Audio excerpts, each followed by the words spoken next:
Hi guys, welcome to Novum and welcome to the complete guide to Midsommar. There's about 30,000 more of you since the last time we did this, so thank you from the bottom of my heart. It means the world to me, and it means that these videos can hopefully happen a lot more frequently. It was really difficult not rushing this out to try and capitalize on that big wave of views, but ultimately I decided to take my time and do it properly. And I'm so glad I did, because just like the Hereditary video, I can promise there is huge stuff here you aren't going to hear anywhere else.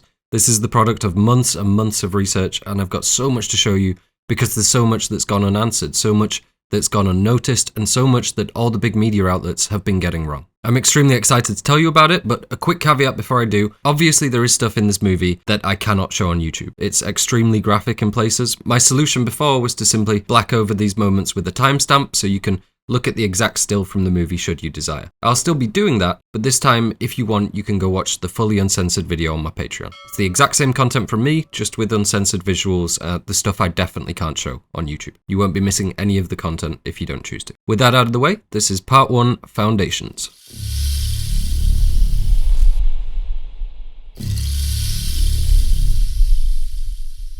So before we look at the opening scene, let's lay some groundwork on what this movie is and why it's important in the context of Ari Aster's filmography, and some other behind-the-scenes info about why and how the film got made. And I want to start that off with a conversation about perfection and imperfection. Now, with the Hereditary video, I made a big point out of even, that the film was perfect, and that not only was that the ultimate outcome, but it was also an initial concern. The film uses a number of tropes that seem tired in other movies and reinvents them. To me, it's Ari Aster rocking up to Hollywood and saying, I can do it, and I can do it better. It's honestly perfect. But in aiming for that, it does still follow some pretty recognised stereotypes of horror. A couple of easy examples: the secluded house, the questioning of the main character's sanity, the amount of the film that takes place in darkness. And so when I say Midsommar is not trying to be perfect, what I mean is Ari Aster had already proved his point with Hereditary. His skill was not in question, he was immediately established in a lot of ways. And so Midsommar represents something else. It represents a willingness to take chances, a willingness to step outside of the horror audiences we're used to. In his own words, he doesn't want to make movies that everyone likes. This all may sound like a backhanded compliment, but I assure you it isn't, because by taking these chances, he managed to create some of the most fresh and haunting imagery that the genre has ever known. And if we look at Hereditary, Midsommar and Beau is Afraid together, I think we can see Aster taking more and more chances as he goes. So you could say that Midsommar sits in this Ari Aster Goldilocks zone of feeling certain amounts of pressure to deliver perfection and establish himself, and his wild, more abstract and hallucinatory side. And I think that describes Midsommar pretty soundly. It does have that sharp precision to it, that exactness and density that defines his work. But it's also wild, it's unique, it's so instantly recognisable and original that it gouges out its own spot in your mind to exist within forever. And I think that's nowhere more true than in this shot, that for everyone really has come to define the movie. Chances are when most of you call the film to mind, this is what you'll see. And I think that's because even without all the haunting interior context of the actual film, from one look at it, something in your brain recognises the controlled chaos of it. It is wild, it is vivid and abstract, but there's also a calmness and structure that tempers that oddness and reins the whole thing in. And for me, that is what defines this film. It's the contrast, the balance between chaos and control, beauty and horror, natural and unnatural, life and death in close continued proximity to each other. So would I describe Midsommar as a perfect movie? No, but it's specifically trying not to be. The reason that Hereditary fits the bill for a perfect movie, something all perfect movies have in common seemingly, is restraint. It's restrained in its cast size, in its number of settings, in what it tries to do and what it aims to discuss. I think it's no secret how much I adore Hereditary, but up until everything gets turned upside down, it should by design be feeling like quite a routine psychological horror to the uninitiated viewer. With Midsommar, right from the jump, the aesthetics are dialed up, the gore is dialed up, the boldness in presentation is dialed up, the threads the film is pulling together are more varied. To put it simply, it's more complexity in most regards, and it's doing and saying more for a longer period. Especially if you're looking at the director's cut, as we're going to. I don't have any criticisms of this film. I absolutely adore it. In many ways, it feels like it was made exactly to my tastes. If that makes it perfect, then I suppose you can still call it that. But to me, that word seems in some way disingenuous to the motivation behind the art here, which is to take risks. Now, I want to move from talking about why it's unique to the exact opposite, the driving influence behind the film, which is this movie, The Wicker Man. I saw this when I was 8 years old, and it still terrifies me today. It's one of my favourite movies of all time. It is a beautiful and unhinged film. and the similarities to Midsommar are extremely apparent. The basic plot of the film sees Officer Howie, a Christian, Virginial and by-the-book police officer, arriving at Summerisle, an oddly tropical paradise just off the coast of northern Scotland. He's there to search for a missing girl, the May Queen of that year. Just like we see in Midsommar, the islanders are a pagan cult, the women deliberately Swedish and beautiful to point towards this Nordic paganism and bountiful, perhaps unnatural level of fertility. The same themes are present: life and death as part of a grand cycle, sacrifice for harvest, this communal agreement that their beliefs are valid, the main character being involved in the ending sacrifice, fertility, public lewdness, the Green Man. I could go on and on. And when I say it was a driving force behind the film, I mean that the studio wanted something Wicker Man-like, but it's important to note that this isn't a direct homage. It's not a rip-off of any kind. They share a lot of the same bones, but in Ari Aster's words, he tried to let go of the Wicker Man as an influence when making this film, which is to say he wants you to recognize it. Its influence is ubiquitous in folk horror, but he's also looking to subvert it, to do the things you won't be expecting if you have seen it. And so while there are a lot of similarities we can point to, we're going to be more explicitly interested in the differences. Where, how, and why he chooses to subvert expectations that are built from our knowledge of that film. It's also important to note that the idea for this film didn't originally come from Ari Aster. The early concepts for Midsommar came from Patrick Anderson, the producer for Midsommar, along with his friend and psychologist Martin Kalkvist. Martin actually plays one of the Hårga, named Ulrich. You'll see them credited at the end as having created the concept of the Hårga. They didn't write the story as we see it, but they did create a lot of the core concepts. They wanted an American writer, as the film was told from an American perspective. From there, they link up with Ari Aster, who then makes Hereditary, and subsequently gets the go-ahead to make Midsommar based on Hereditary's success. But when we look at what Patrick's motivation was, in his own words, he was trying to make a very ambitious Swedish folk horror, much on par with The Wicker Man, yet from the Swedish perspective, as we have such an iconic Swedish pagan remnant in our Midsommar traditions. So wherever we look, from the writer and director to the concept creators, to the genre of folk horror itself, the presence of the Wicker Man looms large over all of it. And the last pre-film thing I'd like to discuss is budget. Hereditary had a budget of $10 million. Midsommar is $9 million. We'll be looking at The Witch next, and that was made with $4 million. Now, as much as that would be life-changing money for the vast majority of us, that is truthfully not a lot when it comes to getting something filmed. Throw in a couple of recognisable actors like Toni Collette and Gabriel Byrne, and we're already down a fair amount. So I just want to point out how stunning these films are, given what little they had to work with. And maybe that isn't putting it into perspective enough. So how's about one episode of She-Hulk? That's $25 million. They're spending roughly $1 million per minute on that show. So for one episode of She-Hulk, you can get Midsommar, The Witch, and Hereditary with $2 million left over. I'll let you draw your own conclusions about which is better, but I just wanted to demonstrate the skill and artistry and tight control required to pull something off like this on such a shoestring budget. Midsommar is an aesthetic masterpiece with visuals that are recognizable to people who haven't even seen the movie. That's something that's extremely difficult to do with only $9 million.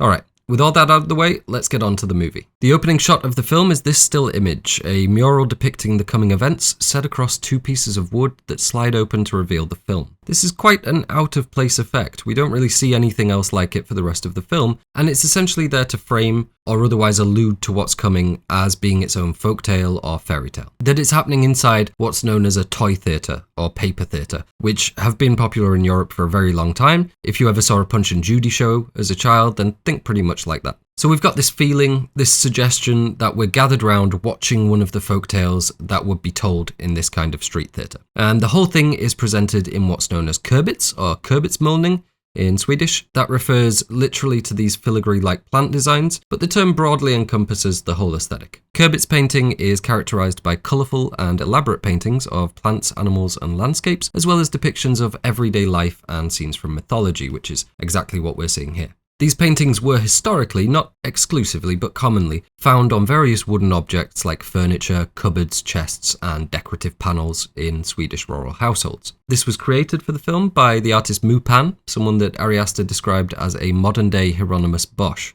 another artist whose artwork also influenced the movie. There are a couple of other influences on the aesthetic here, but we'll look at them later. And this mural is a lot less guarded than the clues in the Hereditary introduction, And once again, it does show you pretty much the entire plot of the film. So we're going to go through it reasonably quickly, as I think a lot of this will be obvious to you, but there are some key elements we need to discuss because we're going to build on them later. And please don't worry if some of this doesn't make sense, we're going to go through it all eventually. So I think the overall takeaway here should be the idea of the seasons representing the cycle of life. Something that has been a part of art history and spirituality for as long as both have existed, but is particularly relevant here because of how it relates to the Hårga's view of spiritual circularity and the natural cycle and of life and death being progressions of one another. We very clearly have winter representing death, and in contrast to this, we have the blossoming of life in summer. And we're going to look at what colours mean in much more detail shortly, but for now, I just want you to pay attention to the fact that one side is very blue dominant and one side is very yellow dominant. Given what we've just been discussing, that raises a pretty obvious parallel that one is associated with life and the other death.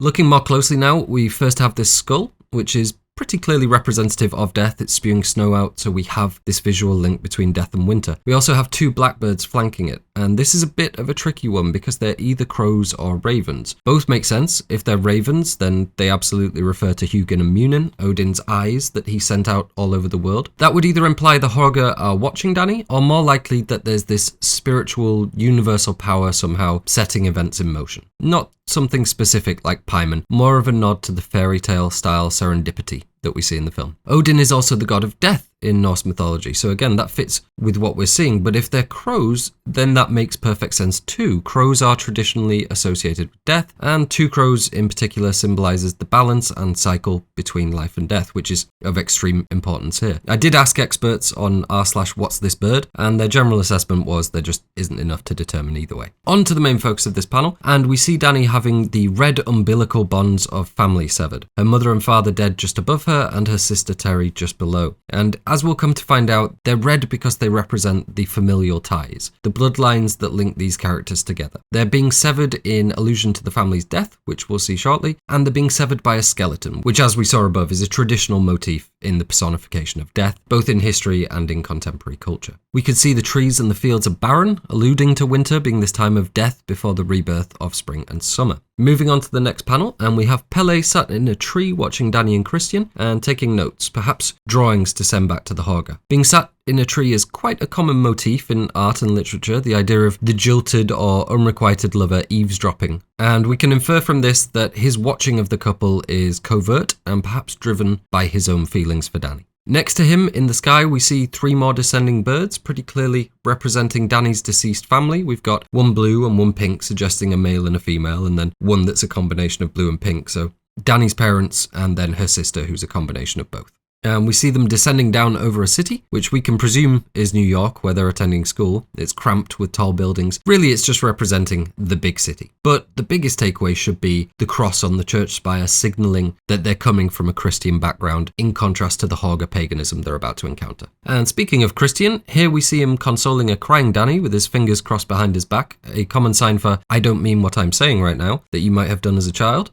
This could mean his feelings for her aren't sincere, it could mean his consolation is insincere, it could mean that he's a liar in general, but let's just say it's all three. Danni, who is extremely uncomfortable telling people, but mostly Christian, how she feels, is hiding her face and turning her back. We also see the sprouting of spring as the plant life begins to return. Moving to the middle, and we're in lush woodland now, symbolising the trip to rural Sweden. We see the floating notes of a melody that come from Pelle's flute, or pipe. He's leading the rest of the group, and this is a pretty definite reference to the Pied Piper of Hamelin, which is building the idea of this being a folk tale, aligning it with stories we might recognise, but most crucially it's become shorthand for someone leading people on, possibly leading them towards very dangerous ends by using false promises, which is exactly what we see Pelle doing, lying to the group and leading them towards their death. Behind Pelle we have Mark dressed as a jester or fool, foreshadowing his extremely grisly end. He's also carrying a vape pen, which as we'll see is used as an emblem of the outsider, specifically the American tourist. Behind Mark, we have Josh carrying a stack of books, highlighting his consuming passion for academia. Then we have Christian, and lastly, Danni bringing up the back, the unaccepted outsider of the group. And these characteristics we see here are exactly what leads to each character's downfall. For Danni, we'll see her being exploited specifically because she is vulnerable and feeling alone. With Christian, we see his lying and infidelity ultimately leading to his sacrifice and condemnation. For Josh, his pursuit of knowledge will absolutely be his undoing. And Mark is even more obvious. He acts like a brash and rude outsider and is punished for his disrespect. And below them, we see the blooming of flowers, specifically the yellow St. John's wort, which as we'll look at is closely tied to Midsommar, and we'll see growing in the lead up to the Hårgan Commune. On to the penultimate panel, and first we've got this throne in the sky, symbolising a seat of ascension and afterlife. I've seen a lot of people saying this is the throne we'll see Danni sat in towards the end, but I'm not sure how accurate that is. I think if we take it in as a whole, with these winged angelic figures just below it tumbling through the sky and the clouds,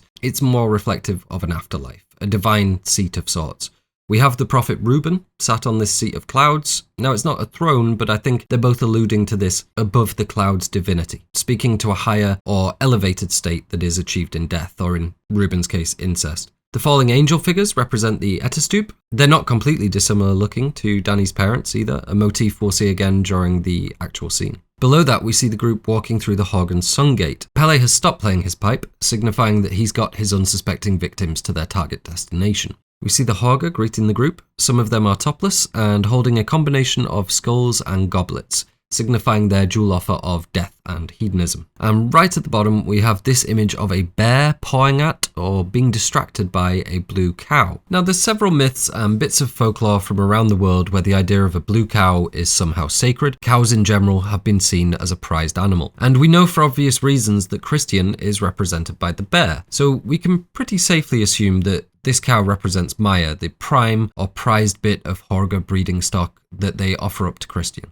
But there's quite a bit more going on here, starting with the concept of the Fylgja, which is essentially a spirit animal or totem anima, a supernatural being or spirit that's often represented as an animal. They're also tied in with shapeshifting, which we'll get to when we discuss Christian and bears, but it should be a pretty obvious connection here given he gets sewn into a bearskin. And in the Fylgja tradition, we have what's known as tame nature and untamed nature, essentially the idea that the animal would represent the identity or character of the person they were spiritually linked to. So a barbarian warrior would likely have a creature that reflects an untamed nature. And one of the most common examples of untamed nature is the bear, and one of the most common examples of the tame nature is the cow or the ox. Now, that might not be 100% intentional, but it's wrapped into the cultural understandings of these animals, the yin and the yang that they represent. At its most basic, we can call it a masculine and feminine energy, a balance, a dance between binary opposites. And that's really interesting because, as we'll see, the bear and Christian become a symbol of the black one that features heavily in the Hårgan folklore, essentially a devil or destroyer figure, overt or antagonistic masculine energy. And in specifically Norse mythology, we have Ordumbla, which is this icy blue cow that features in Norse creation myths, licking away the rime-covered rocks to uncover Buri, grandfather of Odin.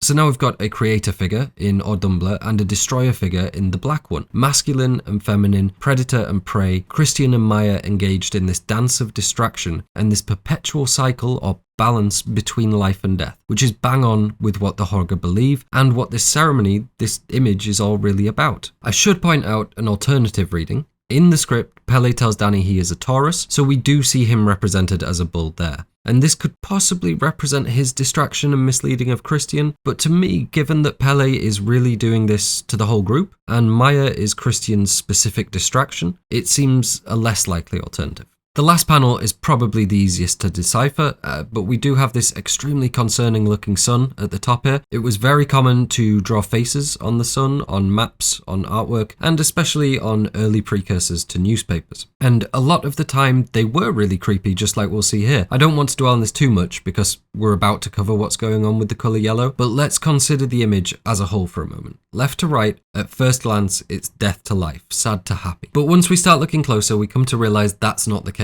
There seems to be death over here on the right side too. Skeletons dancing around the maypole, hand in hand with the revelers. So we can safely assume that the sun isn't going to be the ally here that it usually is in horror movies. And that just because something looks inviting and friendly, it doesn't mean that's going to be the case. And then lastly, moving down, we see this clever piece of foliage working both as the bottom of the maypole and Danni's plant throne at the head of the Hårgan banquet table, and that's everything. So maybe not the entire plot of the movie, but a good amount of it. Now this omniscience to the lens of the film, the predestiny and the foreshadowing, the fact that this artwork seems to know what's going to happen. We know they're things Ari Aster likes to do. But whereas in Hereditary this was designed to allude to an overarching entity or being that's watching and governing the events of the film, here it's done to create the feeling that we're watching characters from a fairy tale, a folk tale in a toy theatre with its well-known moments illustrated on its housing. And we can hear that fairy tale sense of wonder reflected in these dreamlike opening sounds that are very reminiscent of that Wizard of Oz early animated fairy tale sound of you being whisked away to somewhere else. I did actually wonder if they were sampled from the Wizard of Oz, so I got in contact with Gene Park, the sound designer for the film, and asked him if it was an influence. And it wasn't, but his reply was still very interesting nonetheless, saying he drew inspiration from No Country for Old Men and Under the Skin, or rather his memory of those films, as a starting point for the opening mood of Midsommar.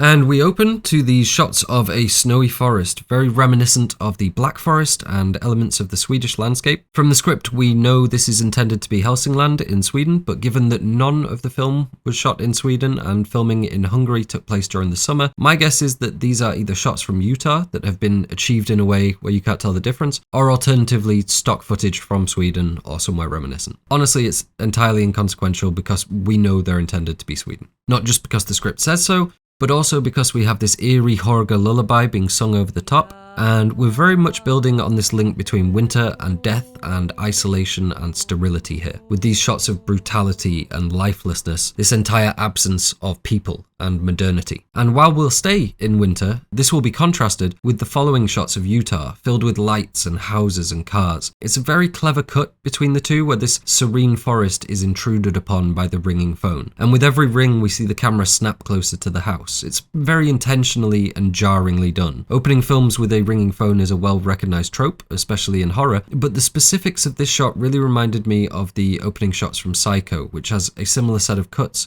closing in on a singular building. In this case, the ringing phone is particularly annoying, particularly intrusive, and that's really the point of this opening scene, the opposition between the modern sensibilities of the main characters and the audience, and the more spiritually attuned, archaic community they are going to be confronted with. On to the Ardor household itself, and this is a real location in Draper, Utah that was rented from a local family. And as we saw in Hereditary, the building has this quasi-toyland feel to it. It probably does use tilt shift to some degree, but it's more subtly employed in comparison to Hereditary. In Hereditary, this was done to allude to the observer being looking at the family in some sort of cosmic vivarium, but here I think it's more craftily employed to tilt the aesthetic towards this storybook or toyland feeling. And Beau is Afraid really nails the dreamy toyland aesthetic, so as much as it may be calling back to Hereditary, I think it's fair to say that this aesthetic has just become an established part of Ari Aster's work that he's leaning into more and more as time goes on. Now, given that this is in Utah, my first thought was that Ari Aster or someone on the crew had seen this while location scouting for Hereditary. Same with The Woods. They did a lot of location scouting, and it could well be that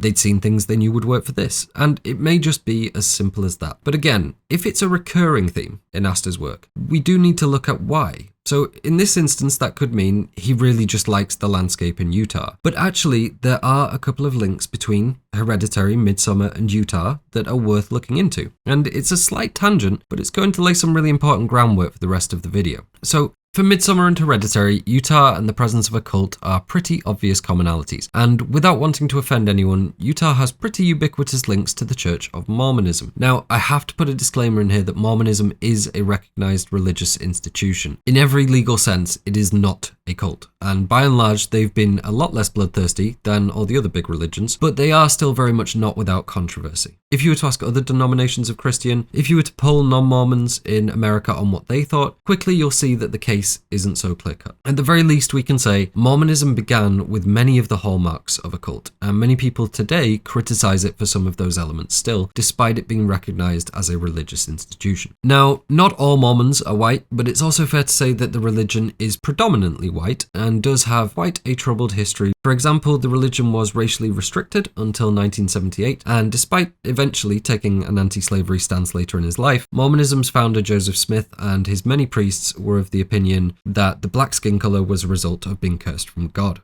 So while we can always find exceptions to the rule, I think everyone can agree that the stereotypical image of a traditional Mormon family isn't too far away from most of the cult members we see in Hereditary. I think this is why all or 99% of the cult members we see in Hereditary are white, key ones with blonde hair and blue eyes. It's not necessarily Aryan, but it certainly visually alludes to the Puritan bred, either Mormon or just hyper-Christian stereotype that pervades the American Midwest and has been popular in horror for a long time. This homogenized version of American Puritanism that the cynical among us may recognize as being a mask for something worse. A cheerful and friendly face that in general seems neglecting of its violent past. These constructions of rural whiteness, often linked to cult-like or close-knit communities, are very common in horror. Children of the Corn, Deliverance, The Wicker Man is a big one, Get Out, even stuff like The Hills Have Eyes perhaps. The idea of a local, homogenized group that has developed a dark set of beliefs, traditions, or practices, and wield essentially unlimited power in their local area. And for the most part, because of history and geography and 100 other factors, in 90% of those instances, the antagonist group are going to be white. So I'm not saying that Mormonism is that at all in reality, but I'm saying that maybe for Aster, there are elements there that he wants to pull from. It's not an attack on Mormonism or white America. It's essentially the same energy you may see from an inner city cop movie in the 80s with a group of black or Mexican young men on a street corner. They may well not commit a crime on screen and only act as dressing for the scene, but they're used to present danger through your recognition of a stereotype, of how a group is portrayed and the negative elements you may subconsciously associate. As we'll see right from the start here, whiteness is going to be one of those elements Ari Aster uses to build this cult identity. And I think it starts here, or rather it started in Hereditary, by tying these cults to Utah, the spiritual center of this powerful group in Heartland America, so often accused of being a cult. Now, very crucial to us, during the 1800s, late 1800s particularly, and into the 1900s, America saw a huge wave of Swedish immigrants, a significant portion of which settled in Utah. For example, there is a neighborhood in North Salt Lake developed by Swedish settlers going by the name of Swedetown. By 1930, the majority of residents of Grantsville in Tule County were of Swedish descent, and as may not come as a surprise, many of these God-fearing immigrants in need of somewhere to attend service joined up with the local Mormon churches. This is very likely a contributing factor in why blonde hair and blue eyes is quite common among American Mormons. Now, I said the Ardor residence, Danni's family home and presumably where she grew up, is in Draper, Utah. Swedetown is here, Tule County is this area, and Grantsville is here. So nothing certain, nothing definite, but Danni is growing up not just in the spiritual heart of the Mormon religion, but also in an area that saw a lot of Swedish immigration. I'm not saying Danni is definitely Mormon, but if she was born in Utah, she has a roughly 60 to 80% chance of being one, and I'm not suggesting Danni is of Swedish descent, mainly because we're not at that part of the video yet.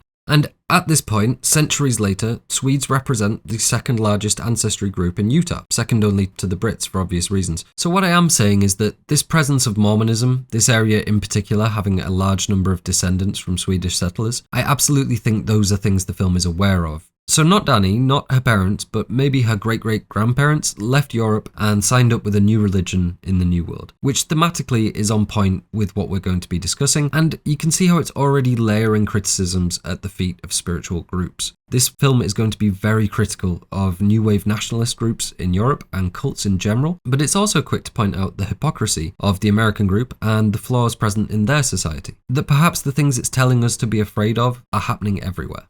Inside Danni's parents' bedroom, and we get this slow pan across their final moments. They are visibly still breathing, but as we know, they're not long for this world. We don't know if they hear Danni's voicemail, it's doubtful, but there is something beautiful here in Danni's final words to them being quite loving and reassuring. If this was purely for shock value, we'd get a close-up of the answer machine and pan out to them already dead. And so I just want to encourage you from the get-go to look at the ways this film tries to show you beauty amidst the horror and utter bleakness like we're seeing here, because that's crucial. It's something the film has to strive for throughout its runtime in order to get to this point at the end where it subverts the audience and has at least half of them rooting for Danni's decision. It's a very divisive ending in terms of emotional takeaway. Half of us will see the beauty and the other half the horror, and it's a very subtle line the film has to tread in order to get there. Literally the last line of the script is, "It is horrible and it is beautiful." And so I think that's a very important thing to keep in mind as we go through, especially in how this film relates to relationship trauma and breakups and this idea of death and rebirth that persists throughout. Now, we get a lot of information thrown at us all at once in this scene. Firstly, Danny's family name, Ardor. Ardor meaning an intense passion or zealous devotion. And at first it seems quite ironic. There isn't much zeal, much passion to the Ardor residence as we see it here. But as we know by the end of the film, we'll see a different Danny. Elated, passionate, zealous, choosing her boyfriend for Midsommar sacrifice. In the script described as experiencing a joy known only to the insane. So I'd say she qualifies.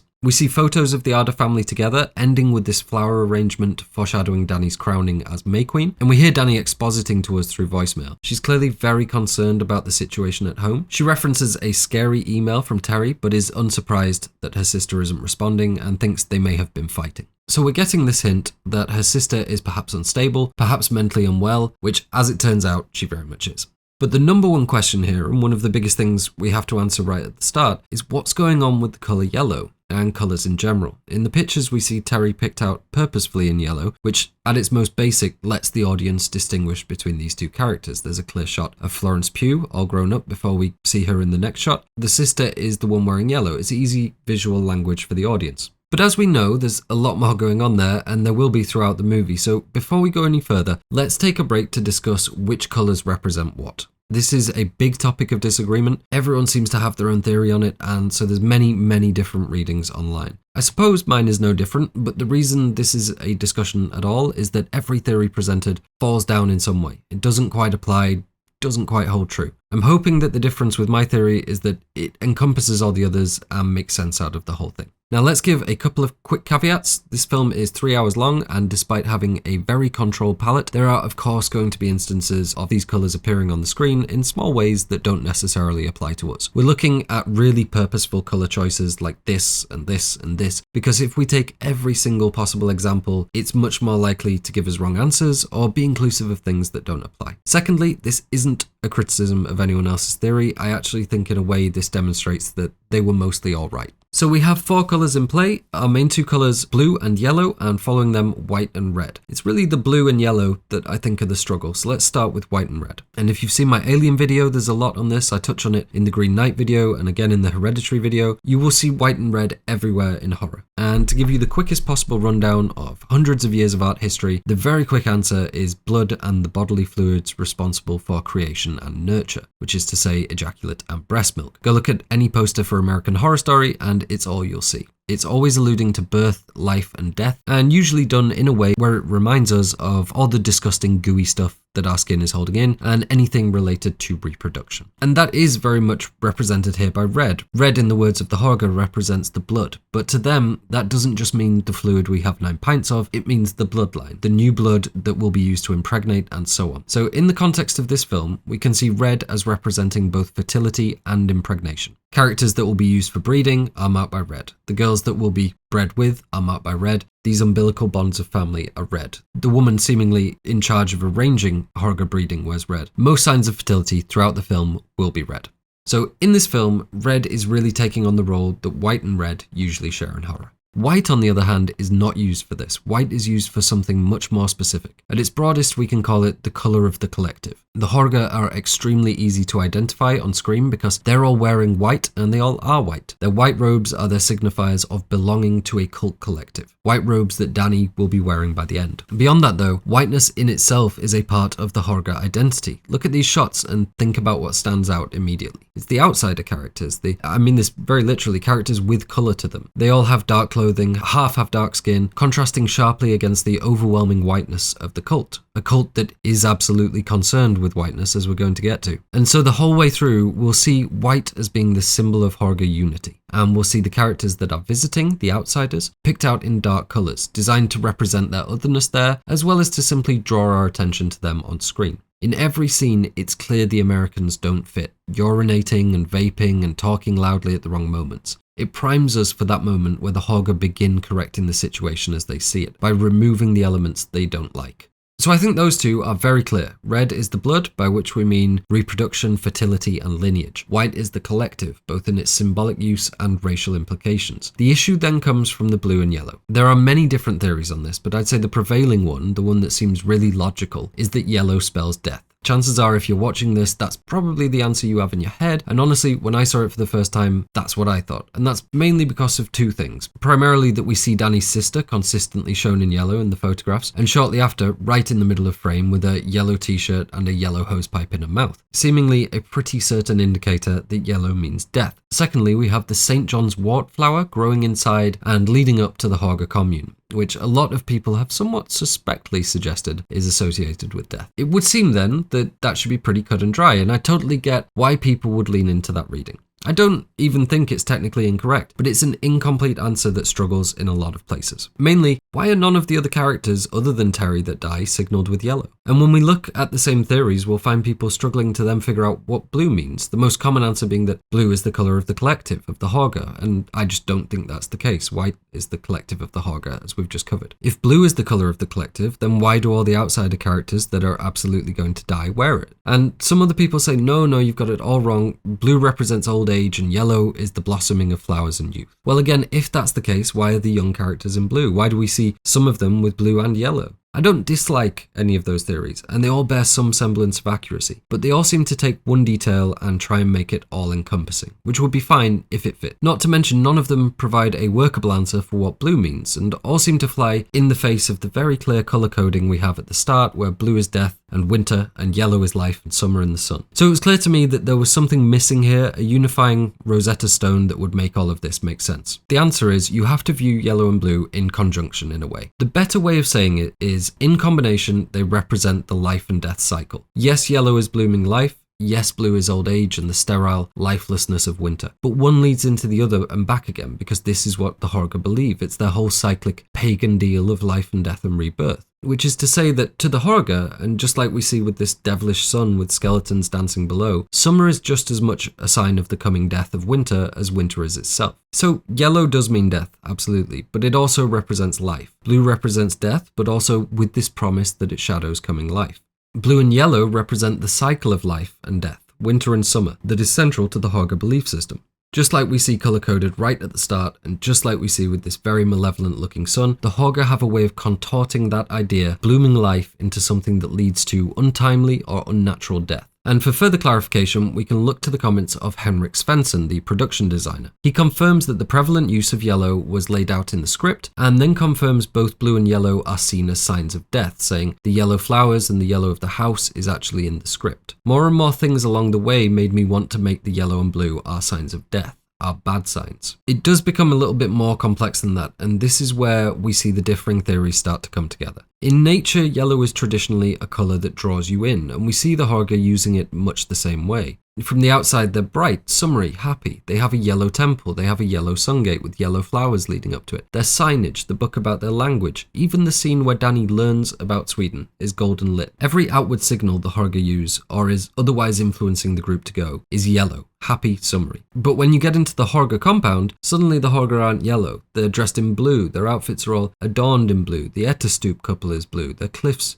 used for the Attestupan blue. Their executioners are adorned in blue. When you get on the inside of that yellow temple, we have the reality, the blue of death on the interior doors, the end result of the bait and switch. So again, you could just say that's life and death, but it's employed in more subtle ways if you want to look for it. Yellow is a colour that to the Hårga represents life and the blooming of it. But from our point of view, there could be a very troubling dissonance there, given how much the Hårga seem to worship death, and how readily they will end blooming life. It's very common for cults, and certainly the Hårga, to be outwardly presenting one thing and actually be another. And so we can see this colour combination as representing that too, the bait and switch of the Hårga. A bait and switch that at first appears to promote the loving of life, and in reality worships death, or at least the cycle between the two. I suppose an easy way to think about it is that the Hårga are a death cult masquerading as a life cult. Blue is the reality, yellow is the masquerade. They both signify death in their own way, but it's both of them together that represent the cycle. And there might be some pushback on that, so I'm going to show you why this all works using these scenes at the Ardor household that really formed the initial basis for the yellow means death theory. So let's go back to this scene of Danni's parents and bring in some shots of the later scene where we see her sister too. The yellow may be what stands out here, but only because that's the bright contrasting colour. The entire scene is bathed in blue. It's what gives the scene the feeling of death, of this house filled with bodies. The thing that is far more present in the shot, the thing creating this presence of death, is the blue. Now let's look at where yellow appears. We've got the yellow bedspread, we've got the wallpaper, we've got the flowers, the hosepipe, and Terri's clothing. So parents' bedspread first. It's not her actual parents. If Terri and both of Danny's parents were all dressed in yellow, that would be a much clearer marker. But her parents aren't dressed in yellow, they're dressed in blue. And people have taken the yellow bedspread to mean the same thing, that it's signalling them with yellow at the same time. But that's not the case, because we'll see this scene repeated or reflected later on during the Attestupan, and very clearly Terri will be there wearing yellow, and the older couple reflecting Danny's parents will be dressed in blue, just as Danny's parents are here. So if we say yellow means death, why don't we have 6 dead bodies across the 2 scenes all dressed in yellow? As it stands, it seems pretty clear visual language for 2 older people in blue that had approached their death age, as the Hårga see it, and 1 life in summer, in bloom, in yellow, that had been cut short. Now, the wallpaper is an easy one, because while it might be difficult to make out, it's not just yellow flowers, it's yellow and blue flowers overlaid. So again, it's not yellow representing the death in this scene, it's blue and yellow representing the cycle of life and death. Flowers are extremely common visual language for that process, primarily because we witness them across their life cycle in pretty short order, and also because we use flowers as signifiers of these key moments from birth to marriage to death. Next up, we have the actual flowers on the nightstand, and this one is really simple. The flower crown that we see over the mirror foreshadowing Danny's rise to May Queen has yellow flowers clearly picked out in contrast. Danni does not die in the movie, but she is young and in bloom, so to speak. So again, yellow isn't really signifying death here. Next is the hosepipe, and this is really the big one because it seems like such a clear indicator. Now, I should point out first that these are certainly reflective of the umbilical links of family we saw in the opening mural, a motif Terri has twisted with her terrible act. So this should be damning evidence. The hosepipe killing everyone is bright yellow, so yellow must mean death. Except the yellow hosepipe actually has blue lines running down it, which you can see pretty clearly in the other shots. So yes, yellow means death, so too does blue, but I think at this point we can say pretty certainly that the conjunction of the two is alluding to the life-death cycle. And later on we're going to get into the reasons why Terri might have done this and how that ties together the meaning. I don't want to get ahead of myself, but I did already mention that we see this scene, this act, reflected later on during the Attestupan. So let's just say for now that there is a suggestion that the two may be connected in some abstract way. And so hopefully that covers everything. Blue is death, yellow is bloom in life, but both bleed into one another, and the sun and blooming life are still indicators of death to the Hårga. So we can say blue and yellow represent a violent, pagan understanding of the life and death cycle, where really both represent death, as well as this bait and switch between life cult and death cult. The question we need to ask is why? Why are blue and yellow signifiers of death, or life being cut short? And to answer this, we need to go back to the interview with Henrik Svensson, who outright says he chose yellow and blue to be signifiers of death precisely because they were the colours of the Swedish flag, and this film serves as a protest against nationalism, saying the main reason being they are the colours of the Swedish flag, and I wanted to make the point of how wrong nationalism is. In fact, in his words, every typical Swedish element is a negative omen. We're going to get deep into the nationalism stuff later on, so please don't worry if that's come out of nowhere to you. But as a quick answer, yes, this film has some pretty negative things to say about nationalist political stances in general, but certainly in Sweden. And so it makes very good sense to use the colours of the flag, the thing these nationalist groups the film is criticising worship, as the signals for the coming horror. So before we move on from colours, there's a couple of places blue and yellow also crop up we need to look at.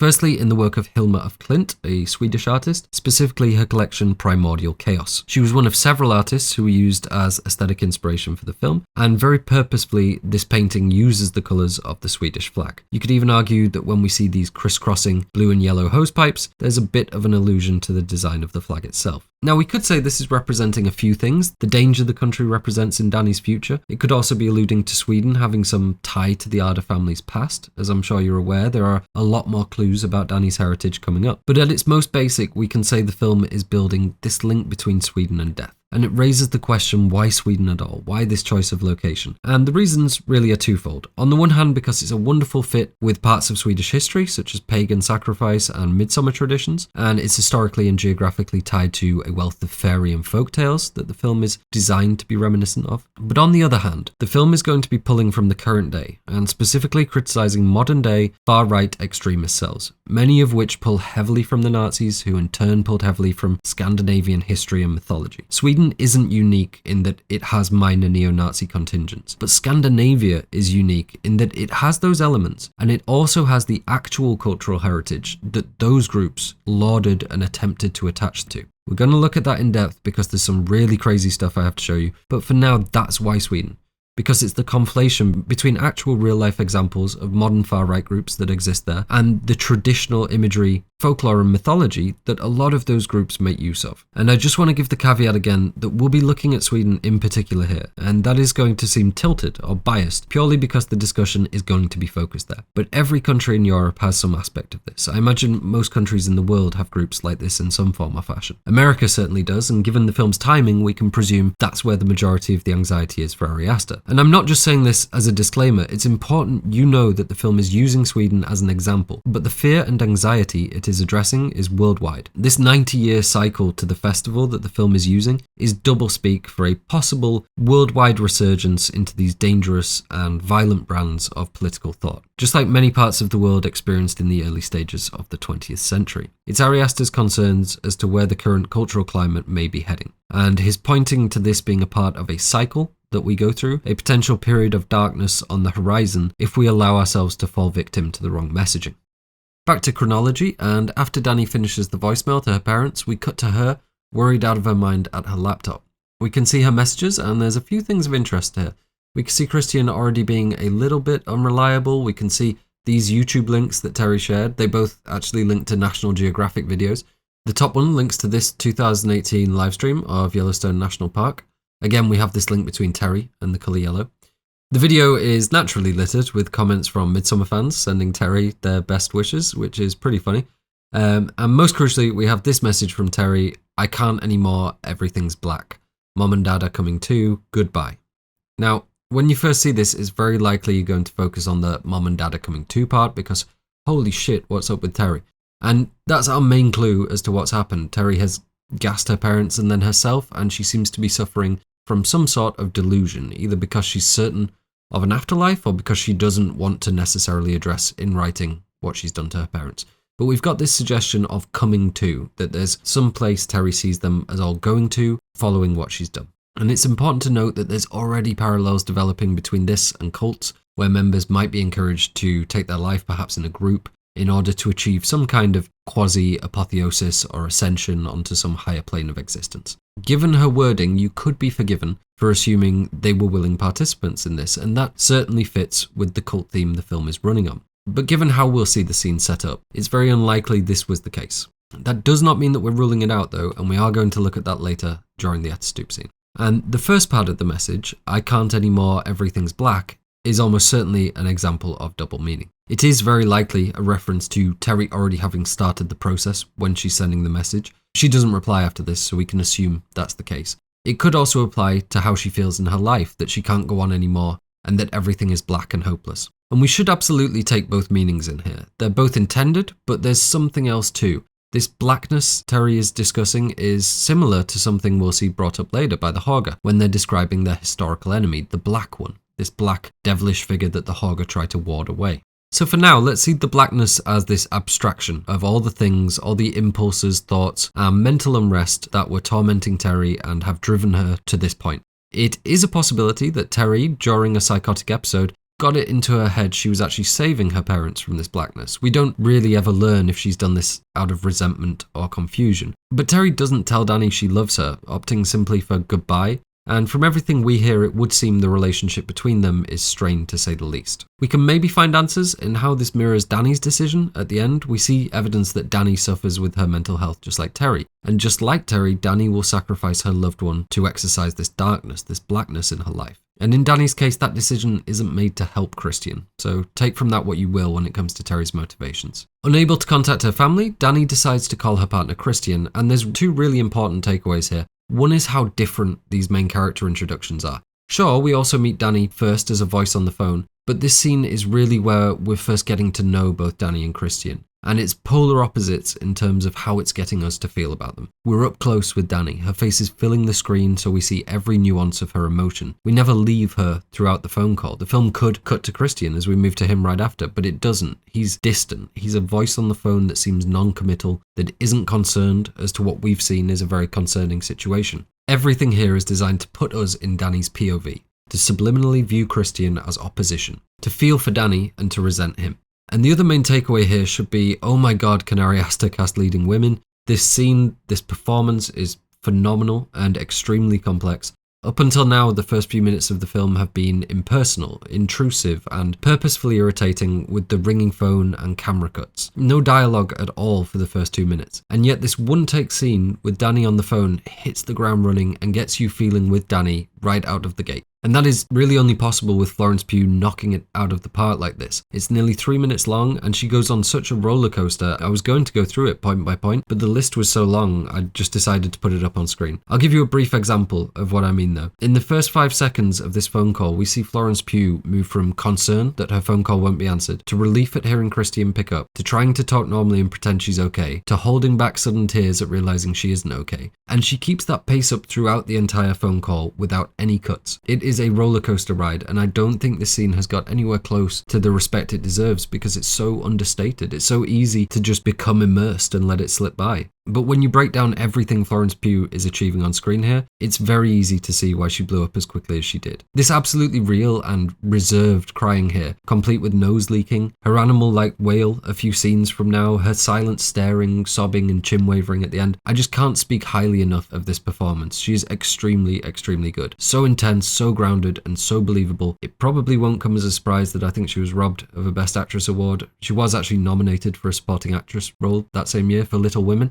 but that is widely seen as a mistake given the strength of her performance here in a leading role. And this starting phone call is the linchpin to that amazing performance. It gives us such a clear idea of who Danni is, up close, unable to do anything but empathize with her, feeling her emotions as soon as she does. It gives us a fast track to getting to know her. And we can see a person that is not doing well, that is all over the place emotionally, and by endearing us towards her, it also has the inverse effect with Christian, the nonchalant voice on the other side of the phone that doesn't seem to care as much as us or Danni, that doesn't even really want to be having the phone call we're party to. It's immediately instilling resentment towards him, estranging us from him as a disembodied voice on the phone while we remain up close with Danni's emotional state. And that's crucial to how we're going to view these characters. The primacy effect is essentially that our automatic recognition of a character is going to be formed by their introduction. So here we're being conditioned to side with Danni against Christian, to see things from her point of view. Onto the conversation itself, and Christian is putting up more red flags than an interview with Prince Andrew. He's non-committal, vague, he leaves her hanging awkwardly when she asks to hang out, and it's clear he doesn't really want to. He cuts her off when she tries to explain what's upsetting her, and he's not concerned about the sister situation, downplaying the threat of it. He even blames Danni for her sister's behaviour, saying she does this every other day and only because you let her, even doubling down on it when she tries to deny it, which is a pretty heinous thing to say to someone, but something Danni seems to ultimately accept. And while his arguments may have some merit, it's clear he is encouraging Danni to not take it seriously because he is bored of dealing with it, not because he necessarily thinks it's the best course of action. He even hesitates in returning her "I love you" and gives it the awkward delivery of someone who doesn't want to say it publicly and maybe doesn't want to say it at all. Right at the end of the call, she'll say it again as a sign-off and he'll simply reply with "all right." And while at first it may seem like Mark's reaction to the call, saying "Hi Danni" over and over again until it's acknowledged, is maybe quite pro-Danni, we'll soon find out that Mark is extremely bored of her presence and what he views as her intrusions on Christian and their friendship group. He's repeatedly saying "Hi Danni" as a not so passive-aggressive way of pointing out such intrusions. You'll notice when she says "bye Mark" at the end, he doesn't respond. It's not fully clear to us here right at the start, but Danni is not welcome, not as loved as she should be by the group. Christian and his friends treat her as if she's a millstone, and combining that with the coming loss of her family, Danni is in an extremely vulnerable place and subsequently susceptible to putting up with this negative behaviour. And that's exactly what we see from Danni's reaction to all of this boiling over of fear and worry. She stops in her tracks, swallows it, and tells Christian that he's right in every respect and that she loves him. And there's two really key bits of body language from Florence Pugh during this scene. The first comes right at the turn, where she decides to be honest with Christian about her sister and why she's calling. She leans even further into frame, getting her face even closer, filling the shot as the intensity ramps up. She's still holding back hysterics, but she's letting us and Christian into what she's feeling. And this maintains, building the anxiety as she tries her best to meekly talk around Christian. And then there comes this very noticeable change in her where she gives up. The energy changes and she says, "Yeah, you're right, you are right. No, I know, I know, I know. You're right, you're right. I just needed to be reminded, thank you. I'm very lucky to have you." And as a first-time viewer, we're likely to trust Danni's assessment here, regardless of the red flags. So So we're right there with her as the moment comes back to something happier seeming and she says, I love you. But the catharsis never comes. Christian's pause is too long, his reply is ungenuine. And now, just like Danni, we're racked with anxiety about this relationship. In 3 minutes and 0 cuts, the film has taken you from an impersonal and abrasive introduction into feeling right alongside the main character's up and down emotional state. And given that we do know that Christian is no good for Danni, her immediate 180 into agreeing with him and thanking her lucky stars that she's even with him is obviously sign for concern. Really what we're seeing between the shift into frame where she starts opening up and this reset where she decides she's being silly is Christian reasserting control and her submitting to it. So we know that she's not just susceptible to that, but she's currently within a system of control, which is really important to remember when we have to answer the question, is Danni's decision truly emancipating if she's swapping from one system of control in Christian to another in the Hårga? It may feel as though Danni is perhaps an easy mark. In many ways she does fall for Christian's gaslighting here, and throughout we'll see her repeatedly fail to spot concerning signs of manipulation. So we could say she's not great at perceiving how people might be manipulating her or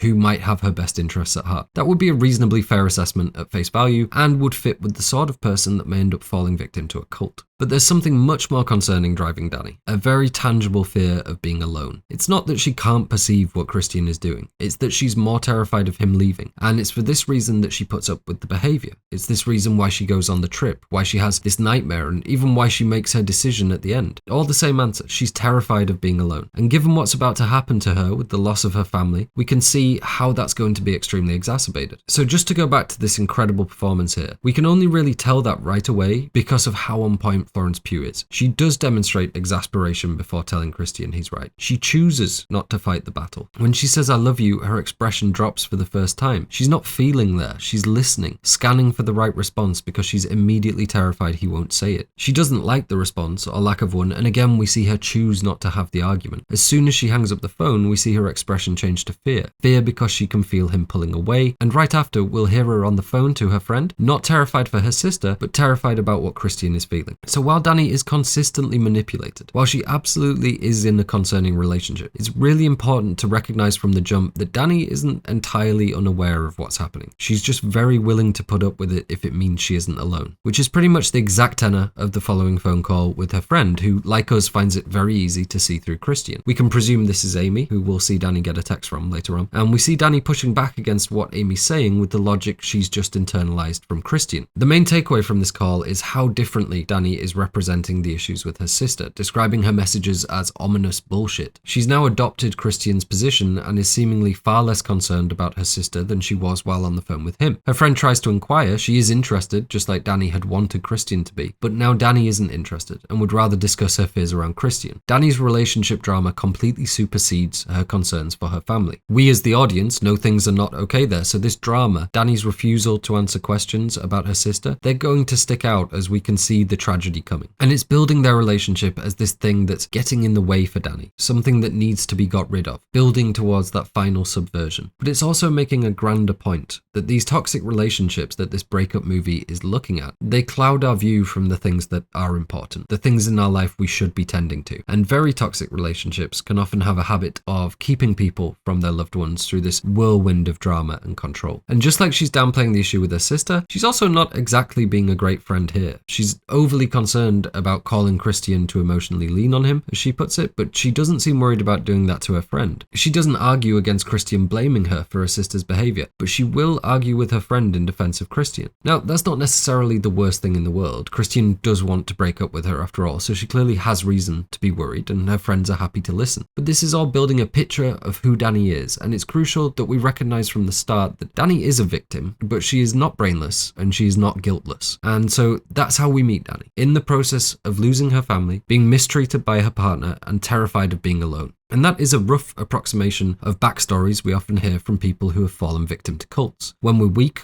when we're emotionally vulnerable and without people to turn to, it's exactly the kind of time we might find ourselves looking for answers in unorthodox places and comfort wherever we can find it. A couple of little things before we move on. During the second call, we'll see Danni medicating herself with Ativan, which is a prescription anxiety medication. Christian referenced Danni having panic attacks on the phone, and she's clearly not in a good place. So there's a pretty clear hint that Terri may not be the only one in the family struggling with their mental health. I also want to bring your attention to Danni's apartment, which is in Brooklyn, not Utah, in case you were wondering. Specifically though, I want to point out the interior design, which I would say bears at least some resemblance to the Scandinavian hygge style. Think IKEA catalogue covers and so on. Again, the film isn't saying anything outright, and you can take it or leave it, but there's this soft suggestion that Danni has some predilection for the Scandinavian style. Even the thick weave jumper we see her wearing here is a little bit Scandinavian to me. We also see her repeatedly surrounded by plants, specifically with plants over her head foreshadowing the flower crown, but also foreshadowing these hallucinations where we're going to see her returning to nature in a very literal sense. Following Danni receiving the call from the emergency services, we cut to Christian and the boys in a pizza restaurant, also in Brooklyn, having a pretty frank discussion about Danni. And their reactions to the situation essentially inform their character flaws. Christian is entirely selfish and uncaring towards what Danni is feeling, saying, "What if I regret it later and I can't get it back?" Even after stringing Danni along in the relationship for a considerable amount of time, he's still only concerned about how the outcome might affect him. Mark is far more brutal. He wants Danni gone because he wants them to have fun together, for his friend to be free as he sees it. And Mark, as we know, isn't the most caring about other people's problems at the best of times, but more than that, he doesn't seem to care how he will be perceived in his decision to pursue blunt honesty. He's happy insulting Christian for his bitching, Danni for not liking sex, and as we know, he's going to go out of his way to irritate the entire Hårga at once. Josh, on the other hand, sees the Danni issue as a much smaller problem for Christian and suggests he may be using it to put off academic work.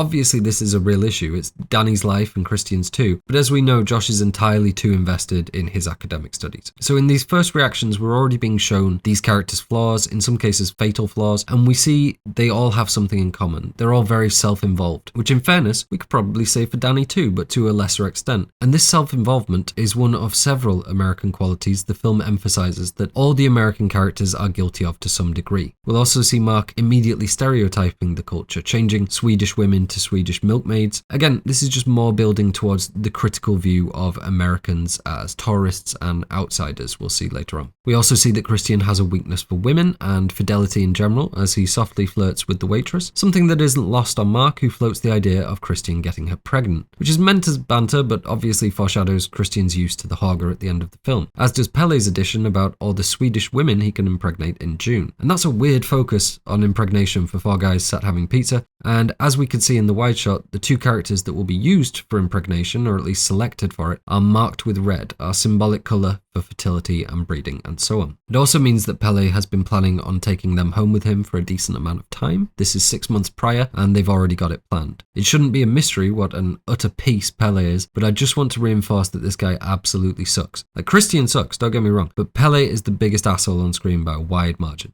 Danni interrupts the discussion by calling again, and we see Mark having a pretty strong reaction to that, quite ironically describing it as abuse, given Christian's treatment of her. We also learn that Danni is in therapy, so while she may not be suffering quite like Terri is, we are getting repeated hints that she is struggling with her mental health, that it might be something in the family, like we saw suggested in Hereditary.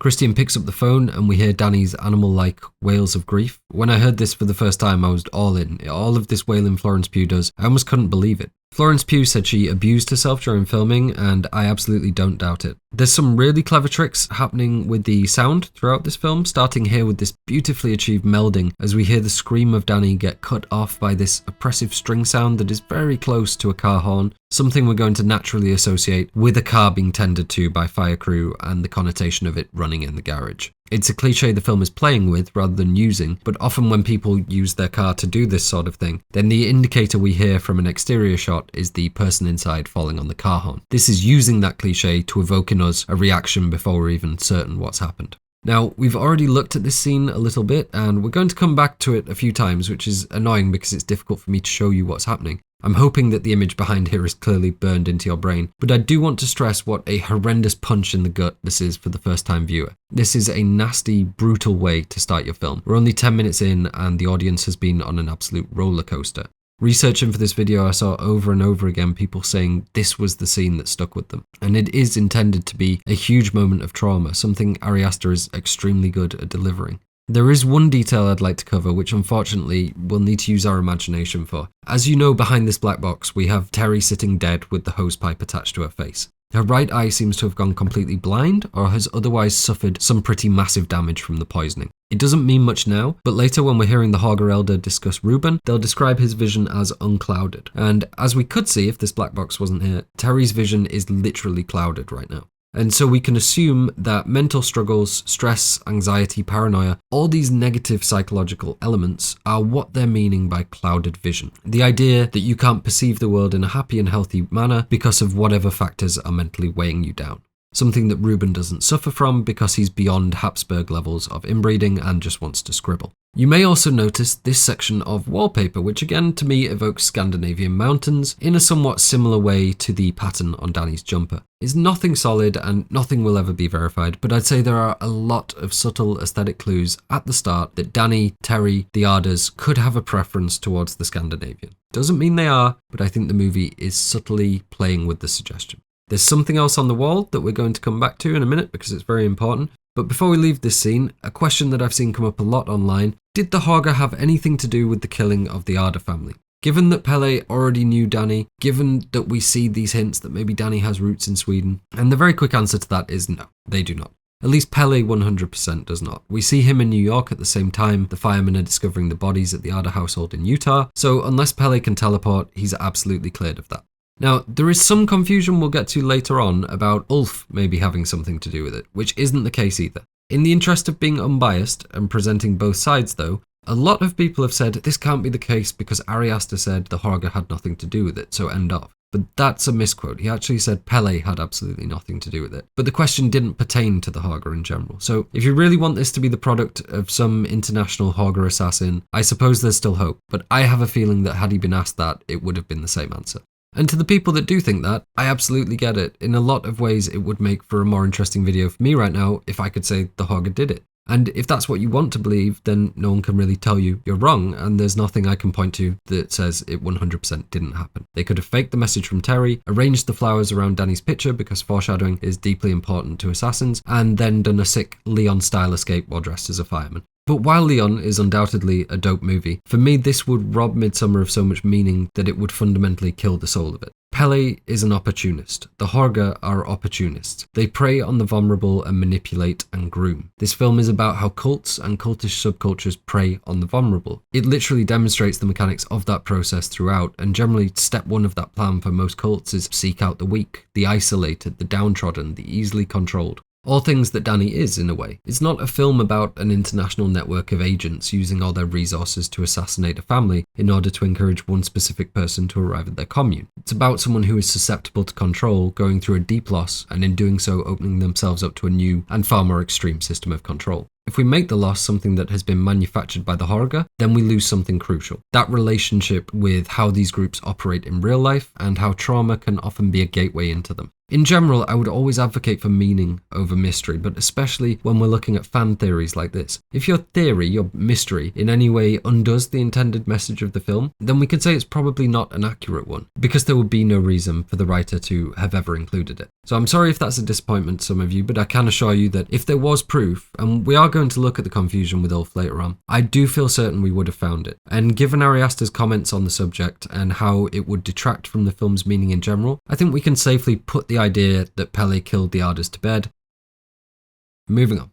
What follows is for Danni, the worst grief of her life, and for Christian, just absolute nightmare timing for his breakup plans. Now, to give him his dues, this may be the most emoting we see from him all film. And I do want to stress, Christian isn't an inhuman monster. He's a toxic boyfriend, maybe a bit worse than that, and into the abusive, but he's not someone that morally we could argue is deserving of death. We may not describe him as evil. So obviously he's going to have a human reaction to anyone he knows going through trauma on this level. If I had to guess what Christian is feeling at this moment though, I'd say he's probably concerned that he told Danni not to worry about it because Christian is only truly concerned with what affects Christian. And when we fast forward to summer, he'll certainly seem pretty bored by the whole affair. To that end, we get the camera moving through the window into the blizzard outside as Danni and Christian sit shell-shocked, again aligning the season of winter with the concept of death. Now, one thing we haven't looked at so far is the artwork on the walls of Danni's apartment, and that's because it's so important it needs its own section. We've got these two paintings right here, this one hidden through a door. We've also got this cleverly hidden image on the wall of Terri's room, and then this confronting image of a bear sat in the middle of frame, making sure you take in the visual metaphor at work here. Now, these last two are the crucial part, so let's get these two paintings out of the way first. On the left, we have The First Step by František Kupka.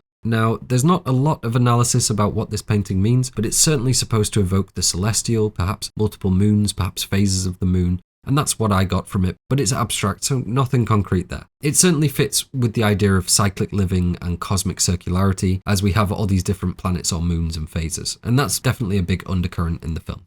The painting on the right is called A Yeren Leaping Forward. A Yeren is essentially a Chinese Bigfoot, and this is also by Mu Pan, the same artist who did the mural for the film's opening. I'm also pretty certain they're responsible for this piece here, as it looks very similar to their other works, which are filled with surreal battle scenes between animals. In A Yeren Leaping Forward, we see something similar with this mother Bigfoot character desperately sprinting to avoid these demented baby dog hybrids from chomping at her. But none of this is really clear on screen. What we see is this very yellow looking, again blooming life, mother or female figure running across the forest floor with what looks to be a lot of babies in tow. And even when you see the image close up, it's still pretty much that. It's just one baby she's carrying and a lot of evil little critters in pursuit of her, having already wrestled her mate to the floor. So what's that saying? Well, to me, it's a nod towards the feminine, natural power within Danni, a semi-feral mother figure flanked by phases of the moon. I'm going divine femininity. The idea that there's a more natural state awaiting her or perhaps within her. The thing we're going to see start to awaken as she's taken in by the Hårga's seduction. But that's just one reading, and they're very abstract paintings, so there's a lot you could associate with them. But for me, that's the overall message coming across, that there's something raw in Danni waiting to awaken. And as for this one peeking at us through the door, we can see it again here. This is also by František Kupka. It's titled Femme Cueillant des Fleurs, or Girls Picking Flowers in English. This one has a much clearer application to the scene we'll see later with the Hårgan girls picking flowers, so no mystery there, just a bit more foreshadowing.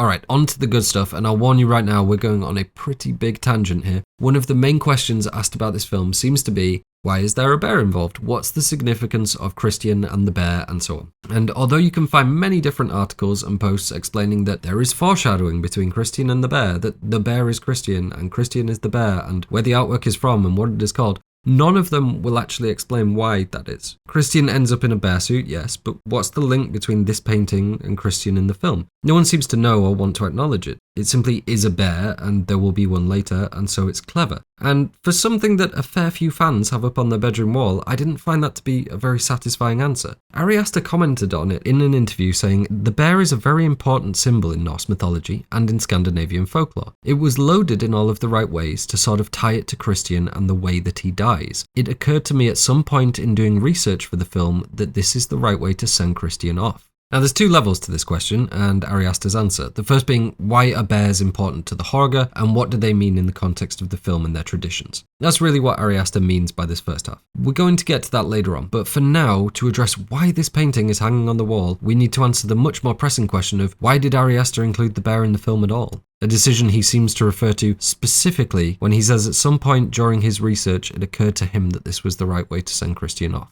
Because he's definitely talking about finding something specific there, and that got my ears burning. As I mentioned, this has become a very popular poster for fans of the film. It's quite widely known that this painting is called Poor Little Bear, or Stackars Lilla Bassa in Swedish. It's painted by John Bauer and featured in a repeat anthology of Swedish folklore called Bland Tomtar och Troll, or Of Gnomes and Trolls, that was released in the early 1900s. And it is difficult to get your hands on a copy, but before we get to that, let's start with the obvious. Why the image connects with fans so much, because it foreshadows the end. And in accepting that, we accept that Danni is the little girl, actually a princess, and Christian is the bear, given that, well, you know, the unpleasantness. Now, in the scene where we see Terri with the hosepipe, there is another painting that people have pointed out is also by John Bauer, also from Of Gnomes and Trolls, although it's a different volume to the anthology, and that's a key distinction, because a lot of people are under the impression that these two princesses are the same princess, that being Princess Tufstar, who we see in this image. And in that they both represent Danni, they essentially are the same character as far as the film is concerned. But in reality, they are two very different stories that the film ties together, and so we need to understand both to fully understand what's happening here. Let's start with the more widely known one, Princess Tufstar, or the fairy tale of Skut the Elk and Princess Tufstar, to give it the full title. The story is both bleak and beautiful, and also reasonably easy to access online if you want to read the whole thing. As is a recurring habit of princesses in Scandinavian fairy tales, Princess Tufstar has left the safe confines of her castle and gone out to play in the dark forest. Before long, she is met by a friendly elk that warns her of the dangers lurking there. The girl, trusting as she is, asks the elk to let her ride on top of him so that he may show her the world. The elk warns her that the world outside the castle is a dangerous place, that it is full of evil and wickedness, that it will hurt her. But the girl is stubborn, and she persuades the elk to take her with him. They set off together, venturing further into the dark woods. Before long, they come to a clearing where the girl observes some strange figures dancing. The elk warns the princess that despite seeming friendly, the elves are renowned for their treachery, and makes her promise to hold on tightly to his horns. Noticing the princess riding by, the elves quickly swarm to her, grabbing at her and trying to prise the golden crown free from her head. As the princess removes her hand from the elk's horn, she forgoes some of its magical protection, and the elves are able to steal the crown and vanish into the woods. The girl is distraught, but the elk reminds her that it could have been much worse. That had she been more careless, the elves might have taken her. The next day, they continue on their journey throughout the forest. Before long, they cross paths with an old woman, who the elk identifies as a witch. The elk warns the girl of the danger, but when the witch asks to see the girl's golden dress, the girl again removes a hand, and the witch snatches the gown away, disappearing with a cackle into the woods. The girl is distraught at losing her finest dress, and pleads with the elk that they might go after her. But the elk reminds her that she was lucky to only lose the dress, and tells her that if she had followed the witch, she would never have come back. The next day, the elk and the princess arrive at Tarn, a secluded lake hidden deep in the forest. The waters are black and speckled with greenish gold. The girl comments on how strange it looks, and once again the elk warns her, telling her of the danger lurking just below the surface. Despite the elk's warnings, the girl leans in closer, mesmerized by the strange water. As she does, her golden heart locket slips off her neck and falls into the pool. The locket had been a gift from her mother on the day she was born, and the girl was inconsolable. The elk warns her that they must leave, that if she keeps searching for her locket, she will forget everything else. But the girl has had too much taken from her, and she is determined to find her heart. She tells the elk he should leave, that she will stay as long as it takes. For a while, the elk stands guard and watches her quiet melancholy from the tree line. But after a long time waiting, he realizes she is no longer aware of his presence there, and reluctantly he leaves. Many years pass, and every now and then the elk would travel by the waters. Princess Tufstar still sits there waiting, still staring longingly into the dark water, looking for her heart. She is no longer a little girl, instead a slender plant, crowned with white cotton, leaning over the edge of the pool. The elk wonders if she smiles at him, if she wishes she could follow her old friend, but he knows she cannot because she has fallen for the spell of the forest. And she most definitely doesn't live happily ever after. Now, I imagine it's pretty clear from that what the parallels are with Danni, but just to quickly clarify, we've got a blonde princess or queen figure going out into the wider world, in both cases represented by the Swedish countryside. The forest literally takes everything she has, her station represented by the crown, her innocence represented by her clothing, and finally her kindness and joy as represented by her golden heart locket. And just the same, Danni loses everything to the forest, to the learning experiences of her fairy tale, her kindness, her connection to those she loved, finally making the decision to sacrifice Christian, the loss of her heart. And we see both of them turn into plants, in a way at least. Now, let's switch to the other, far less well-known fairy tale that the Poor Little Bear illustration actually comes from, which is called Oskuldens Vandring, which translated into English is either Innocence Hiking, Innocence Journey, Virgin's Hike, or Innocence Goes for a Walk. I can't tell you for certain because I couldn't find a version of it, let alone a translated version of it, and the few references I could find for it seemed to give it conflicting names in English. In many, many places online, you will find people attributing this painting to the story I just told you, which, as you may have noticed, did not involve a bear at all. And at first I thought it was possible that Ari Aster had made the same mistake, or just enjoyed that story and the artwork of John Bauer and realised the bear image fit. And I assumed that because the other story, Oskuldens Vandring, the story that this illustration is actually from, comes from a different volume of the anthology, and it is very, very difficult to track down. And you can trust me on that because I did track it down. I couldn't find it anywhere online, and I've been sailing the high seas for a long time, but I couldn't find it anywhere. ChatGPT couldn't even tell me the basic plot points of what happens in the story, and this is a piece of literature that's been around for a century. There were a select number of original Swedish copies available to purchase from a handful of specialist resellers around the world, but they were starting at several £100s to buy and so fragile that I wouldn't want to risk posting them internationally. But I did get the email of a reseller that I knew had a copy in their possession, and from that I was able to get photographs of every page emailed to me, so a big thank you to Maritz if you're watching. And so that's why at first I assumed that Ari Aster, just like most other people online, had just associated one John Bauer illustration, Our Poor Little Bear, with the story of Princess Tufstar, because Oskuldens Vandring is obscure enough that he'd have to go to pretty extreme lengths to even become aware of the plot to then want to reference it. At that point I was certain he'd just seen the bear image and wanted to use it, but then I Google translated the pages the reseller sent to me, and I started to read the fractured Swedish that it kicked back out, and somewhere in the middle of that I burst into a giggle, firstly because I realised this dude is legitimately crazy. And then secondly, because all of this essentially boils down to a very convoluted and dark joke he's making. So, for potentially the first time online in English, let me introduce you to the story of Princess Anna Jolanta Isabella Elizabeth Maria Katrina Inez Beatrice. You can see why she may not have caught on as well as Princess Tufstar. Luckily for us, she prefers to just be called Bella. Now, Princess Bella's story is extremely similar to Princess Tufstar, although not quite as tragic. Just like Tufstar, she sneaks out of her castle to go and be a little rascal in the forest with zero regard for her personal safety. But as it turns out, Bella is a little boastful. She's a little bit too confident in her abilities. And after a successful escape from the castle, she realizes she is quickly too hot, and so she takes off her gown. She shouts to the trees and marvels at how tall they are, but when they reply kindly, she reminds them they cannot run like her, and as she starts sprinting away to taunt them, she trips over her high-heeled shoes. After removing the shoes, she continues on her journey and accidentally steps on a viper. She continues on this course of not understanding danger and softly annoying the entire forest, losing her crown to a raven and giving her necklace to a swan. Eventually, she stumbles upon an eagle, disturbing its nest and waking up its children. The sun is coming down and the girl is stranded in the forest. So, mainly out of aggravation as to all the commotion the young girl is causing, the eagle tells her it will fly her back to the castle, leaving her at the gate and taking her last possession, her linen frock. Just like Tufstar, she is without clothing, without her locket, and without her crown. She has lost everything to the forest, and now stands in front of her own castle without any sign of her station. Fortunately for Princess Bella, she is able to climb back into the castle, where her mother and father have been worried sick about her, which is all essentially the same as Tufstar. Little girl goes out into the world, loses everything, symbolizing her loss of innocence. In Bella's case, this comes from her being rejected by the world. She puts herself out there too boldly and suffers for it. But I missed out a key part. In the middle of all of that, Bella ran into a big brown bear in the middle of the forest, and seeing this great bear lumbering towards her, she feels very sorry for it because it is too hot and it cannot take off its skin or fur. And the translation I have is terrible, but yes, it is that literal. A big part of the story is Bella not really being old enough to understand what she's seeing.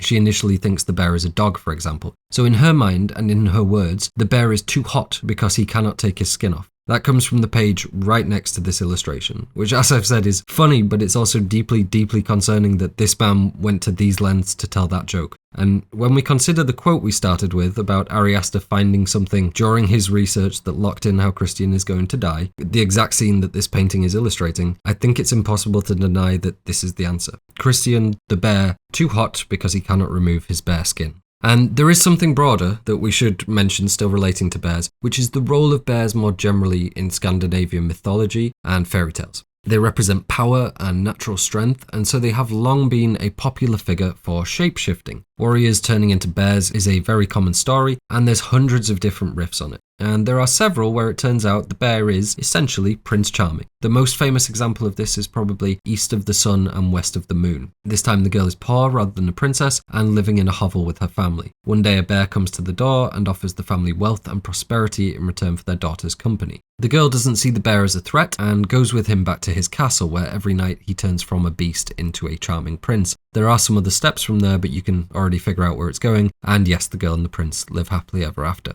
The point, though, is there is this precedent within the folklore for bears to be this Prince Charming figure in disguise.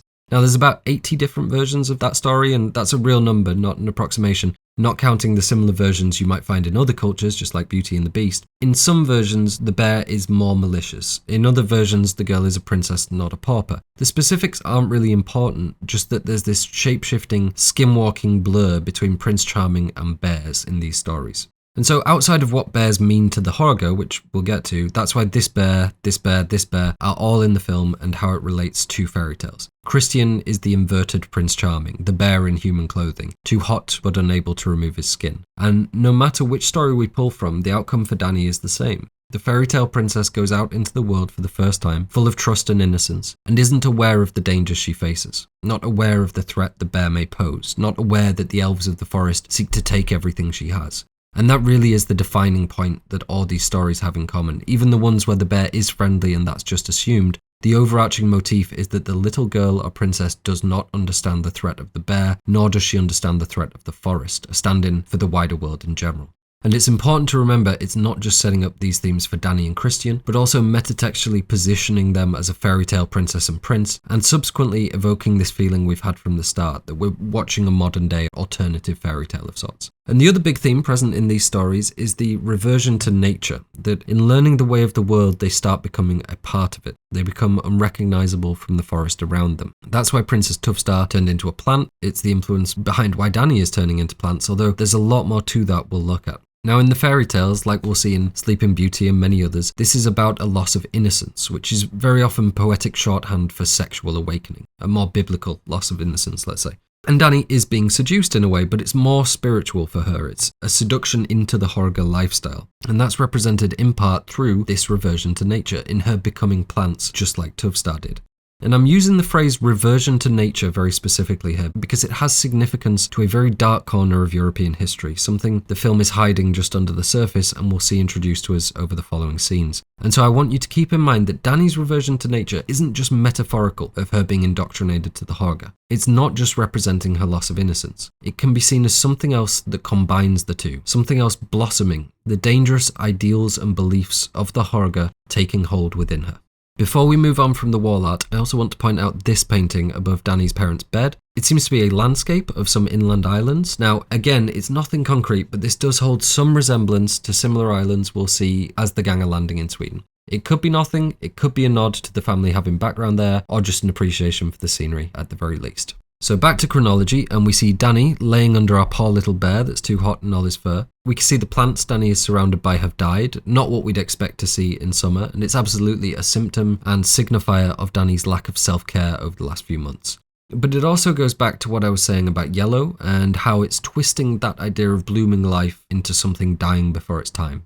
And in walks Christian, desperately trying to break free so he can go to a party. He knows he can't argue when Danni suggests she'll come too, but he clearly doesn't want her to, and rather than saying that, he tries to manipulate her into thinking not coming would be for her own good. Cut to the party, and this is a really short scene, but there's a few important things going on here. Primarily, it's where we first hear about the trip. This is really cleverly done as we start with this bottled sound representing Danni's phased out half listening, and it comes more clearly into focus when she catches the comment about them all going to Sweden. Secondly, the conversation here, and at many points, is puerile, talking about watching their parents have sex, being culturally insensitive towards Sweden. This is all part of the somewhat obnoxious view of Americans the film is building. We find out that Josh is visiting Sweden as part of his studies, and that it's where Pelle calls home. We also see Christian lying to Danni in as casual a manner as he can muster, telling her he probably isn't even going on the trip. And I don't want to just be critical of Christian here. There is an element of the paranoid partner to Danni as well, zoning in as soon as she hears about Christian doing this, which is entirely fair given the circumstances, but if you watch Florence Pugh closely here, I think she's letting the crazy in just a touch. Same with her sudden burst of questions. It's clearly a little bit hostile, a little bit uncomfortable. On their silent drive home, we see Christian put his phone in his pocket and Danni's eyes fixate on it as if she's concerned with who he might be texting. And one other thing, this guy on the left that they're talking to, I know a lot of people are interested in what happens after the film ends. Do the Hårga get caught? What Danni does and so on. And unlike with Hereditary, I think we can get some pretty solid answers on what that is. So for now, all you need to know is this guy on the left represents the only person the group tell where they're going, at least as we see it on screen. When Danni and Christian get back to her apartment, they have the inevitable argument, and this is really to drive home to the audience that Christian is not to be trusted. After Danni outlines the problem, Christian says sorry in a kind of confused and questioning tone, then lies about when he planned the trip, then threatens to leave. And up until that point, Danni has been holding her own. She's been trying to play it cool, but she's also pressing the issue. However, from the moment Christian threatens to leave, she begins to back down. She says she doesn't need an apology, that she wanted to talk about it past tense, meaning she's done asking. She immediately goes from subtly trying to discuss the Sweden thing to doing whatever she can to defuse it because she's terrified of being alone. And Christian realizes this ploy is working, but rather than letting it be, he doubles down on it, using that fear she has to bring her in line. He repeats the threat of leaving, and she essentially starts begging him not to and apologizing to him. To simplify all that, he turns him having to apologize into her having to apologize just by threatening to leave. The whole thing is a big manipulation towards Christian getting what he wants, and he only relents when she's crying and repeatedly apologizing and calling herself paranoid. And because Christian is conflicted about the Danni thing, and maybe because he sees it as another way to one-up her and smooth things over, he then makes up another lie that he was always going to invite her, even blaming her for ruining the surprise. Jack Rayner is particularly good in this scene. He does a very good job at making you dislike him, but giving it just enough humour that you can still laugh along with the jaded boyfriend. And just like Florence Pugh, he keeps the whole thing very believable. Once he's dropped that he was always going to invite her and that she ruined the surprise, the camera holds on her wavering expression. This should be the cliche moment where she explodes with glee and says, "I can't believe we're going to Sweden." It could even be the moment she apologizes for ruining it and tries to get kissy if you want to lean on the submissive angle, but instead there's nothing, no reaction. Danny has no idea what to feel, no real reason to even believe he's telling the truth, nothing but doubt over what he wants at all, really. And so we don't see her final reaction. And the end result is a complete absence of catharsis for the audience in this moment. We carry the anxiety and unease right into the next scene, just as the relationship does, because the film refused to give us that moment to breathe. It doesn't really let up the whole way through, and I'm sure it comes as no surprise after Hereditary, but the level of manipulation put on the audience in the first 20 minutes of this film is incredible. There's a couple of other things worth pointing out here. One is this shot of Christian in the mirror. Ari Aster loves messing with mirrors, we know that from Hereditary, and I think looking at this, it's easy to see why. It's a dynamic shot with two conversing characters that gets both of their faces in clear view for the audience. We'll see the same thing in the next shot with 5 people. It's technically very good and clearly effective, but we also have this sort of confusion to the eye where the characters in the mirror seem to look as if they're looking in through a window. This was especially apparent in Hereditary, where the characters are being observed, and we see the same thing here to a degree. It creates distance to the characters, division. In this shot, division between Christian and Danny, and in this shot, division or awkwardness between the friendship group and Christian and Danny's relationship. It's a very clever way of generating anxiety between the two parties, and it also allows for the characters to be staring out at the audience, sending some of that anxiety our way. These characters are looking in through a window or a screen just like we are, and these characters are staring back. It also sets up the idea of the outsider. Christian will end the film as the outsider and Danny the new prize of the Hårga, with Christian watching on. In the other scene, it's Christian and Danny's relationship that is exterior to the friendship group and the source of the scene's conflict. And that following scene in Mark and Josh's apartment is the last we see of America, but there's a lot to cover here. I've seen a few people thinking this is Christian's apartment, but in the script it clearly states it's Mark and Josh's. I think the amount of books should be the main clue that it's Josh living here, not Christian, whose academic strategy seems to be fake it till you make it, or fake it till you get some of the weirdest barn sex going and then sewn into a bear suit. Let's start with the obvious anxiety in the scene. We immediately cut from Christian telling Danny she's coming to telling his friends that she isn't, but they need to act like she is. His exact wording being, "I invited her and she accepted, but she's not actually coming to Sweden." Which Mark and Josh seem quite confused by, particularly Mark. And I've seen a lot of people equally confused by this online because it's a weird thing to say and it gives us a few options. Either Christian is certain she isn't coming because he's saying he's going to break up with her prior to then, or he's suggesting he's going to employ some other workaround for getting her not to come. Clearly this doesn't pan out though, and so we're left with the possibility that Christian is perhaps lying to his friends here to avoid the confrontation, or he's banking on Danny deciding not to come because she's overwhelmed with grief. Now, we know Christian is willing to be underhanded with Josh later on. We know he's a habitual liar, so it's likely that this could be an element of trickle-truthing. He does essentially trick them with his explanation. First he says that he invited her, then that he invited her but she isn't coming, then that he invited her and she accepted, and lastly tells them to act as if it was their idea. The end outcome is that Danny ends up on the plane, so it seems very likely that Christian is just lying here. But Danny's also going to be throwing up from grief on that flight. She's clearly not in a good place, and she was almost not rested enough to go to the party. During this scene, she's even jumping at the microwave behind her, so we can say she's likely suffering from some form of PTSD. And when Danny's asked about if she's coming after entering the apartment, her reply is to say, "I mean, I guess so, look at Christian for confirmation," and then kind of pose it out to the group. So she's not certain about it at that point. Now, given that when they all say they have no problem with it, her and Christian share a hug in the mirror, I'm leaning towards the confusion coming from Christian lying and him using the situation to get them to approve her coming. But it is worth noting that she's not sure when she walks in, and Pelle is the one reinforcing that she is coming, saying, "You know, I'm very, very glad you're coming. I think it's very good you're coming," once they're alone on the sofa. And we go straight from that conversation, or rather Danny's exit from it when Pelle brings up her parents, straight to the flight to Europe. So yes, I think Christian is manipulating his friends here into getting them to agree to Danny coming, but it's also just as likely he was going to try and weasel out of it. Ultimately though, once Pelle starts getting his hooks in, it seems certain, we are told certainly by him, that Danny is coming. We'll come back to their conversation in a moment. Sticking with Christian though, it's also worth pointing out that Josh asks if he should clear away the bong, and Christian seems entirely unfazed. I'll leave judgment of that up to you. Either Christian just wants to be entirely honest with Danny, or he doesn't really care what she thinks. Also, shout out to Whirlpool to hear his silence when he should be affirming Danny, his forgetting the laptop after asking Christian to look at it. It's some much needed brevity at this point, and it's difficult with him and Jack Rayner because we are supposed to find them unlikable, but they do such a good job of finding moments to make the audience giggle. Now, onto a completely different note, this scene might set the record for most visual foreshadowing crammed into one room. I'm going to list all the ones that I could find, but I'm sure there are more here. If you know of any I've missed, please tell me in the comments down below. So from the top, make it drop like a mallet into Josh's skull because we've got this hammer-shaped light positioned right behind his head. Very threatening and obviously foreshadowing his grisly end at the hands of this absolute piece right here. We've also got this beam of light pouring in over Josh, signaling him as an illuminated, enlightened figure. Illumination has always been analogous with knowledge, just like darkness symbolizes the unknown. It's why Prometheus stole fire. It's why an idea is signaled by a light bulb above the head. It's why the Enlightenment was called the Enlightenment. And we even get told that this illumination, this search for wisdom, will be his downfall because we've got this skeleton frequenting his library of books. Over to Mark, and we can see the positioning of the coats on the door in the background, forming this suggestion at a jester's hat. We'll also see this picture of the Scarecrow from The Wizard of Oz and this Scarecrow soft toy, both foreshadowing Mark's horrendous end stuffed full of straw. Next to that, we can see a stuffed bear toy that looks like it's been awkwardly resewn, foreshadowing Christian's grisly end. Now is probably a good time to mention the pretty clear Wizard of Oz metaphor at work here. The lion, the bear, is Christian, lacking the courage to do what's right and break up with Danny. The Scarecrow is Mark, without a brain and eventually stuffed with straw. And the Tin Man is Josh, who lacks a heart.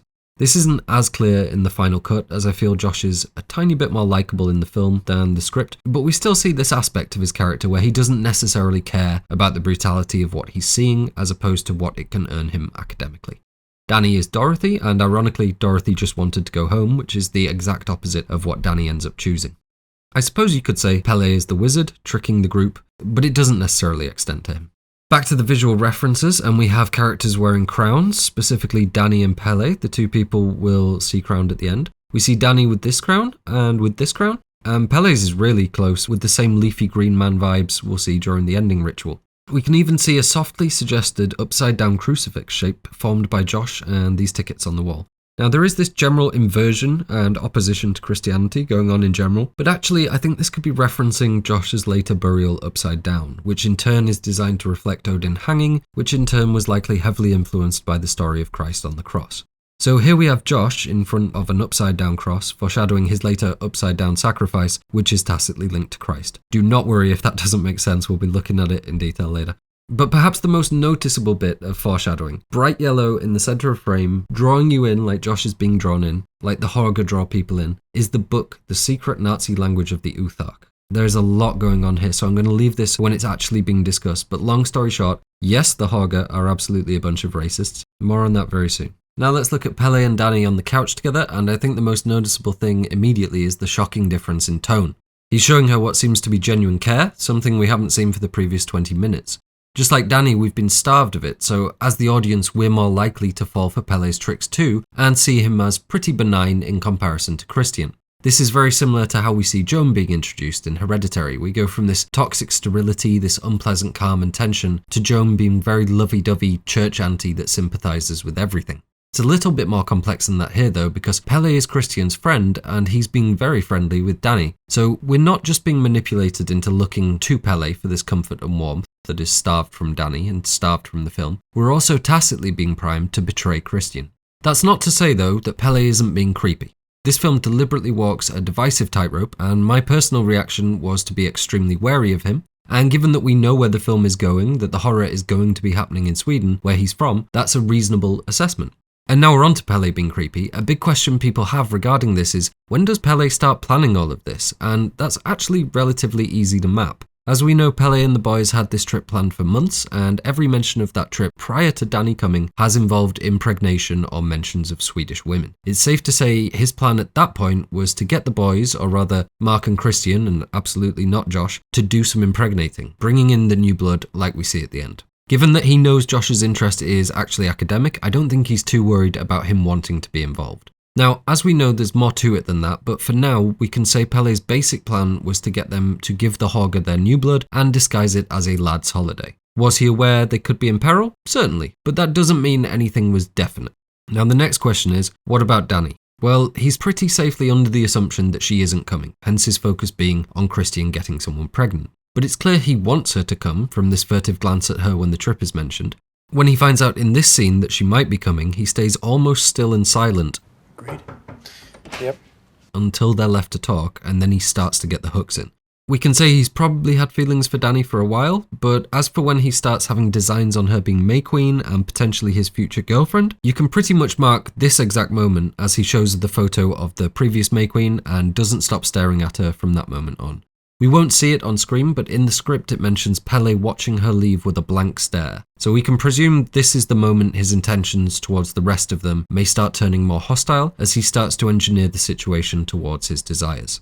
And once Pelle's made this connection with Danni and the May Queen, and he starts telling her she is coming, we can see his cult recruiter brain moving to that next level of manipulation, and he tries to use her grief as a vehicle for establishing emotional nurture and exploiting her vulnerability. Really, for the rest of the film, like on the plane right here, you'll see him covertly watching Danni, watching for opportunities to seduce her into the Hårga. And notice how when Danni says, "That's an interesting symbol," Pelle doesn't elaborate on its meaning. It's not even clear which symbol she's pointing to, and this is par for the course with Pelle. He isn't interested in explaining the meaning or answering a lot of the questions we see him get asked. In Danni's case, we can presume that's because he doesn't want to scare her off, but with the rest of the group, specifically Josh, we can say it's because he doesn't want them knowing, or more likely because he knows it's pointless telling them. I've seen people ask what Pelle is drawing here, and it's literally just the items on the table. I've seen a number of different explanations for this, ranging from Ari Aster having fun at the audience's expense, knowing they're searching for every sign they can, or that it's simply supposed to set up his drawing ability for when he starts handing Danni creepy fan art. To me though, I think it's supposed to show Pelle's role as an observer. We know he's sending information back to the village, and while the contents of this table are relatively mundane, it sets up that he's taking notes, recording his environment, just like we see him doing in the opening mural, taking notes from a tree. Another reason I think we can safely assume he had some feelings for Danni prior to her decision to come to Sweden. This scene closes with one of the slickest transitions put to screen, and it really conveys this feeling of Danni's grief not subsiding between her getting upset in front of Pelle and the flight to Sweden. We see a very similar trick in Hereditary, where Annie's screaming carries over from the point of her finding Charlie's body to Charlie's funeral. And there's this immediate knowledge that there's been no lapse in the grief in the intervening time. And I love the way the sounds of the plane begin while she's still in the living room and amplify when she pops the door open. Very simple and very effective. This turbulence that we'll see the plane suffer from, reflecting Danni's mental state and foreshadowing the horror awaiting her. But let's go back for a moment, because the most important thing about this scene is that it's where we get our first mention of the Midsommar festival, which Pelle describes as sort of a crazy 9-day festival his family's doing, lots of pageantry and special ceremonies and dressing up. And I guess that's fair in a typical horror villain doublespeak kind of way. Now, the number one question about this movie, the video people are going to look up after watching, the subject of this article and many other articles, is the Midsommar film based on real traditions or real history? And all of them, from Vanity Fair to Screen Rant, all of them have the same answer. They're going to tell you that elements of the Midsommar celebration are absolutely real. The maypoles, the dancing, the flowers, the frolicking, all have been traditions in Europe and other places around the world for a long, long time, which is true, they have. But the other half of that answer they all give, the question that I think everyone is really asking, is no, the activities of the murderous Hårga don't have any place in history and sacrifices like this never occurred. It's all an invention of the film. 99% of them all draw the same conclusion, that while Midsommar festivities are absolutely a thing, there's no historical influence for the sacrifice beyond maybe wider pagan sacrifice throughout Europe. There's videos, posts all over the internet all affirming the same thing. And I don't want to say it's wrong, because in a very technical sense I suppose it isn't, but, and in this case it's a pretty sizable but, I think they're all missing out something extremely important. The real answer to the question we're all actually asking. Because I think, well actually I'm certain, that this was all based on something. Welcome to the city of Uppsala, Sweden, a beautiful slice of Scandinavian living where history meets modernity and both exist together in harmony. And just on the outskirts we have the small village of Gamla Uppsala, or Old Uppsala, the previous site before the present city's founding in 1477. And while it may be a reserved and quiet place today, back in the 10th century it was a major cultural centre due to its relatively large size for the time and a supposedly quite grand golden temple that was built there. And crucial to us, it was also home to a festival that would draw visitors from every province in Sweden, even envoys that would bring offerings for the festivities from the ruling monarchs, a heathen festival that would take place every 9 years. Heathen in this sense meaning pagan. And you can probably guess where this is going and what they did at that festival that took place every 9 years. That's right, they sacrificed a bunch of people. The festival is even described specifically as a feast, just as we see in the film. And while there's not an overwhelming amount of evidence for it, what we do have evidence of makes for some pretty interesting reading. Primarily, we have the 11th century account from German medieval chronicler Adam of Bremen. He describes there a magnificent temple made of gold and named Usbola. According to Adam, the main idols worshipped at the temple were Odin, Thor, and Frey. Now, the temple most certainly did exist, although it's currently the matter of some debate how grand it truly was and what purpose it truly served. This footage I'm playing currently is of the temple site today. Many thanks to Nordin Walks for that. I'll try my best to squeeze in a link to the full video in the description, but I am linking their channel if you want to check them out. Now, some historians doubt some of the details of Adam's account, considering the area to already have been predominantly converted to Christianity due to the proliferation of Christian runestones found there. They suggest that the pagans Adam described were essentially an offshoot branch of Christianity that Adam may have been trying to discredit. But I want to stress this is not the commonly held belief, and other reliable historical sources corroborate Adam's account of human sacrifice at Uppsala during the festival. And even if there was an inconsistency there, the historical veracity is not our concern here. We just care that it's a known account of history the film can potentially be pulling from. And the longer I talk about this festival at Uppsala, hopefully the more familiar it's going to sound, because there aren't too many details to Adam's account, and they all appear in the film in some fashion. So let's start with the sacrificing. Every 9 years during the festival, a sacrifice would be made of 9 male offerings from 9 different living species, making for a total of 72 sacrifices. And yes, human was the first and foremost on that list. We know some of the included animals were dogs and horses, but the full list was never provided. And in the film, we have exactly that, 9 human sacrifices. Also, might I add, inside a golden temple. And just like in the film, the festival occurred over a 9-day period. In the film, it's changed to a 90-year festival to maintain the significance of the number 9, while also adapting to represent this cyclic resurgence in ethno-nationalist thinking. The other major detail from Adam's account is where the sacrifices took place, which is in a small but sacred grove of trees adjoining the temple. Now, there's a lot more to say as to why the trees get involved in this and exactly how they're involved in the sacrifice, which we're going to look at later, and I promise is a lot less boring than it sounds. But the short version for right now is the sacrifices are hung from the trees in this grove, and the general link to trees comes from Odin and Yggdrasil, the world tree. Now, the grove consists of many smaller trees, and one that stands out to Adam as being very large with wide-spreading branches, that was green in both winter and summer.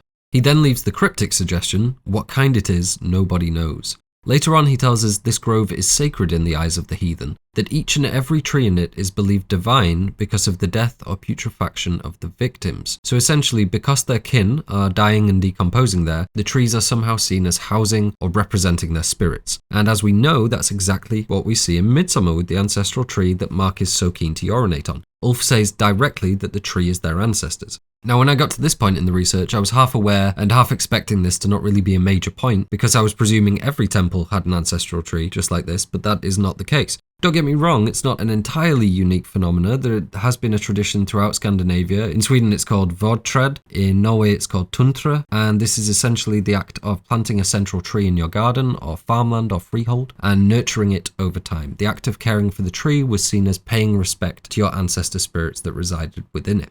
So while the practice isn't entirely unique to the festival at Uppsala, what really seems to be is this specific notion of a tree bonding to ancestor spirits through a mass sacrifice. Now, there were perhaps many other sacrifices we don't know about. Uppsala certainly isn't the only place in history to see people hung from trees, but let's say it's a standout case. So much so that this fragment of a recovered tapestry that literally just shows men and animals hanging from a tree is widely assumed to be depicting the sacrifices at Uppsala. We don't see it in the film, and I think we can all be thankful for that. But there was a scene that involved the butchering of 9 animals, including a dog, including a horse, and draining them of their blood as part of a fertility ceremony. There's also another cutscene as the group are travelling into Hälsingland, where they come across a tree filled with exsanguinated boars. We see reference to this directly in some of the Hårga artwork, where we see a depiction of deer being hung from a tree and drained of blood. And this is potentially what happened at Uppsala. The sacrifices were hung from trees and possibly drained of their blood, given Adam makes reference to their blood being used to placate the gods. Obviously, it's a different style to the tapestry fragment, but I think it's very likely that was an influencing factor.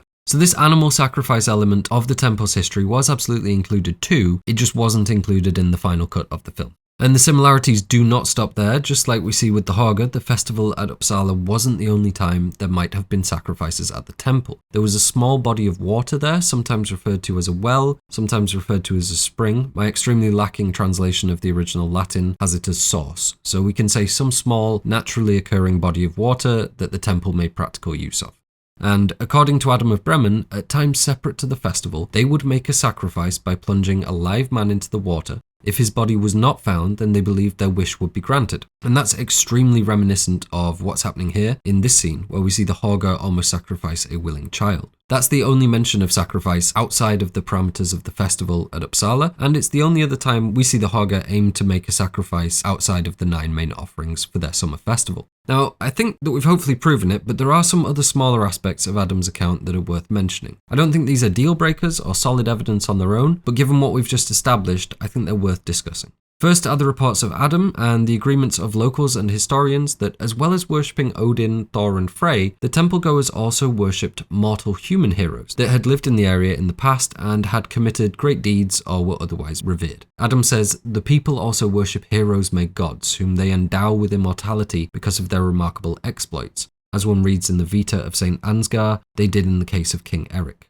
So right there, Adam is acknowledging that this isn't the only instance of humans being worshipped alongside gods, but given this section is specifically about Uppsala, we can say that this tradition at the temple wasn't the norm. And just because you may find it interesting, in the same section, Adam also acknowledges the similarity between the Norse and Roman pantheons, likening Odin to Mars and Thor to Jupiter, so he seems to be relatively astute and aware of the traditions. Now this is important to us because as well as worshipping their pagan gods, these mother and father nature archetypes, the Hårga also worship people, specifically Reuben, the inbred oracle, and previous oracles before him. Now, there's more we'll say about Reuben and his role in the Hårga, but think honestly, is he a necessary inclusion? I don't mean does he add anything to the film, he certainly does, but if you were writing the Hårga, wouldn't the logical choice be to have them worship pagan gods or have them revere an inbred Dalai Lama figure? I'm not saying both is a bad choice at all, but it's a unique one and it's exactly what we saw at Uppsala where humans were worshipped alongside gods. Next we have Adam's description of a golden chain that goes around the temple. It hangs over the gable of the building and sends its glitter far off to those who approach. Now we don't have much proof for a great golden chain outside of Adam's account,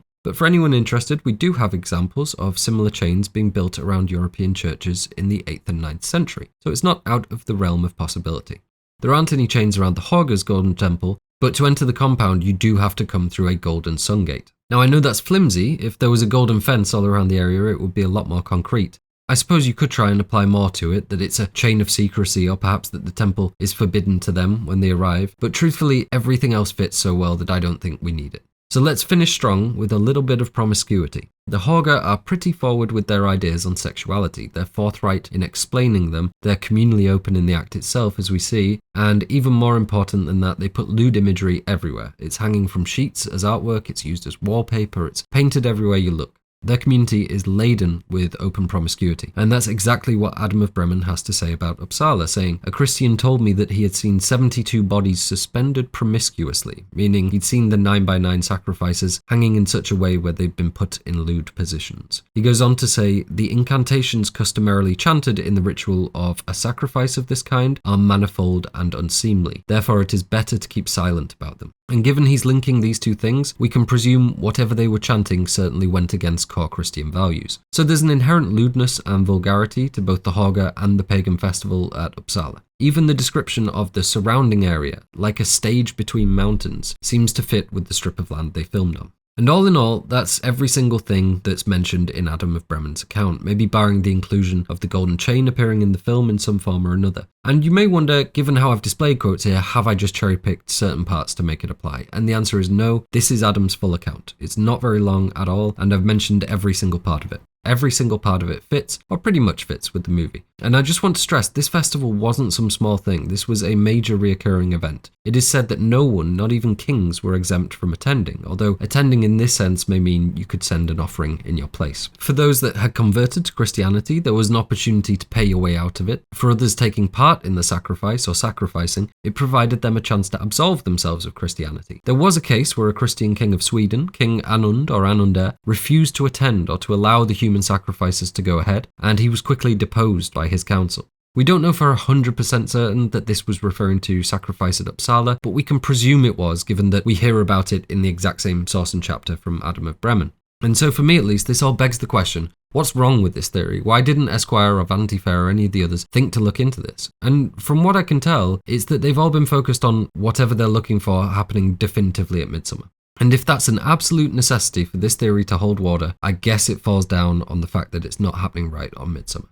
But that to me doesn't matter at all, because the question is, and always has been, what is the real life influence for what we see in the film, not was there pagan human sacrifice specifically on Midsommar. However, just in case you're not on board yet, this festival didn't take place on the summer solstice, that's true, but it did take place over the spring or vernal equinox, which is pretty damn close. It's still a relevant event in the astronomic calendar. It's also the thing you would absolutely adapt given you want to make the film about Midsommar, just like we see parts of May Day celebrations pulled in. The only things that have changed are the date of reoccurrence from 9 years to 90, which is purposefully done, the equinoxes we've just covered, which you absolutely have to do if you're making the movie about Midsommar, and lastly that the sacrifices were all male at Uppsala. Again, we see this being altered to fit with other aspects of the film, namely the balance the Hårga discuss with the hermaphroditic tendencies of nature. I also think it would be thematically confusing if the Hårga just started killing specifically just men at the end. And personally, I think that's enough evidence to say the festival at Uppsala was a major influence on what we see on screen. It would just be too complicated a coincidence to the point where, even if Ari Aster and the creators of the Hårga had never heard of the temple at Gamla Uppsala, these ideas must still have got through to them via the ephemeral cultural understanding of early Scandinavian tradition. But I know that's not the case because Ari Aster named one of the sources he used for researching the movie, that being The Golden Bow, a study of magic and religion by Sir James George Fraser. It's an early compendium of European witchcraft, magical groups, and pagan activities, and the word Midsommar appears nearly 200 times throughout it, so there is a lot here on the history and traditions that Ari Aster could have pulled from. And if you were flicking through those mentions, it's very likely you would see one of the 7 times that the temple at Uppsala is discussed. So not only does it fit perfectly, but we can say pretty certainly that if Ari Aster was using this book to research Midsommar, which he was, then he would have come across the temple at Uppsala and the festival of human sacrifice that occurred there. And with that, I rest my case, and I hope you find it convincing. Now it's time for part 2, The Dark in the Light.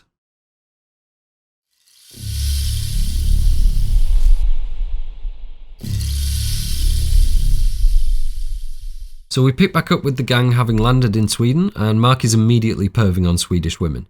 He's been sold on this very much being a sex-filled getaway. He asks, what is it that makes them hotter? And Josh replies, the Vikings grabbed all the best babes from the other countries and dragged them over. Now, first of all, there isn't much of a basis for this. Speaking as someone who grew up in the north of England, let me tell you that they very much did their fair share of grabbing women, but most of that stayed over here and mixed with our genetics. There's very little evidence of mixing back across the North Sea during this time, specifically within matrilineal DNA, so we can say women weren't being taken back and forth a lot or in great number. And so Josh's point is a little confusing because he is, by all accounts, a good anthropologist. And I think this is a product of his character being toned down for the film. Remember I mentioned he was lacking a heart, but it's more clear in the script. Well, originally it was Christian that said this, which makes sense that he'd just go with his assumption rather than fact. And then Josh chimes in that it makes a pretty good case for from a nationalist point of view, which is brutal and designed to show us that Josh's anthropological interests far outweigh his morality, that he's able to look objectively at terrible acts out of this unquenchable cultural interest. We still sort of get that in the final cut, but it's a little bit more guarded. And I think the reason it's okay to have Josh say Christian's line here is that this entire conversation, from Mark noticing the roadside ladies to their discussions about mutant genitalia, it's all part of this puerile and obnoxious depiction of Americans on holiday. Josh is giving the lad's holiday answer here, hence why it's okay to have him saying the best babes and playing fast and loose with the truth. This is essentially locker room talk that Danny's not really included in, and so it's driving home this idea of her not being a part of the group, and the group being brash and childish Americans that do not fit in and don't really care, and have repeatedly stereotyped Sweden every time it's been brought up. There is another reason for this playing fast and loose with history though, and that's the foreshadowing that Pelle, our Viking in this situation, has dragged over Danni, who he sees as the best babe, May Queen material. And really that's the key doublespeak. That's why this line is still included even though the rest of the discussion is missing. The group don't know it, but they're currently part of that process of being dragged over. We also hear a snippet of conversation without context where Pelle is asking Josh if he's sensitive about Hiroshima, the Trail of Tears, and finally slavery, to which Josh says, dude, what do you think? Now on first watch, this is probably just a bit of funny banter where Pelle is ribbing Josh a bit, but there's something else going on here. Firstly, these are all terrible things. It's not a funny side bit for your character to be sensitive about them. The slavery reaction, sure, but when we speculate on what this may have been said in response to, I think it's pretty clear it was criticism about Nazis. And the reason I say that is Pelle's first response is Hiroshima, which is a similar argument to Dresden, where people will question the justification and point out that the Allies did a bunch of terrible things too. And so what I think we can take from that is that Josh was making some form of criticism regarding the Nazis, and Pelle is sort of saying, well, why does that bother you? Why is this something you're fixated on but not X, Y, and Z? Now that has to remain speculation. I can't say for certain what they were talking about off screen, but to me it's the reasonable answer given what context we have. But why would Josh be bringing up Nazis, and why would Pelle be taking any kind of umbrage with that? And to answer those questions, we need to say goodbye to monetization and hello to the book, The Secret Nazi Language of the Uthark, and Danny noticing it in the car. And on that note, before we start this section, I just want to reaffirm that this is potentially the most evil group to scour our world history, racist, murderous charlatans and cowards that should never have had their day in the sun. And everything I'm discussing, I'm doing so with full condemnation of them, not promotion. Now, I already mentioned this isn't a real book, but that's not to say that the Uthark isn't a real thing. Or is it? Well, it's complicated. So let's try and simplify it, because no matter how we cut it, this is a pretty huge topic. So these runes you're used to seeing everywhere are Elder Futhark, not Uthark, Futhark. There's also Younger Futhark and the Anglo-Saxon Futhork. Elder Futhark originates around the 2nd century AD to give you an idea of how old these systems are. The name Futhark refers to the order of letters or runes, very similar to QWERTY on keyboards. The pronunciation of the first 6 characters is F-U-Th-A-R-K, hence Futhark. Now, fast forwarding to the 1920s, we have a chap by the name of Sigurd Agrell, a professor at Lund University in Sweden. And he was a bit of an eccentric that made the claim that these rows of runes were actually a cipher of sorts. And to understand their mystical meaning, one had to shift the characters along by one, putting the F to the back of the alphabet and giving us Uthark. Agrell believed that the Futhark was a regular alphabet, but the Uthark held great magical power. He put all of this to paper in the book Die Spetentijk Alphabet-Mystik und die Runenreihe, or The Alphabet Mysticism of Late Antiquity and the Sequence of the Runes, that eventually released in 1932. And that's really all you need to know, because this theory was widely disregarded and had zero basis in historical fact.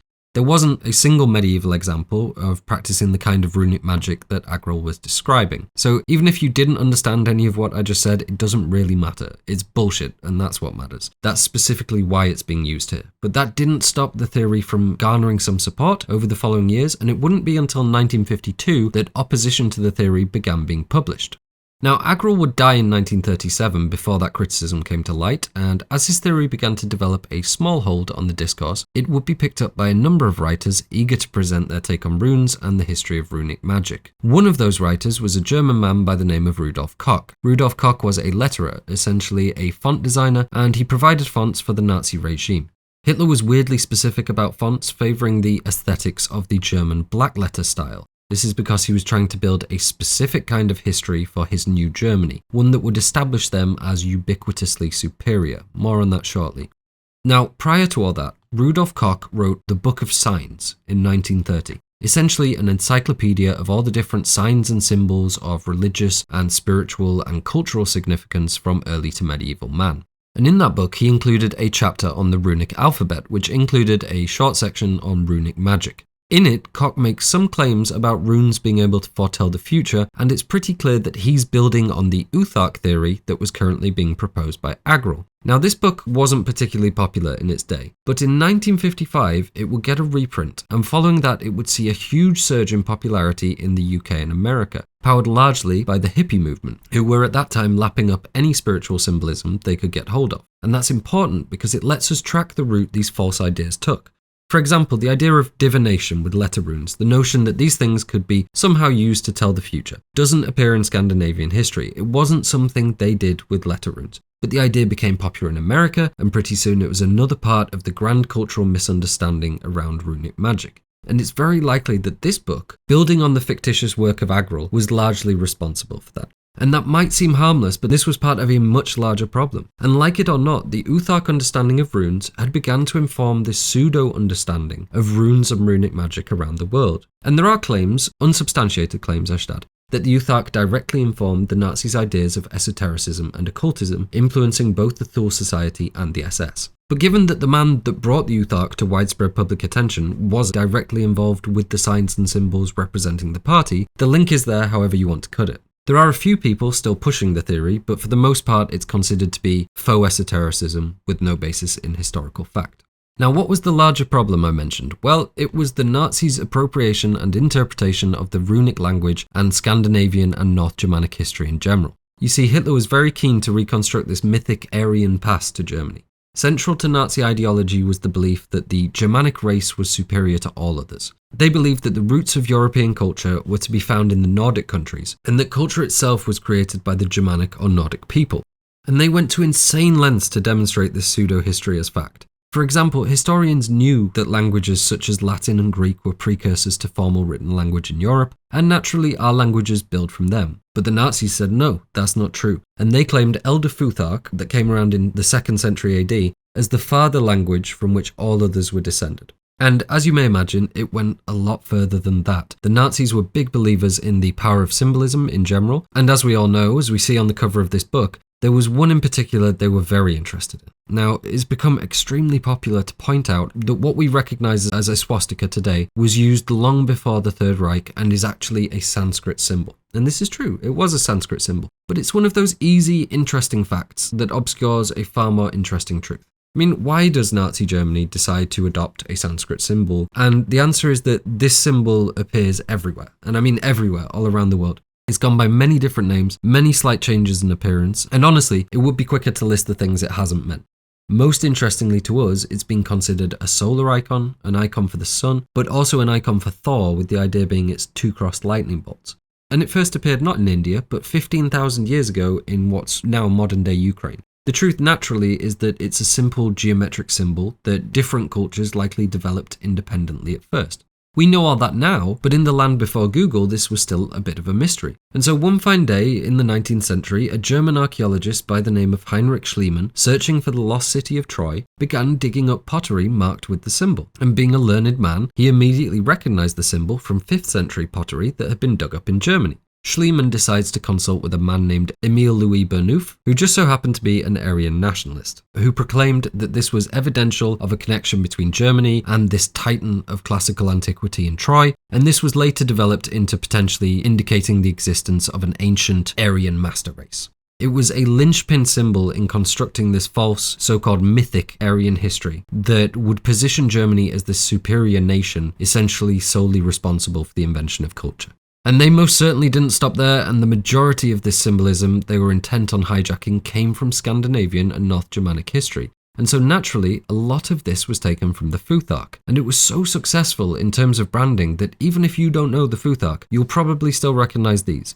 Perhaps most famous is the S rune, or Sun rune, or Sowilo rune, which I am almost certainly saying wrong. This was made infamous by Hitler's Schutzstaffel, or SS, who used the rune as the SS in their logo. This was renamed in Germany as Sigrun, or the Victory Rune, taken from the name of the Valkyrie Sigrun. There's also the O rune, or Othala rune. All these runes have a load of slight variations on the name, so please forgive me if I don't include the one you're used to.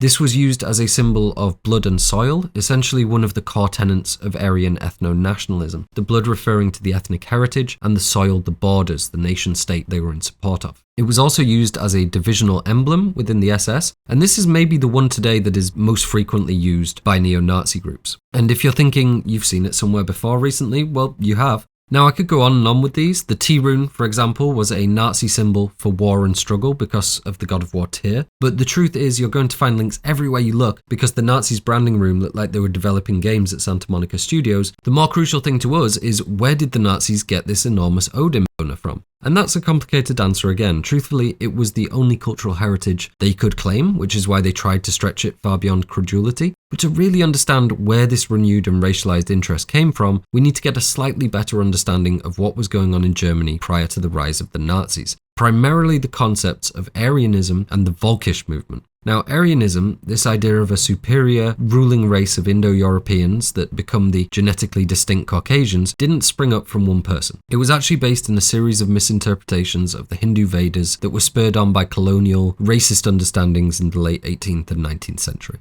Now, in Germany, as these ideas were taking hold, something more insidious was happening. A political and cultural movement known as Völkisch. You remember I was talking about the reversion to nature, signalling Danni's seduction by the Hårga? Well, this group, the Völkisch, are exactly what I was talking about. The movement was based around an odd kind of romanticized nationalism that championed a return to a more traditional kind of Germany. A return to folklore and the forest, the establishing of a new kind of national identity to a reconnection with the land. It's even been described as a flat-out revolt against modernity, a focus on rural and agrarian values, going back to nature and getting away from the increasingly industrialized cities. It was built on this idea of blood and soil, and so nationalism was hard-baked into it. And part and parcel with that came a big focus on community, on the ideas of Germans acting together as one body. And hopefully all of this is starting to sound familiar, not just with some aspects of modern politics the film might be criticising, but also the Hårga themselves, this group choosing to live a simplistic rural lifestyle, who are also pushing this idea of acting and feeling as a collective.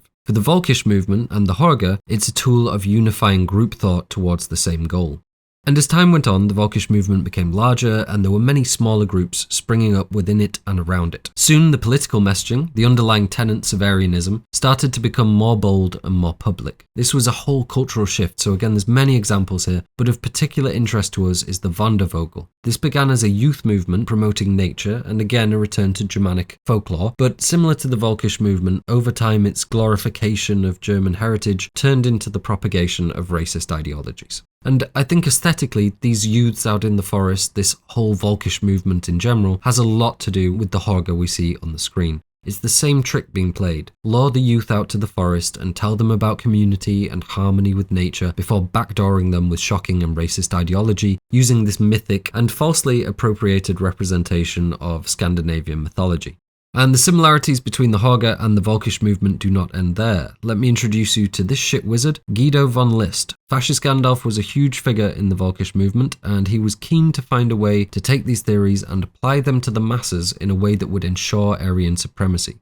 To that end, he created his own pagan Völkisch sect known as Wotanism, Wotan being another name for Odin. It was essentially Völkisch folk religion that went even harder by rejecting Christianity and returning to Odin. Now this is intentionally confusing, but in layman's terms, Wotanism was a front. It was the folk religion for the masses, just like the Völkisch in general. It was a vehicle for more dangerous ideologies. In semi-secret, Guido von List had also developed another religion called Mormonism, which was essentially a system of occultism centered around the wisdom of the Aryan race. The idea being that the masses could believe in Wotanism, be happy hippies focused on their national identity, while the elites would practice level 60 white person magic based around misappropriations of pagan history and, very ironically, Kabbalistic occultism. He desired a rigid, hierarchical society run by Aryan overlords, where non-Aryans essentially existed as a subhuman worker class. And his goal to achieve it was essentially the creation of a cult, layered in ancient Norse mysticism, which should raise obvious parallels. Now, eventually, all the people following Mormonism would be weeded out by the Nazis, who weren't really looking for competing ideologies. But the blend of magic and the supremacy of the Aryans absolutely stuck around, and in many ways catalyzed exactly what we're talking about here. The pseudo-historical, pseudo-occult understanding of Scandinavia and North Germanic history and mythology, and how it's skewed into racist doctrine that persists to this day. And crucially to us, he was knowingly subverting most of the people who would follow him. He was essentially starting a cult, where only some at the top would understand the real practices of the religion and the racist underpinnings of it, extremely similar to what we see in the Hårga, whose ordinary members seem to be devout, but with elders that may have their own private agendas and understandings.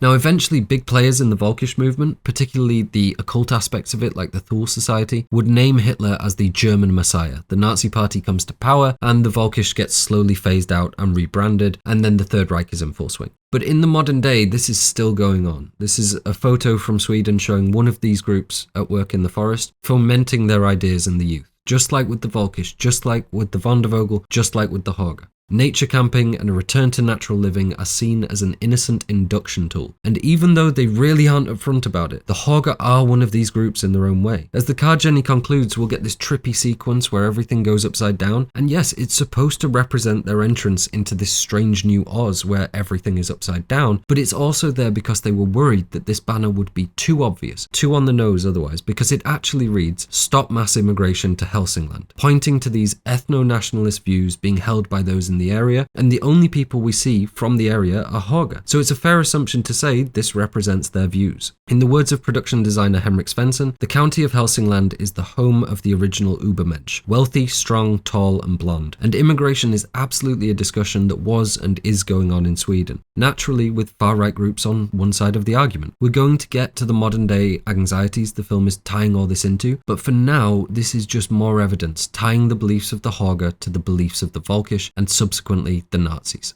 The Hårga, as we see plainly suggested here, are absolutely one of these modern-day neo-Nazi groups. I'm not saying they necessarily identify as such, they've clearly got their own specific thing going on, but they absolutely share the views on race, on ethnic purity, and the misadoption of this history and mythology for their own ends. So while we can say they're a unique creation for the film, they are A, a very close metaphor for these real-life groups, B, their hippie commune style is influenced directly by the Volkish movement and other real-life influences we'll examine, and C, they are harbouring very similar ideas and intent to the things we've been discussing. Take a look at this still from the end. It's not directly Nazi, but it's so close to it and more modern adjacent groups, the strange visored hoods, the robes, the symbols on the wall. We'll look at this properly later, but my point is simply, under the surface, they're a lot more Nazi than they're letting on. We should also probably look at how the characters discuss the book. Danni asks Josh about it, and he refers her to Pelle, who says, "We're taught the runic alphabet in my village," so Josh just carries that around to annoy me. And from that, we can say that Pelle is clearly aware of suggested links between runic languages and the Nazis. What he does not do is explain it to Danni, favouring a vague or cryptic response in order to not give the game away. But does Josh know Uthark is a bit esoteric, a bit of a con, not academically supported? Or in this film, are we just using Uthark as a stand-in for Futhark with this little Easter egg thrown in?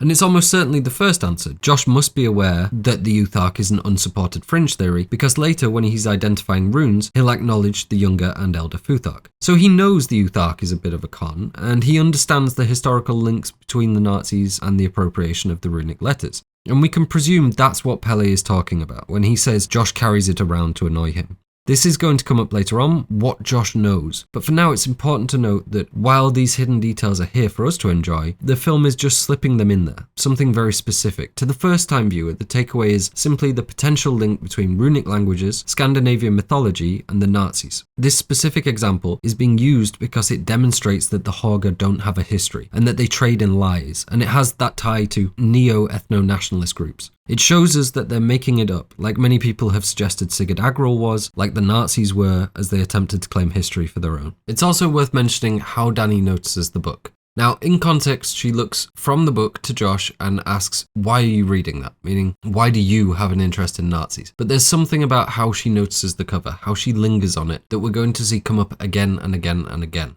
Danni seems, or will seem as we move forward, to have some element of recognition with everything she's being exposed to. And I think while we're supposed to feel like she's making a link between the swastika, Josh's skin colour, and Josh's interest in the topic, if you watch very closely, there's something else happening behind her eyes. A familiarity with the runes, a reawakening of sorts that we'll see a lot more clearly later on. Following that, Danni asks Josh about his thesis, and when he tells her it's about Midsommar, Danni says it sounds very similar to what Christian was planning on doing. And Christian is terse in his response, essentially trying to get her to stop talking by making her feel as though she's pressuring him or overstepping. And that's very likely to be what you'll take away from it, because Christian doesn't seem to have any clue what he wants or any genuine academic passion. But given what we know he's going to pull on Josh later on, it would seem this is actually evidence that he's already been toying with the idea of just copying Josh. And if that's the case, then his actual reason for kind of bullying Danni out of the line of questioning is that he doesn't want Josh to find out. So he's using passive-aggressive doublespeak to try and navigate between them. And lastly, Danni says to Pelle, "See that, Pelle? You've managed to brainwash all of your friends." And this is obvious foreshadowing into their partial induction into the Hårga cult. Cults obviously being pretty famous for brainwashing, and Pelle's lies and manipulation in order for that to happen. That's pretty straightforward. But Pelle's response is far more telling. Josh was already brainwashed when I found him. There's a lot going on there. Firstly, the language of when I found him. Pelle was the visitor from a foreign land, presumably the outsider to the group, and yet he's the one finding Josh? And finding for what exactly? It's a tad ominous and also maybe slightly disrespectful, making Josh sound like some street urchin or the concept of an anthropological study, just like Josh is doing to the Hårga. And as we go on, you'll see Pelle being a lot more snarky towards Josh. I mean, he really doesn't like Josh, and the reasons for that are twofold. Firstly, the colour of his skin. It's pretty safe to say no one understands the Hårga outside of their elders as well as Pelle does. He doesn't exploit the Hårga necessarily, but he absolutely uses their rule set to engineer the best outcome for himself. So we can say he understands their wishes and likely espouses them himself. Secondly is Josh's overly inquisitive nature and academic thirst, specifically his interest in anthropology. And that is the brainwashing Pelle is talking about. He sees Josh as having been brainwashed by his academic pursuits, which is fair. We're going to see Josh entirely avoid discussing the Attestupan purely because he wants to see if it's real so that he can publish work on it. Josh will even put himself at a great risk and take pretty questionable actions in pursuit of this. So Pelle kind of has a point, and I think this is why he singles Josh out here rather than commenting on Christian or Mark. He knows Josh's main desire, main drive, stands in the way of him being able to manipulate Josh like the other two. And we can see this as him chipping away at that by trying to poke fun at him. Later, we'll see him use this power he has over Josh in authorizing his study of the Hårga to keep him in line. As we come to find out, Pelle is good at understanding people. He understands the cult he's a part of, and so he's probably accurate in describing Josh as being brainwashed. With the journey at an end, we see the group pull up to this preliminary meeting point. You can see a maypole right on the crest of the hill. You can also see a lot more people than we really ever get introduced to, and this has led to a fair few questions online as to who these people are and if more people are dying off screen. Now, obviously we have Simon and Connie, who are visitors that have been brought by Ingemar, but who's this or this? And the very simple answer is that these are other Hårga that have been on the pilgrimage like Pelle and Ingemar. They are not possible new bloods like Mark, Christian and Danni. Pelle tells us as much, saying, "These are all younger people from my village. They are also returning from their trips outside." And even before they've managed to walk over to meet the first set of Hårga, we can see the group already not fitting in. Mark is bothered by walking through plants and the presence of bugs, and Josh is shouting at him to just fucking walk. And right from the moment we get out of the car, really from the plane, we've been getting these asynchronous and ominous horns needling at the viewer as they build the anxiety. And so when you hear Ingemar shouting at Pelle, even though it's friendly and pretty recognizable to anyone that watched PewDiePie, it immediately seems like a threat. Really, we're being conditioned to feel alongside Danni through the whole film, and we know right now she's pretty racked with anxiety, so this new and loud shouting is going to feel aggressive. Now, Ingemar is actually shouting, "Holy shit, Pelle," which we're supposed to understand is Ingemar being happy to see Pelle. Maybe it's been a long time since they've seen each other, and that's true. We see them warmly embrace, comment on weight gain, and so on. But there's something else happening in this scene, and we know that Ingemar knows that Pelle was going to be here. In fact, the last thing Ingemar is surprised by any of this. Because what's actually happening here is that Pelle and Ingemar are comparing offerings, comparing conquests, comparing the babes they have dragged back. And as with everything between them, it seems Pelle has won. Now, body language, placement, eye contact are all extremely well managed during this scene, and I'm going to break it down for you because it's going to show us quite a bit about Pelle and Ingemar. Firstly, notice Pelle beckoning the group, seemingly directing Danni over behind him as Connie and Simon walk up behind Ingemar. Their interaction is very friendly, but their commenting on each other's weight points to a bit of a friendly or not so friendly rivalry between the two. And this whole scene is like a weird slavery presentation where they're comparing what they've managed to procure. Clearly, Ingemar is impressed at Pelle's haul, hence the "Holy shit, Pelle" introduction. But I want to stress that it's very likely Ingemar already knew who Pelle was bringing, given his reporting back to the Hårga. He almost certainly knows about Danni, and if so, he's not impressed by the number of them, he's impressed by the beauty of Pelle's May Queen to be. Now, when this happens, we have two stages of characters being introduced to frame. Firstly, we have Danni alone in the background with Pelle in front of her, and Simon and Connie walking closely intertwined. So maybe a bit of foreshadowing that Pelle and Danni are going to be the happy couple before too long. Maybe a reflection of Danni's isolation in her relationship compared to Connie. But more crucially, we get Christian introduced into shot at a distance from Danni, with Pelle and Ingemar happily reuniting between the two. We've got two happy loving couples close together, and the toxic couple standing separately. And notice how, through the start of this scene, Danni is going to have her back to frame and be standing relatively central, so that, again, we get this impression we're seeing, and more importantly, feeling from her point of view. Pelle introduces the group to Ingemar, who is not paying attention to their names. He immediately starts greeting Christian before hearing them, and yet still picks up all of their names perfectly. And watch when he tries to remember them in turn. He misses Danni out, moving from Christian to Josh to Mark, and then coming back to Danni after pretending to forget her name. This is absolutely a manipulation. He's having fun with Pelle and making it seem as though her arrival there isn't anything of note. You'll see Pelle give him a cheeky look right after, and Ingmar will even reinforce that he just learned their names 2 seconds ago, yet he didn't have any issues getting them entirely right. You can also feel a bit of deflation when Connie and Mark are introduced in comparison to the main group. It's very subtle, but there's just less excitement about it. Ingmar almost wants to get it out of the way, and Pelle doesn't seem nearly as enthused about meeting them. While they will be used for sacrifices, they are not the new blood the Hårga is seeking. Firstly, because they're ethnically different to the Hårga, and secondly, because Connie is clearly in love with Simon. She's not going to be turned onto a Hårga lover, nor would the Hårga allow that to happen. In short, Pelle is very good at this game, and Ingmar is very bad. Ingmar has gained weight, Pelle has stayed in shape. Pelle has brought the Hårga gifts, Ingmar has brought them, at best, unwilling sacrifices. That being said, Ingmar is a bit of an incel and does seem to still have designs on Connie. There is a definite glance of "this one's mine" to Pelle when he introduces her. Next we see Ingmar offer the group mushrooms, and I say offer the group, but if you watch his focus, it's really Danni he's pushing them on. Now, as we know, drugs can be used to create dependency, altered states of mind, are useful for getting people indoctrinated, and in general, plying your followers with substances like this is pretty textbook cult-like behaviour. It's put to us like a crazy summertime holiday experience, but that is very much not what's happening. And it's not just Ingmar's body language that we can get this from. We also see Pelle stealing a subtle glance at Danni, trying to measure her reaction. Again, he's watching her the whole way through with subtle glances like this. When Danni is apprehensive about the mushrooms, he's paying very close attention to what she's saying to Christian. And this may look like the one time that Christian does the right thing, making sure Danni feels okay in taking them. His friends are happy to stand there making her feel awkward until she relents. Pelle and Ingmar literally invade her personal space to push whatever format of mushroom on her she can most easily consume. And throughout the movie, the Hårga will only ever reassure people into taking them. They'll never present the option of just not doing it, or waiting until she's comfortable, like Christian does here. However, Christian is a snake, and there's a clear song and dance to what he's doing here. He's drawing attention to Danni's reluctance, and then enforcing that on the group, asking them to hold off too. And he's doing all this so that Danni relents and does what he wants. Just like we saw at Mark and Josh's apartment, he's quite happy screwing over his friends to get the outcome he wants from Danni.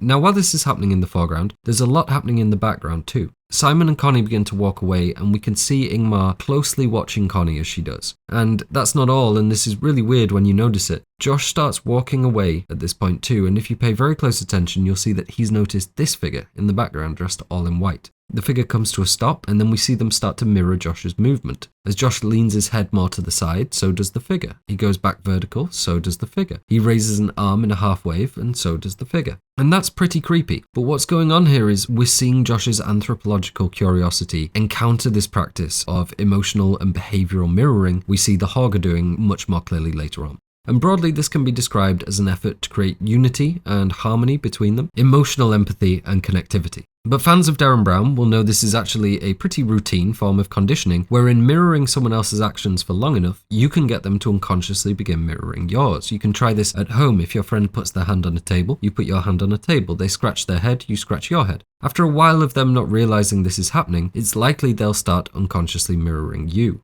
So really, from the moment they get out of the car, certainly prior to it as well, the group are being manipulated, seduced, indoctrinated, whatever you want to call it. The point is that the Hårga are very good at what they do. And for the Hårga, it goes a step beyond physical mirroring. They collectively practice emotional mirroring too. You'll remember this from key scenes like the Hårga reacting to the Attestupan and the final sacrifice, and Danni crying in the dorm with the Hårga women. Essentially, it's a complete one-for-one empathy where they feel, or attempt to feel, exactly what the subject party is feeling in that moment. That could be pain, joy, terror, whatever it is. If it's a strong emotion, they do their best to feel it as a group. And there is actually a term for this, proposed by Emil Durkheim, known as collective effervescence, which is a feeling of belonging and assimilation produced by collective ritual action, a state of intense, shared emotional activation and sense of unison. So essentially, people living in close harmony, engaging in collective actions, can experience a sense of shared emotion, feeling in unison. And that is exactly what we see the Hårga doing, and clearly something we can tie into real-world cults and cult thinking, because they seem to fit the exact bill of what's being described. Small, close-knit communities, frequently sharing in-group rituals. Might I add, with an interest in enforcing that everyone feels the same way, everyone is on the same spiritual and emotional page.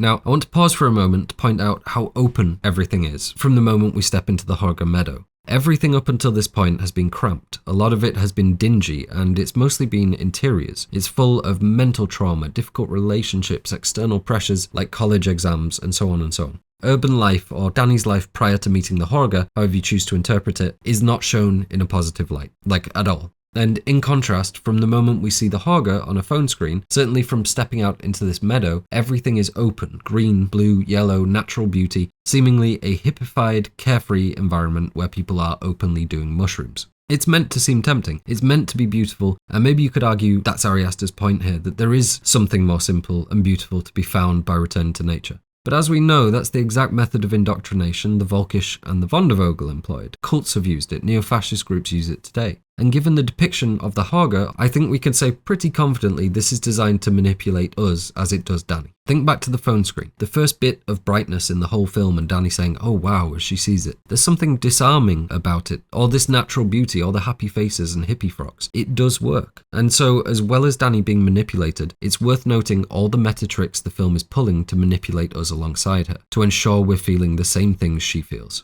So let's focus on brightness for a moment, because it's perhaps the most crucial aspect of the film we haven't discussed yet. Remember at the start I said Midsommar was less bound to horror movie norms than Hereditary. Well, this is the big one. It's that nearly all of the horror, the terror in this film happens in daylight, or at least light, because a lot of these scenes are occurring in the evening or at night, but given that this is supposed to be in Sweden, we're getting this extended solar cycle where it doesn't really ever get dark. This is due to the midnight sun one is liable to see the closer they get to the Arctic Circle. Now, the concept of daylight horror isn't new. We see it in The Birds, It Follows, Jaws, The Texas Chainsaw Massacre, The Hills Have Eyes, but it is still relatively underutilized and certainly harder to pull off because darkness is probably the most used crutch in horror. But if you're looking for where this inspiration may have come from directly, the answer, as with so much of this film, is almost certainly The Wicker Man. Officer Howie is running around the bright sunny island for the majority of the film, and it is completely terrifying. The Wicker Man does have brief sections at night, but as with Midsommar, most of it happens in the day.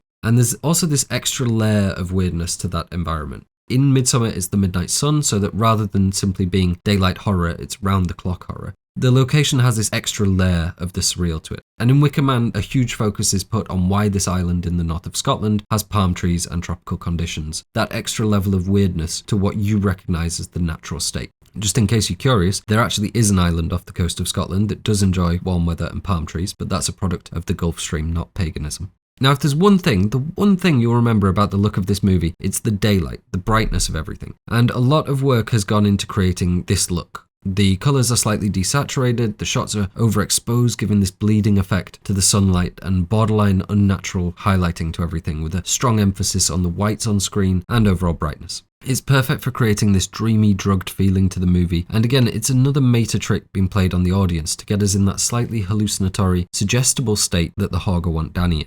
But it goes a little bit deeper than that, because this idea of horror happening in the daylight can also be related back to cults. We may imagine cults as being secretive, clandestine even, and certainly life within the cult, what they believe and practice, can be. But the same can't be said of recruitment. Most of the cults we know are pretty open to newcomers. It's got to be the main desire of most cults to grow in number. To go back to my disclaimer at the start, Mormonism isn't a cult in any legal sense, but it's been broadly criticised as one. The same can be said tenfold for Scientology, another recognised church in a solely legal sense. The point is that what they believe is guarded. They are open in their operation, open in their recruitment, and we can say the exact same thing for the more fringe and criminal cults we've encountered too. They may not share their beliefs or practices openly, but they absolutely operate in the open, in broad daylight. And I think that's what makes The Wicker Man feel so terrifying to me. It's the idea that a whole community could be walking around in broad daylight, not just harbouring, but openly sharing and acknowledging these insane and dangerous beliefs, like, if we sacrifice this detective, we'll have a better apple harvest. Or, we can skin this vaping American just like in our children's game.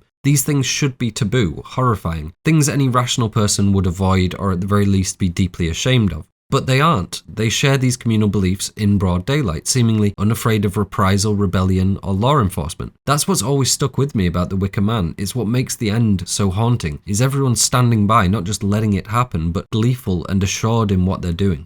I saw the film in a cinema recently with a relatively drunk film festival audience, and everyone laughed at the line, "Don't you see that killing me is not going to bring back your damn apples?" And that's fair, it's supposed to be a ludicrous notion. But make no mistake, in the film it is also supposed to be harrowing. Officer Howie begs and pleads with Christopher Lee to tell his people that killing him won't change anything, that it has no bearing on their apple harvest. And Christopher Lee's Lord Summerall replies with the absolutely bone-chilling delivery of, "I know it will." It's terrifying precisely because they believe it, because they're all willing to acknowledge it in the daylight. Back to Danni in the meadow, just starting to come up on the mushrooms. This starts with a lot of anxiety, particularly from Mark, who is freaking out about the midnight sun. And this is another theme throughout the film, confusion between location and time of day. We've already had Mark confused about where Hälsingland even is, and we'll see this continue now we're in the land of almost perpetual daylight. And there's a few reasons for this. I guess the primary one being to aid this sense of being in a strange land, in a fairy tale in Oz. It's a little bit mysterious, a little bit unnatural. Beyond that though, it adds to this sense of confusion, isolation, and ultimately vulnerability of the group. They aren't sure where they are exactly, they aren't sure what the time of day is. When Danni wakes up from her trip, we'll hear her ask, "Is it tomorrow?" which is a purposefully paradoxical proposition designed to highlight this confusion. And again, we see that meta trick being pulled on the audience too, as we're just as confused as to whether the scenes we're looking at are night or day, and it heightens this dreamlike feeling where we're unclear on how much time is passing. Pelle chimes in with, "Can you feel that, the energy coming up from the earth?"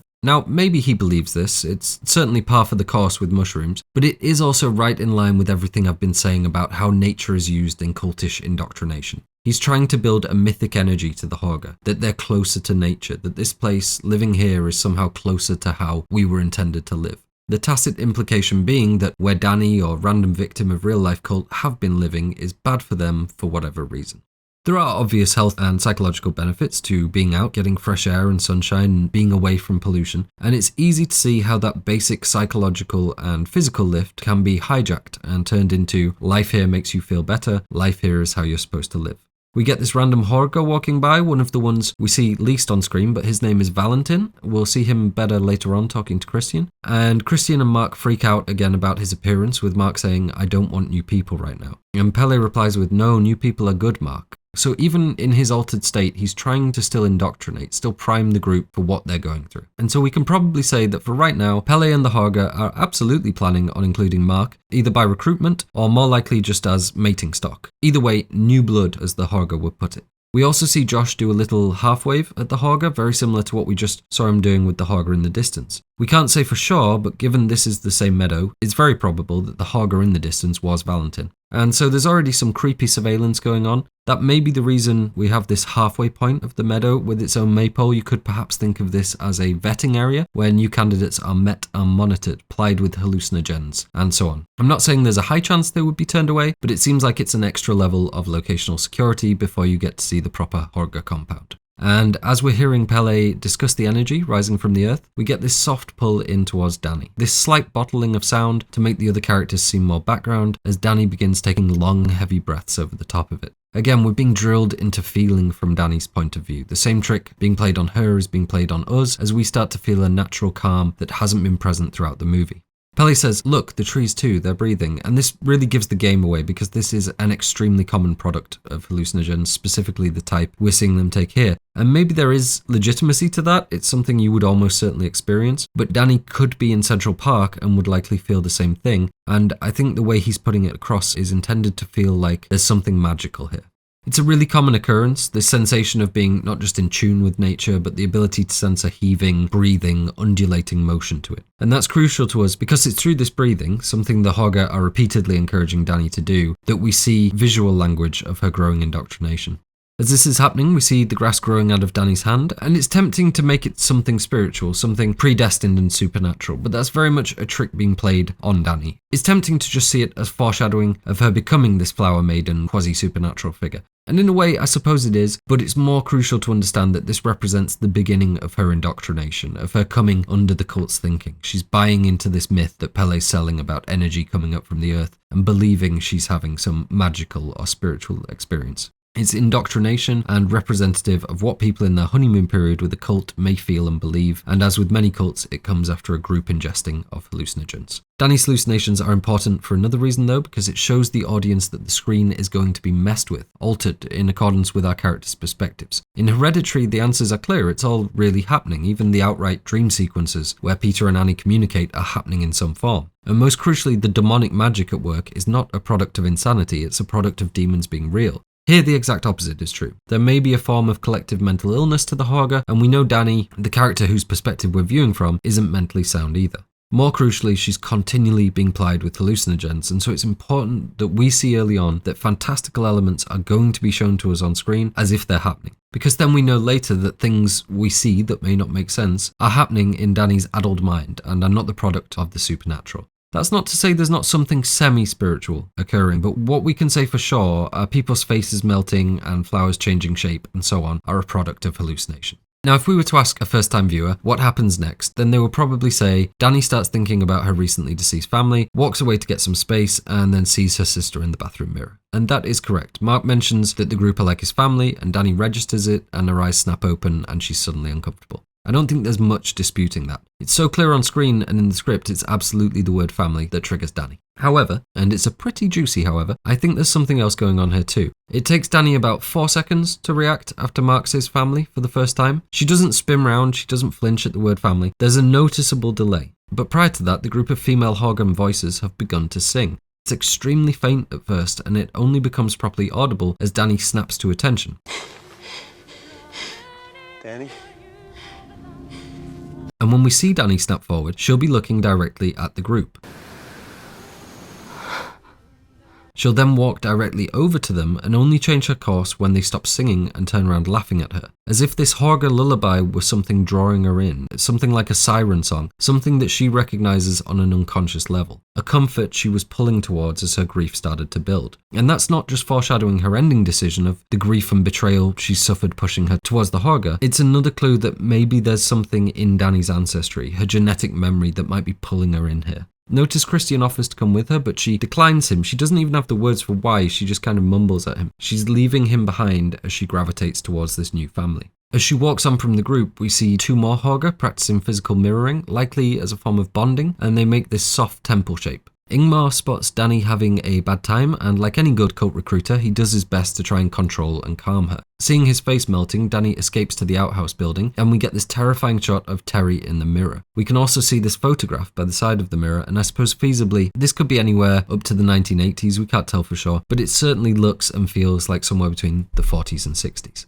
Now that's not definite, but it's something we need to keep in mind when we look at how long the Hårga have been around.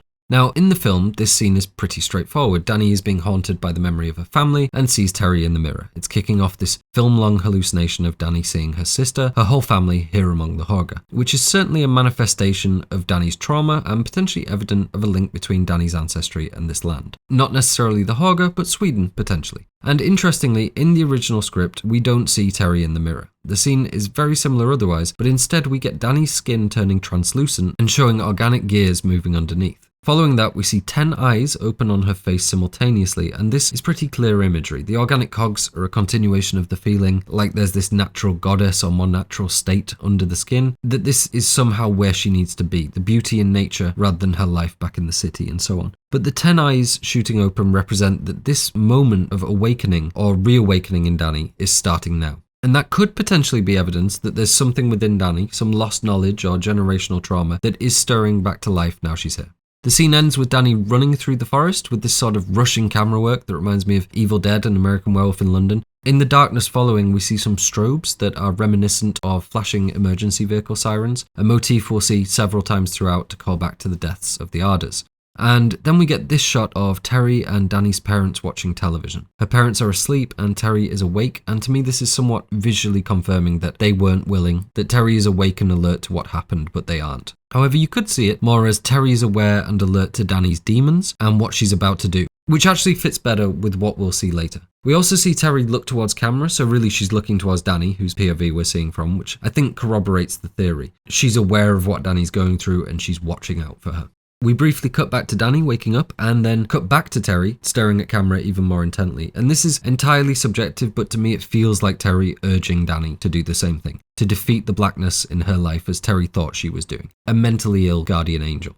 After this, we'll see Danni waking up and asking if it's tomorrow, followed by the short trip into the Hårga compound. Danni will ask where they are going, and Pelle very abstractly says what we came for. Now, obviously they are going to the Hårga compound, which is why they're on the trip, but he's also trying to instill this sense of grandeur and destiny within Danni. We then get these very idyllic shots of them walking through the forest, and we get these very magical sounding pipes playing over the top, quite similar to what we had over the opening mural. Again, giving everything this serene and idyllic quality. We get a pretty funny conversation where the characters rib Mark for his fear of ticks. This is included mainly due to Ari Aster being terrified of ticks in real life, but also again to reinforce this idea that the Americans, specifically Mark, being outsiders, are out of place and somewhat at odds with their environment. As the group approach the Hårga compound, we see the floor of the woodland is laden with yellow flowers, specifically St. John's wort. Let's start with the basics. St. John's Day is on June 24th, and it's the Christian celebration of the birth of St. John the Baptist. Midsummer occurs on the summer solstice, so its date varies slightly year on year, but it's pretty much within a couple of days of St. John's, sometimes falling on the exact same day. And so it's become popular to say, well, actually Midsummer is just St. John's Day, but really pagan celebrations of Midsummer existed prior to the Christianization of Europe. And as we see with other festivities, it was more that the Christian church aligned the date of St. John's Day to coincide with the Midsummer festivities in order to more comfortably phase out or adapt the existing pagan traditions in aid of the Christian conversion of Europe.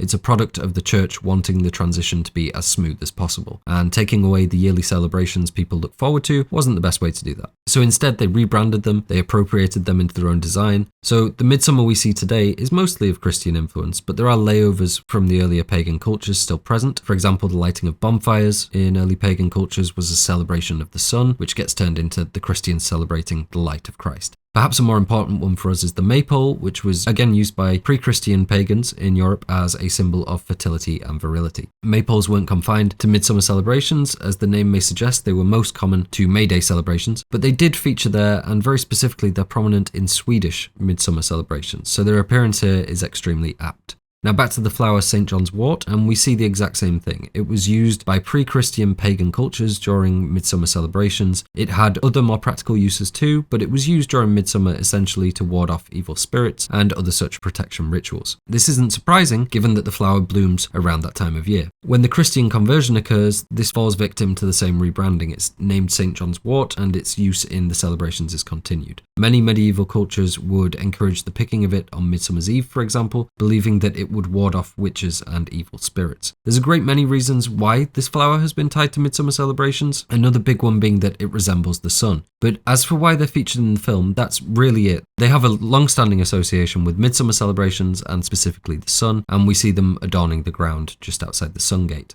However, a lot of the discourse about these flowers in the movie has stemmed from yellow meaning death, which, as we've covered, it does in its own specific way. But that's moved to a lot of people online saying the flower also signifies death. But if we look broadly at what does St. John's wort represent, or what is it associated with, then the three most popular answers are going to be the sun, midsummer, and warding off evil spirits, primarily on Midsummer's Eve. But interestingly, it is associated with death, but also with birth and marriage. And again, that could be because a lot of flowers are associated with all three of those. But it does mean that this flower represents birth as much as it does death, and really the whole life cycle when we include marriage, which actually fits perfectly with the Hårga's fundamental belief of cyclic rebirth. And another thing I mentioned, yellow is used for drawing people in by nature, by the film, and specifically by the Hårga, and that's exactly what we see here in the lead up to the compound. Beautiful yellow flowers and a bright yellow Sungate inviting you in.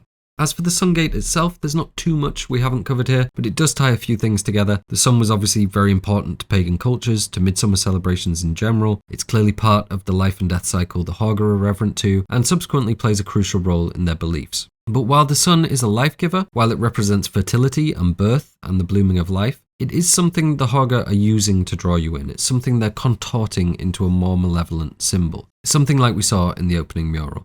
We'll hear Siv mention later on that this is the hottest and brightest summer on record, and as we know it's also the summer they plan to commit mass sacrifice. So again, we can't just view the sun as this life giver, because in the movie and to the Hårga it is also a bringer of death. And that might sound a little confusing, but it's very similar to the Wicker Man, what we see in pagan cultures. They worship the sun and the nurture and life it provides, but that worship is heavily centered around human sacrifice in the name of giving back to the sun, providing it with life in return.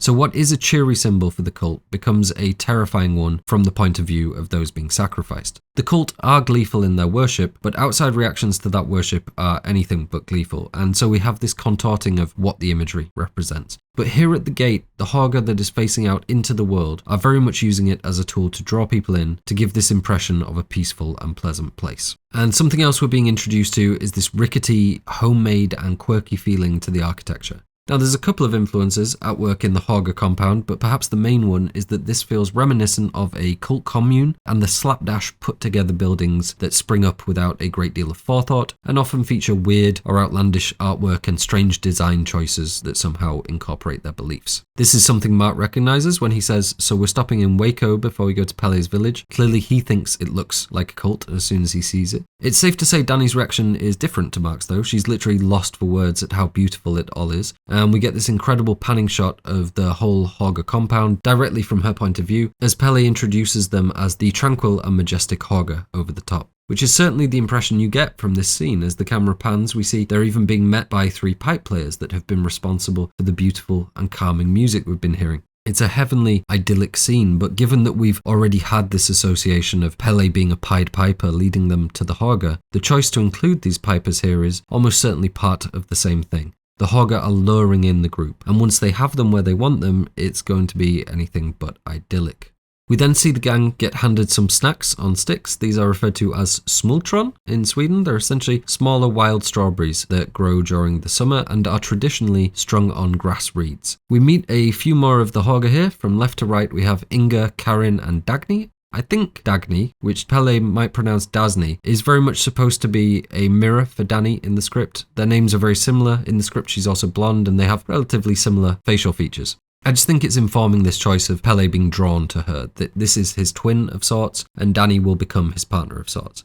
Karin, we see a fair bit of throughout. The tall blonde guy, I'm not actually sure of his name, I think he's uncredited, but please correct me if anyone knows. Inga is the girl who lures Mark away, and her final scenes have become a bit of a source of speculation and mystery, so we're going to be looking at her very closely towards the end. She's played by the wonderful and talented Julia Ragnarsson.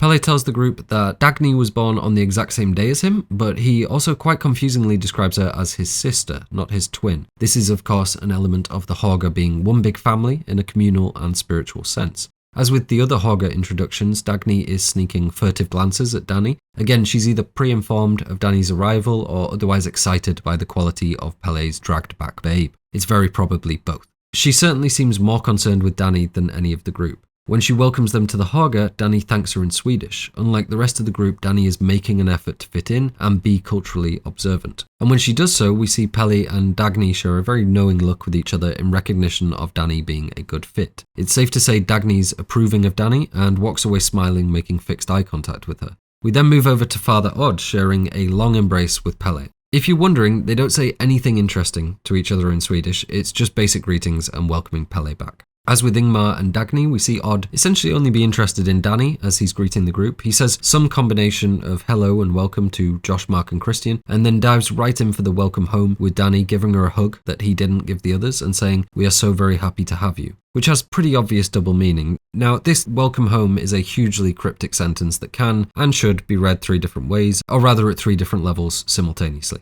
So from most to least obvious, number 1, this is a subtle tool of manipulation. He's trying to subconsciously incept Danni with the idea that the Hårga is home. Pretty straightforward. Number 2 is that he's making a not so subtle comment on her genetics, i.e. she's back in the spiritual homeland of blonde white women, something the Hårga are pretty keen on.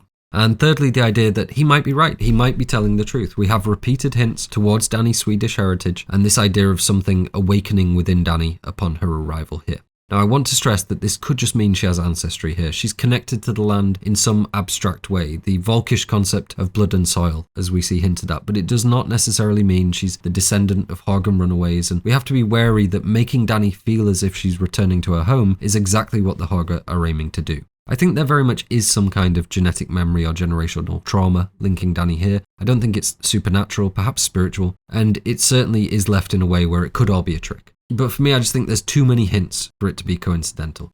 We're going to look at this properly in a short while, but for now, could this meaning be implicit in Odd's welcome home? Yes, absolutely, especially if we consider home to be Sweden, perhaps even just Europe, as well as simply the Hårga Commune.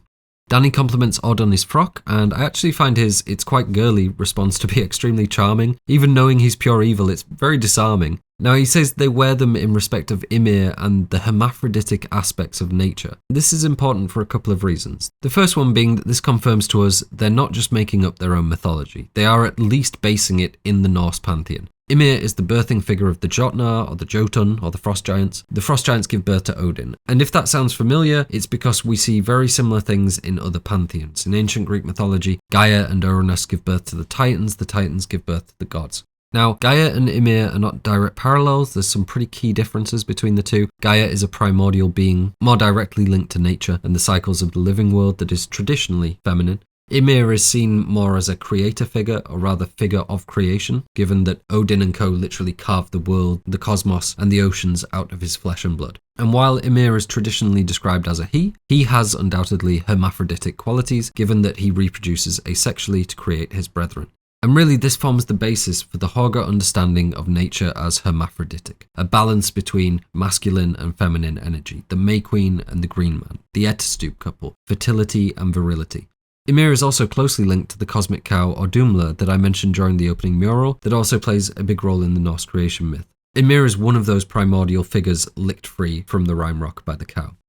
Josh tries to chip in by comparing Odd's practices to something parallel in Indian culture, and Odd clearly doesn't like this. I think primarily because it's a rude way of confronting someone's spiritual beliefs by saying, oh yeah, these other guys that believe something entirely separate also do that. But also this is a recurring theme with Josh where his curiosity is either flat out ignored, like here, or just fobbed off with something vague. And really we can kind of gauge the Hårga's predetermination of the group based on Odd's reactions to them. He's dismissive of Josh because they have no use for him. He's clearly very keen on Danni, explaining the frock to her and being extra welcoming, because the Hårga clearly want her to join them. And for Christian and Mark, they're in this murky middle ground where they're definitely useful, but probably not worth keeping unless they get with the program very quickly. And as Odd is walking away, he'll confirm these desires for Christian. Rather than signalling something to Danni, he looks Christian in the eyes a little bit slyly and tells him to enjoy while gesturing all around him at the Hårga Commune. He's telling Christian specifically to enjoy and indulge in the fruits of the Hårga, which as we'll come to find out means Maja. Odd followed up greeting Danni with Pelle has an immaculate sense for people, so we can see he clearly agrees with Pelle's pre-assessment of the group, and this makes for some eerie foreshadowing once you know Odd is probably quite clear on the plan already when he's saying all this. After Odd walks away, we'll hear Mark comment on how red his face is, and for the first time we can notice a hint of anger in Pelle's response. It really goes for every single actor in this movie, but this is an incredible performance from Wilhelm Blomgren, who walks such a fine line between loving and in love and downright evil. He just has so many plates in the air during every scene, and he handles it beautifully. From here, we follow the Hårga procession towards the stage for the commencement of Siv's speech and the opening ceremony, and our group are doing everything possible to stand out. Again, colour is used to signal their otherness to the Hårga, but also Mark's vaping and Josh standing there photographing the otherwise quite intimate ceremony.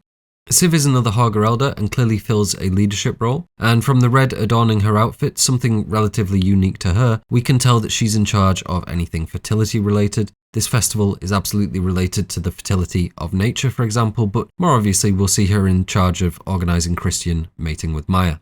Now, for the most part, this speech is just welcoming everyone and kicking off the festivities, but this is also where we find out that the festival takes place every 90 years. And I've already covered this in passing, but I just want to nail down why we have this gap of 90 years.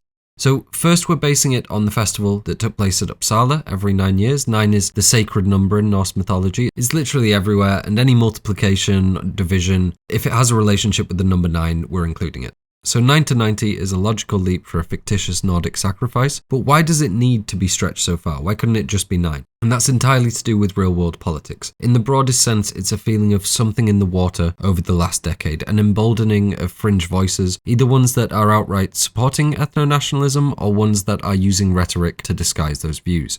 And given we saw that during the early decades of the last century, and political opinions have this cultural ebb and flow due to mostly being systems of binary opposition, there's this feeling, this anxiety the film is exploring about these trends in thinking being cyclical, about it all coming back round and repeating itself. But we can be more specific. At the time the film was being made, we were seeing a lot of right-wing populists coming to power around the world, some worse than others. I'm going to put a quote about exactly this on screen from Ari Aster, and we can see that for him, this is a problem in America, this is a problem in Europe, in India too. It's something happening globally, the hottest summer on record, as the film puts it. It's certainly happening in Sweden. To quote Robert Spadoni from his essay on Midsommar, in 2019, Sweden is experiencing an increase in right-wing populist, anti-immigrant feeling. And then at the other end of the spectrum, 90 years prior to that, we have the first electoral successes of the Nazi Party and the founding of Sweden's first fascist political party. So this 90 years is very purposefully bridging the gap between those two cultural surges in ethno-nationalism and keeping it canonical with Norse mythology by making it a multiple of 9. While we're on the subject of dates, in the script, Siv says that this is their biggest party in almost a century. Now, this isn't included in the film. It's certainly left ambiguous how old the Hårga are in the final cut, and Siv could just be lying, but it does raise the question, how old are the Hårga really? Now, we can't get a perfect answer here, but we can form a range from clues. So let's start at the top with the youngest the Hårga could possibly be. Siv is claiming here that they're at least between 90 and 100 years old, and I'm actually inclined to believe her. Don't get me wrong, I think the Hårga leadership are racist charlatans, proven liars, but given all the evidence, I genuinely don't think this is the first special midsummer feast the Hårga have enjoyed.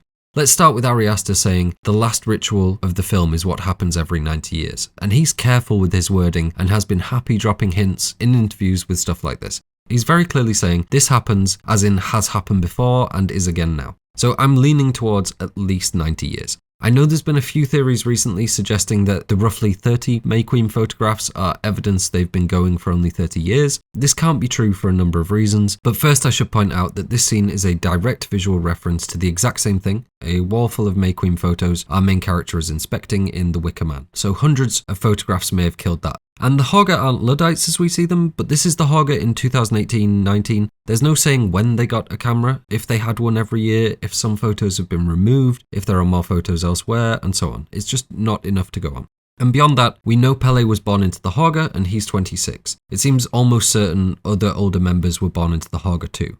In the script, there's a scene where the group watch a short documentary on the Hårga love ritual, and it's described as looking as though it was filmed in the late 60s to early 70s. So we know they're at least that old. If we look at the extensive volumes of the Ruby Rada, we can see they've likely had many generations of incest prophets. And given the Habsburgian level of inbreeding here, this guy probably has the life expectancy of a pug. So one generation probably isn't a lot. But still, we only need there to have been 3 of these guys living to more than 10 years old, and the 30-year theory is out of the window. And Ruben's clearly around 10 years old already, and in the Hårga's own words, they have many, many hundreds of volumes of the Ruby Rada. Now, we have no idea how many volumes Ruben might have written in his lifetime. They're scribble books that the Hårga elders, in their own words, interpret, so obviously you could make many, many hundreds of scribble books in a very short time frame. But I don't think that's the kind of lie the Hårga are telling. I think for the willing followers, that would likely be an odd stretch in credulity. They have to be the product of this supposedly spiritual work. I think any way we cut it, it's likely that many, many hundreds of volumes spans more than 30 years. At least 60 to 90, we can say safely.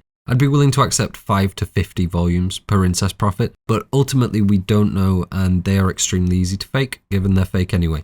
We also have this photo from earlier, and some of the photos on the May Queen wall looking distinctly older than the 1990s. Again, I think we can comfortably date some of these to somewhere between the 40s and the 70s. So I think it's fair to say that given all of that, it's a good bet the Hårga are at least 90 years old.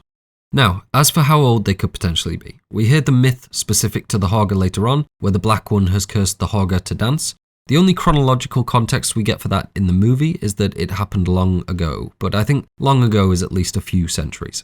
Now, as we'll look at, Hårga is a real place with real people, obviously very far removed from the secretive racist commune we see on screen, and this folklore with the dancing is real too, a real part of the town's folklore anyway, and the first record of that story comes from 1785. So it's quite possible the Hårga we see on screen are supposed to be at least that old. And that gives us a range of possibly from 1785 to roughly 1929.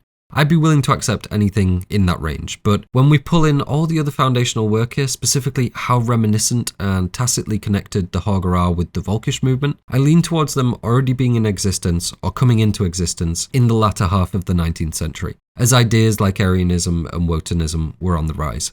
I think thematically there's a lot of allusions to the rise of fascism in Sweden, so it's tempting to just say they sprang up then and they're lying about any further history. But just to throw a spanner in the works, I did find one mention during an interview that Martin Kalkvist, creator of Hårgan lore, quote, created an extremely detailed universe where the Hårga had a history going back hundreds of years. Now, it's difficult because that may or may not be what we get in the final cut, but it does seem to confirm the Hårga as centuries old. And I think where I come down on that is, it could very well be that they do have a lineage going all the way back to the creation of that folk song. But even still, I think the group we see today are very much the result of the Hårga being hijacked or blended by the Volkish or Wotanism movements during their day in the sun, and carrying those ideals forth in private into the 21st century. Back to Siv's speech, and obviously a toast is a very normal thing to do, but this is yet another example of the Hårga encouraging group intoxication. It's not quite pushing mushrooms on Danni as soon as she gets out of the car, but it is another example that proves they're doing it consistently. After that, we get a terrifying cutaway to Ruben doing some prophetic finger painting, and then this mini fire ritual with the Attestup couple, Dan and Ylva. We see Siv hand them both a torch and say, "This high, my fire, no higher, no hotter." This is pretty clearly in reference to their age, to the fact that it's time for the flame of their life to be extinguished. As we'll see in a second, fire is used as a repeated symbol to represent the communal energy of the Hårga, so we can see these flames as a direct representation of Dan and Ylva. Siv then screams, "Spirits, back to the dead," which, as we discussed, was a pretty major theme during Midsommar, this banishment and protection from evil spirits, often specifically using the St. John's wort. Next comes the group's first meal with the Hårga. We see meat being sacrificed to the fire. As you may expect, that is something quite common to early pagan cultures and did happen in Scandinavia. Again, it's this idea of a reciprocal relationship with nature and displaying thanks for its bounty. Pelle makes the claim that the fire has never gone out and it's a communal responsibility to keep it going. He's saying this specifically to Danni, and when Josh asks him to repeat the information, he says he'll tell him later. Pelle needs Danni to know as it will be part of her Hårga responsibilities, but he also knows that for Josh there isn't going to be much of a later. Now, as for if Pelle's telling the truth, it's not certain, but I think so. There's a number of examples in real life of fires that have burned for centuries. It's a practice in Zoroastrianism, it was practiced in ancient Rome, so it can happen. And interestingly, this was a practice of a real-life cult too, the Aum Shinrikyo, a controversial movement in Japan responsible for a 1995 sarin attack, maintained a continuously burning flame inside their compound. Here though, for the Hårga, it's a persistent reminder of their codependency. A perpetual flame requires the community to care for it. In many ways, you can see it reflect their society as a whole. If they stop caring, if they don't work together, then the flame will go out. And that codependency is exactly what Danni is looking for. It's why she chooses to embrace the Hårga, because all she really needs is someone that cares enough to tend her flame. Soon, we'll see Christian unable to do just that as he repeatedly fails to light her lone birthday candle. So I lean towards the fire being legit. The Hårga are murderous and barbaric, but I think the communal care is authentic for the most part. We then get this deeply underappreciated shot of the Hårga seated in the shape of an R rune. One Hårga is missing from the group, and as we wait and watch from above, we can see the shadow of the maypole is pointing towards the empty seat like an arrow. The Hårga have this strict focus on community, and so while we're waiting for the last one to be seated, this is a great way of drawing emphasis to that. As for what the R rune means, it's order and structure, which is pretty fitting for this formally arranged picnic. And if you're a rune expert at home and you're thinking, what the Futhark, the rider rune doesn't mean that, well, firstly, please try to calm down, and secondly, you're right, but this isn't technically a rider rune as we know it, at least I don't think so. We're going to circle back round to what's going on with the runes in a moment. As the group sits in still silence, we see Mark failing to observe the custom and having to be corrected by Josh, and again, this is just serving to emphasise how out of place and perhaps even disrespectful our group are being. We then have the Hårga elder singing his thanks to the crops, which turns into this unified hum between all the Hårga, and really this is serving to blend the two spheres of pagan practices and forced cult-like unity into a weird mashup. Following the singing, we get this funny exchange between Josh, Pelle and Christian. Pelle gives Christian quite a well-thought-out response to his question and then semi-fobs off Josh when he asks for a translation. Christian then thanks Pelle for the translation, and Josh's reaction is hilarious, but also shows us he's starting to become suspicious of Christian's motives. I think he might be a little bit suspicious of the Hårga too, just not in the way that he should be. From there we cut to Maja, who I think gets a bit of a bad rap. She's young, she clearly believes in the Hårga, and I think it's become quite de jour to suggest Christian is the victim, who is drugged and subsequently unable to consent. But we should remember that she is too. We'll look at that closely because it's a murky situation, but first I think we should ask the question, how old is Maja? Because Christian is 25. In the script it says she's 16, and that fits with what Pelle says later, so I think right from the get-go Christian is on pretty shaky ground. We see Maja psyching herself up in the mirror and doing this very distinct in-out breath. The Hårga have this focus on breathing as part of their mirroring techniques, as part of this representation of harmony and balance that Pelle is talking about, and so we'll see them doing this a lot. It's actually a part of their language system known as the Hårgan Affekt. This comprises body movements, these strange greetings and breathing techniques, and their own runic alphabet, which is what's leading to the confusion with the Rido rune. It's a symbolic and performative language, so it doesn't replace traditional Swedish for them. Instead, it's something supplementary that helps them form an internal mode of communication. This is absolutely something cults do. They'll often have invented language, gestures, terminology, and symbols as a way of establishing group identity and keeping certain aspects private. On the door, we'll see a glyph comprised of the same repeated rune shape, and we'll see a few of these combined glyphs throughout. In this instance, the repeated rune means taboo and warning, which is pretty fitting considering it's carved into a toilet door, and we're currently being warned about a character that does some pretty taboo stuff.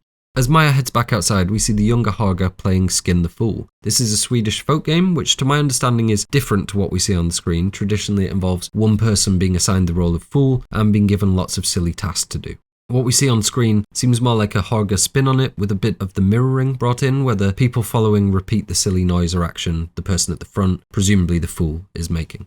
One of which is a repeated breath sound, similar to what Maja was just doing in the mirror. And it probably goes without saying, but this game of Skin the Fool is of course foreshadowing for Mark, who will be skinned and dressed as a fool. Cutting back to the group, and we see Ingmar the incel silently rage-maxing at Connie and Simon's relationship, something that Danni clearly picks up on. There's a definite contrast between the two relationships here. Connie and Simon are all over each other, Simon's bringing her a drink, whereas Christian is quite content watching the Hårga girls dance, something Danni also picks up on. And so I think she probably feels quite sorry for Ingmar, given they both are experiencing different kinds of unrequited love. As the procession goes by, Maja kicks Christian to encourage him to join, which he happily does. It doesn't forgive anything that happens later, but just keep in mind he is showing an interest in Maja. Christian asks Pelle if anyone can join, and Pelle's reply is, "Oh, you're an American, just jam yourself in there." There's a lot we can take from that. First is the not-so-subtle description of Americans as outsiders and the somewhat indelicate behaviour they've been displaying. Second is that this is exactly what Pelle wants, time alone with Danni, while Christian is pursuing Maja. And thirdly, this even less subtle hint that he should pursue Maja sexually. With Christian and Josh out of the picture, Pelle immediately starts making moves because he is a complete lizard. They're barely out of frame before he hands her a portrait drawing of herself and says happy birthday, something he knows Christian has forgotten. And he'll only tell Christian about it once he's already given her this present, cementing himself as more caring in Danni's eyes while still keeping Christian on side. And he's immediately hinting at, or maybe trying to build a relationship with Danni that is apart or secret from Christian.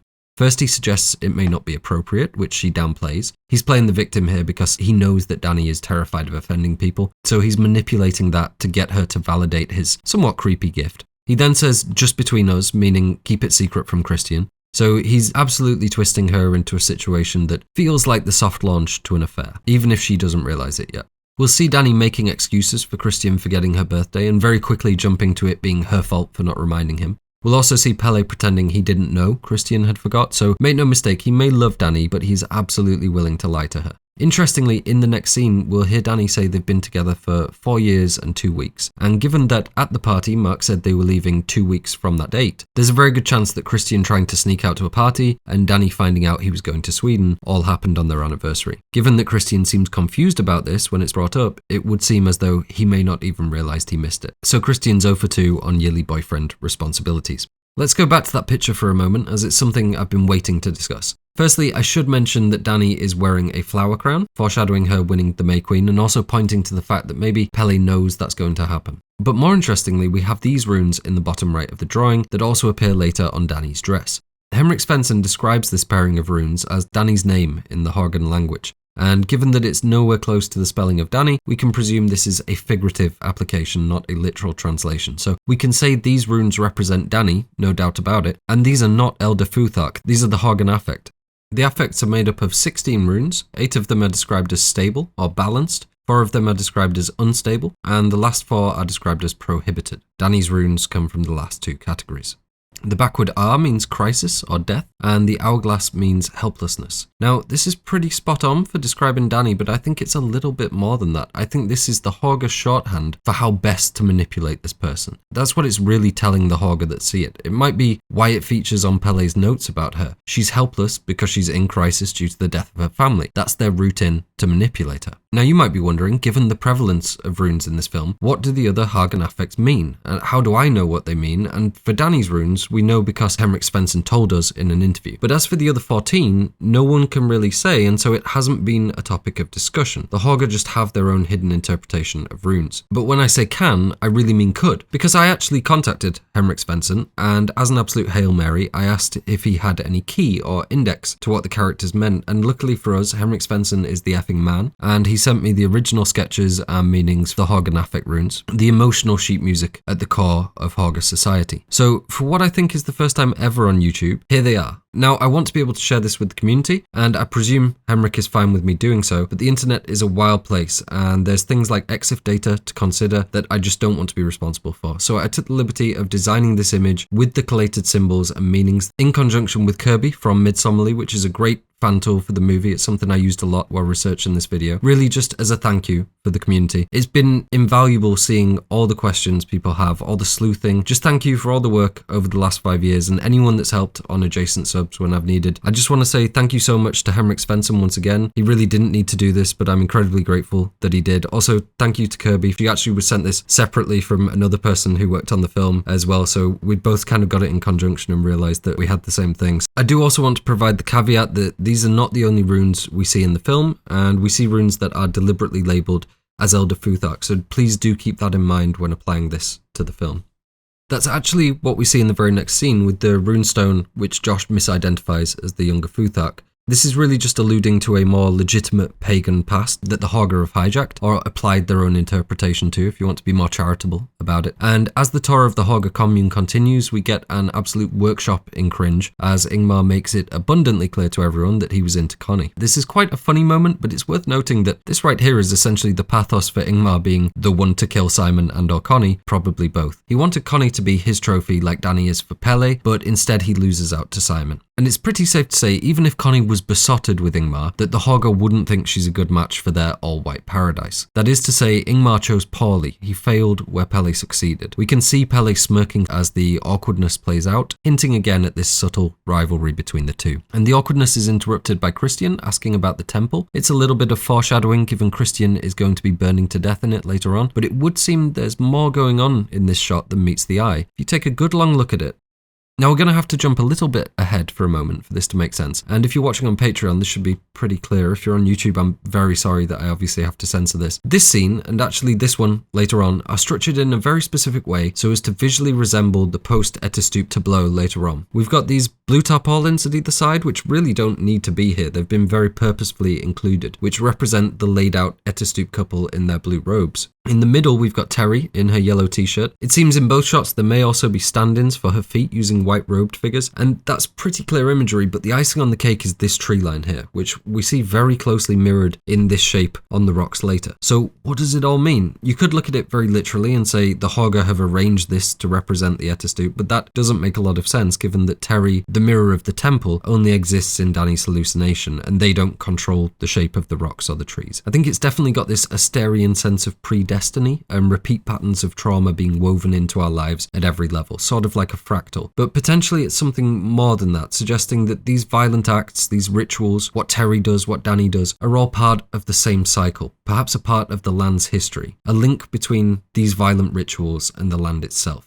I think this is a major plus towards Danni's Hårga awakening legitimately having something to do with her having a link to the land. And these rocks in question are noticeably blue, just like the blue rime rocks the sacred cow licked Buri and Ymir free from. So they're being linked to the creation of the world, not just a specific place in Hälsingland. It's something deeper and more spiritual than that, more general. That this violent past, our collective genetic memory, is playing out through the Hårga and their barbaric practices, playing out through Terri and her confused decision to destroy her family, awakening in Danni too, almost certainly playing a role in her decision at the end. I think Midsommar's art director Nils Svensson put it very aptly when he said, "For the Hårga, history and future are the same. Their culture is cyclical, so events that happen now have happened before and will happen again. And I think that's how we should broadly understand it. There's no definite concrete links. It's more a sense that these patterns of violence and trauma and pain are repeating through us at every level. That there's some unseen cosmic synergy ensuring our behaviour repeats itself.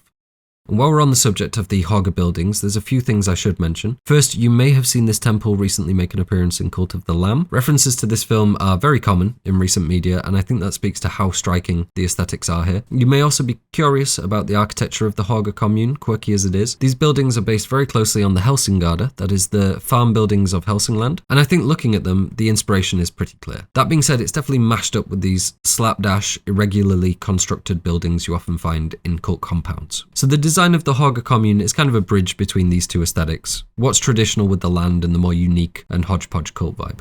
But there's something else going on here that we never get full scope of in the film. The Hårga settlement is actually built in the shape of the Othal rune, or the Hårga version at least. In the Hårgan Affekts, this means cultivation of art, soul and craft, but we also probably shouldn't ignore that this rune is very closely tied with neo-Nazi groups and the blood and soil motto. We're also introduced to the bear here. We've already gone into great detail on the bear, and we will again later in how it relates to the Hårga belief. So for now, I just want to make sure you're aware of the bear in a cage advertising campaign for this movie. Interestingly, I'd say even this advert has some layover aesthetics from the Volkish and Vondervogel, which had a resurgence across the pond in the late 40s and 50s as this polished Americana vibe. I think if we had seen the Hårga's Love Spell education tape from the deleted scene, it would have looked a lot like this too. We then see Connie asking about the Love Spell tapestry, which, as I'm sure you're aware, I cannot show you all of it, but if you've seen the film, you know this is pretty straightforward. We see a Hårga girl falling in love with a boy, picking flowers backwards and placing them under their pillow. We then see the Hårga girl having dreams about falling in love with the boy, presumably brought on by the flowers. And then things take a definite nosedive as she gives herself a trim and bakes the excess hair into a meal and tops the drink off with menstrual blood. We then see the Hårga boy consuming the meal and subsequently becoming hypnotized under the power of the love spell, falling in love with the girl, seemingly marrying her and getting her pregnant. And the marriage thing is interesting as there doesn't seem to be much evidence of formal long-term commitments within the Hårga. We call the Attestupan couple a couple, but there's no real evidence they are. We can also see the girl getting pregnant here as an indication that, primarily due to the power of foreshadowing, that Christian likely does get Maja pregnant during the ritual. One thing before we move away from the tapestry, this plays out backwards. We see it appear in a chronological manner, but on the actual tapestry this reads backwards if we go left to right. And I think this can be viewed the same way as the camera flipping upside down as the group entered Hälsingland. On the one hand, it does add to this weird abstract place where things are a bit upside down, a bit backwards, events are flowing somewhat like a dream and so on. And on the other, more meta hand, it helps make things a little less straightforward for the audience. It delivers the foreshadowing in a way where you may not take it all in on first viewing, so you're not immediately clear on what's actually happening. That's another reason you get this blend of quite shocking imagery. It kind of stops you in your tracks the first time you see it and prevents you from getting a firm grip on what's being shown, as our minds have a tendency to focus on the dirty bits. After that, we see the group enter the Hårga dormitory for the first time and be rightfully amazed by the artwork covering the space. Everyone except Mark, that is, who is quite concerned by the rampant phallic imagery adorning his new sleeping space. As with the mural at the start, we can see the look is also influenced by the Kurbits or Kurbitsmålning aesthetic, but more specifically the Hälsinge mural style native to Hälsingland, with the instruction from Ari Aster to add a lot of blood and sex. There's actually a specific museum house in Stockholm decked out in the Hälsinge style that they used for inspiration. And this set design and the look of the Hårga aesthetic was the result of years of work from Henrik Svensson, Nils Svensson and Ragnar Persson, who was the artist responsible for actually painting these final murals. And when discussing these murals, Nils Svensson made reference to these types of explainer videos we're doing right now and how they intentionally made the film for a quote alert audience. And as the runtime of this video might suggest, they really didn't disappoint. We can see so much of the movie represented on these walls. The dance around the maypole, the crowning of Danni, the bear on fire, Christian's mating with Maja, the blood eagle, the list goes on. And if you see something that you don't recognize, like these sacrificed animals I mentioned earlier, or this ritual, these are things that at some point were planned on being included, but for whatever reason didn't make the final cut. This scene also provides us the breakdown of how the Hårga's age brackets work. As Hårga age, they are assigned certain runes along with benchmark moments. Thanks to Mr. Svensson, we can now match these up. Pelle describes these age brackets as aligning with the seasons, so we can include those too. Spring is the Hårga childhood, up to 18. During that time, the Hårga would be assigned these 3 runes, as you can see on screen. At 18, the Hårgans enter summer, the period where they will partake in a pilgrimage. At 36, they'll be assigned this rune, which as we've seen is extremely important to the Hårga. We could consider this point becoming the fully realised Hårga citizen. 36 to 54 is autumn, or fall, where Pelle describes them as being of working age, which in this instance likely means their main duties are to serve the commune however they can. At 54 they're awarded this rune that represents peace and tranquility, and marks the start of their life's winter. During this time they'll fulfill the role of mentor, teaching and guiding the younger Hårga, and likely fulfilling some privileged role. Age 72 marks their death date, and so there isn't an assigned rune here. Instead we have the act of disintegration, handing back the runes they had earned in life. In blurred foreground whispers, we hear Pelle absolutely lying to Christian, telling him that Danni hasn't mentioned his birthday, and making it seem like he was giving him the heads up. So now we have both parties, Danni and Pelle, lying and keeping secrets from Christian. And so, however minimally, this bond of secrecy has been established between them. The music once again takes on this very magic sensibility as we see Danni noticing the wall of May Queens, alluding to this sense of predestiny, her finding her calling, her happily ever after, given the context of this being her fairy tale. I don't want to dwell on this too much as I've already covered the Wicker Man referencing here, but I do want to point out that this sense of grandeur that is built around the May Queen is overhyped purposefully by the film and subsequently in further discussion of it. It's something that happens every year and usually doesn't come with the responsibilities of choosing a sacrifice. We'll talk more about the May Queen when it happens, but for now just consider the difference in veneration between the photos of the May Queens here and say the Ruby Rada. Yes, it's a tradition and it makes for a nice photo wall, but we should keep what that role actually means and how it's used in perspective. Pelle simply describes it as a dance competition where the winner gets crowned. Now he very much downplays it, but I think this is the most accurate description of it we can give. It just feels like something more when we actually get to it. In walks Inga to deliver a reference that has baffled fans for a long time, as she mentions that the kids are going to watch Austin Powers if they want to join. She then sends Mark some very clear signals about the South House, which is the most suggestive direction a house can be situated in. And Mark's pretty excited by this, to the point of wanting to bathe her. Now, this Austin Powers referencing throws people off, I guess just because it comes out of left field, and so people have looked for any link they can between the films. And that doesn't make things easier, because there's quite a few potentials. We've got Will Ferrell falling off a cliff and breaking his legs, which is very reminiscent of Dan's fate during the Attestupan. We've got this quote about free love and mind-altering substances that definitely reflects the hippie commune lifestyle. We've got a pretty memorable reference to Swedish-made phallic apparatus. And lastly, we have Mike Myers playing the lead, and Ari Aster does seemingly like cramming in references to Halloween, as we saw in Hereditary, and as we'll see here later on. I suppose if I had to pick one of those, I'd go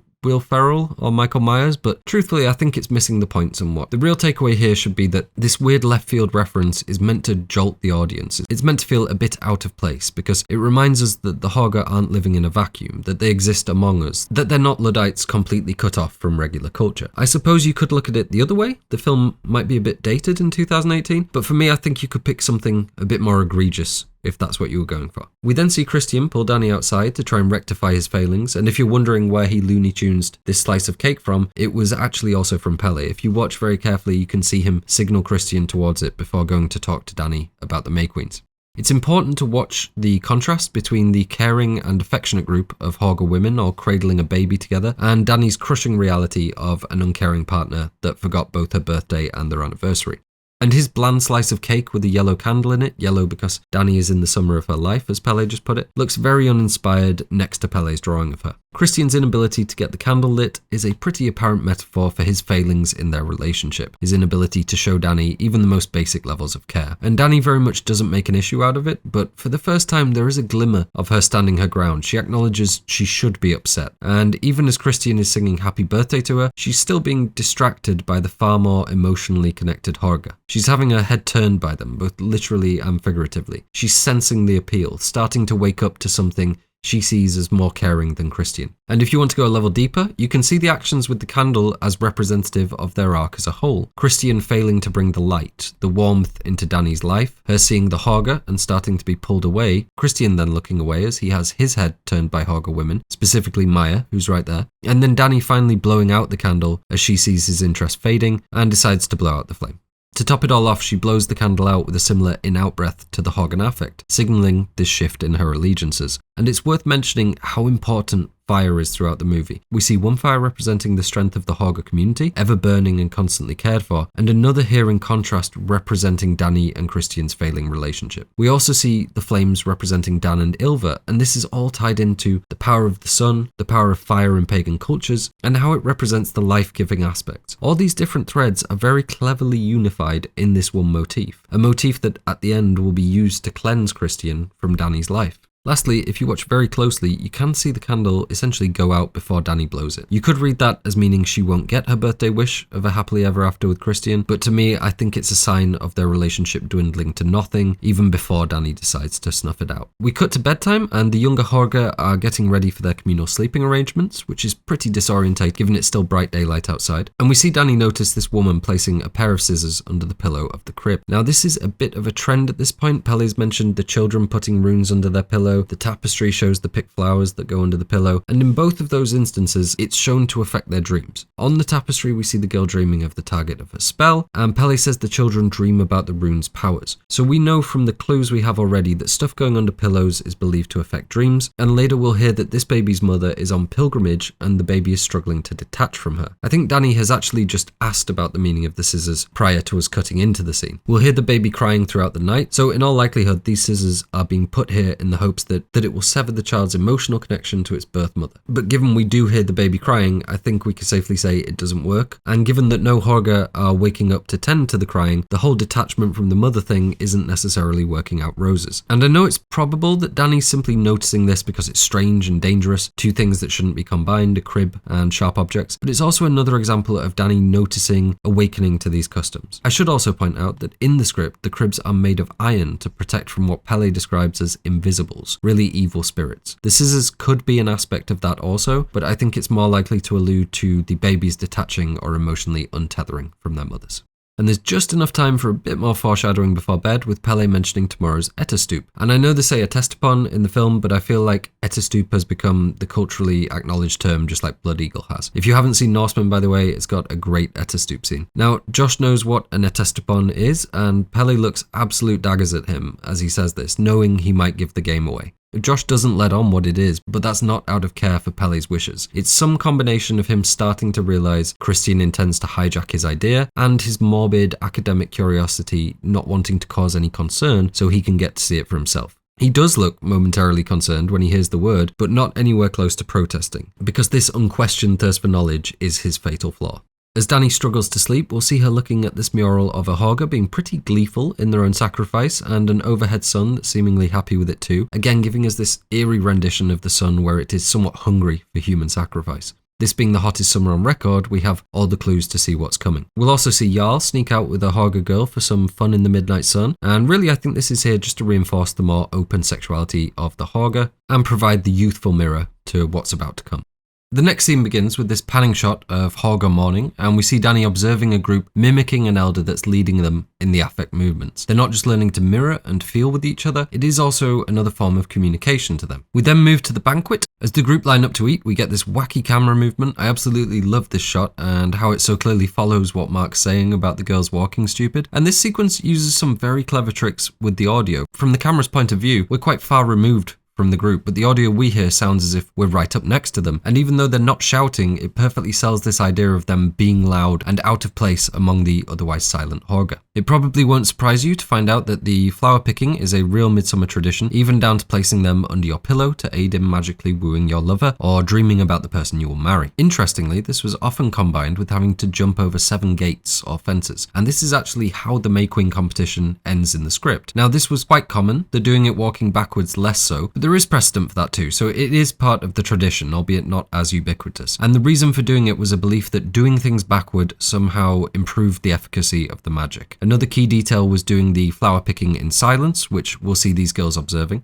Now, Danni picks the flowers for Christian, but she misses out the key step of putting them under her pillow, so it's safe to say her love spell doesn't work either. However, it is more evidence that Danni is proving herself to be a respectful participant in Hårga customs. As Dan and Ylva arrive and take their seats, we can see their robes have single runes featuring prominently. If we go to our Hårga Affekt decoder, we can see Dan's rune stands for healing and cure, and Ylva's for boldness and victory. And let me get this out of the way up front, Ylva looks a lot like Danni. What we're seeing here is the perfect endgame for the Hårga journey, model Hårga citizens, just like we'll see Pelle and Danni championed for being at the end. We don't know if these two are romantically involved, but they're presented like a couple, and I think there's absolutely intended mirroring between them and Danni and Pelle. So much so that I think they can be viewed as a projection, a repeat pattern of what the rest of Danni's life is going to look like. We can think of Ylva like future Danni or past Danni in this grand repeating cycle. I think this is visually alluded to in the stare her and Danni share before she jumps, that maybe one day 50 years from now Danni will be stood up on that rock looking down at some young girl she sees herself in. Again, this idea that it's all happened before and somehow will happen again, which ties in perfectly with this belief of reincarnation through nature. We'll even hear Siv tell the group that the next female baby to be born will take Ylva's name, so we've very much got this sense of everything fitting into a repeating, predestined pattern. But destiny is perhaps too supernatural. I think fitting into a repeat natural cycle is a more Hårga way of putting it.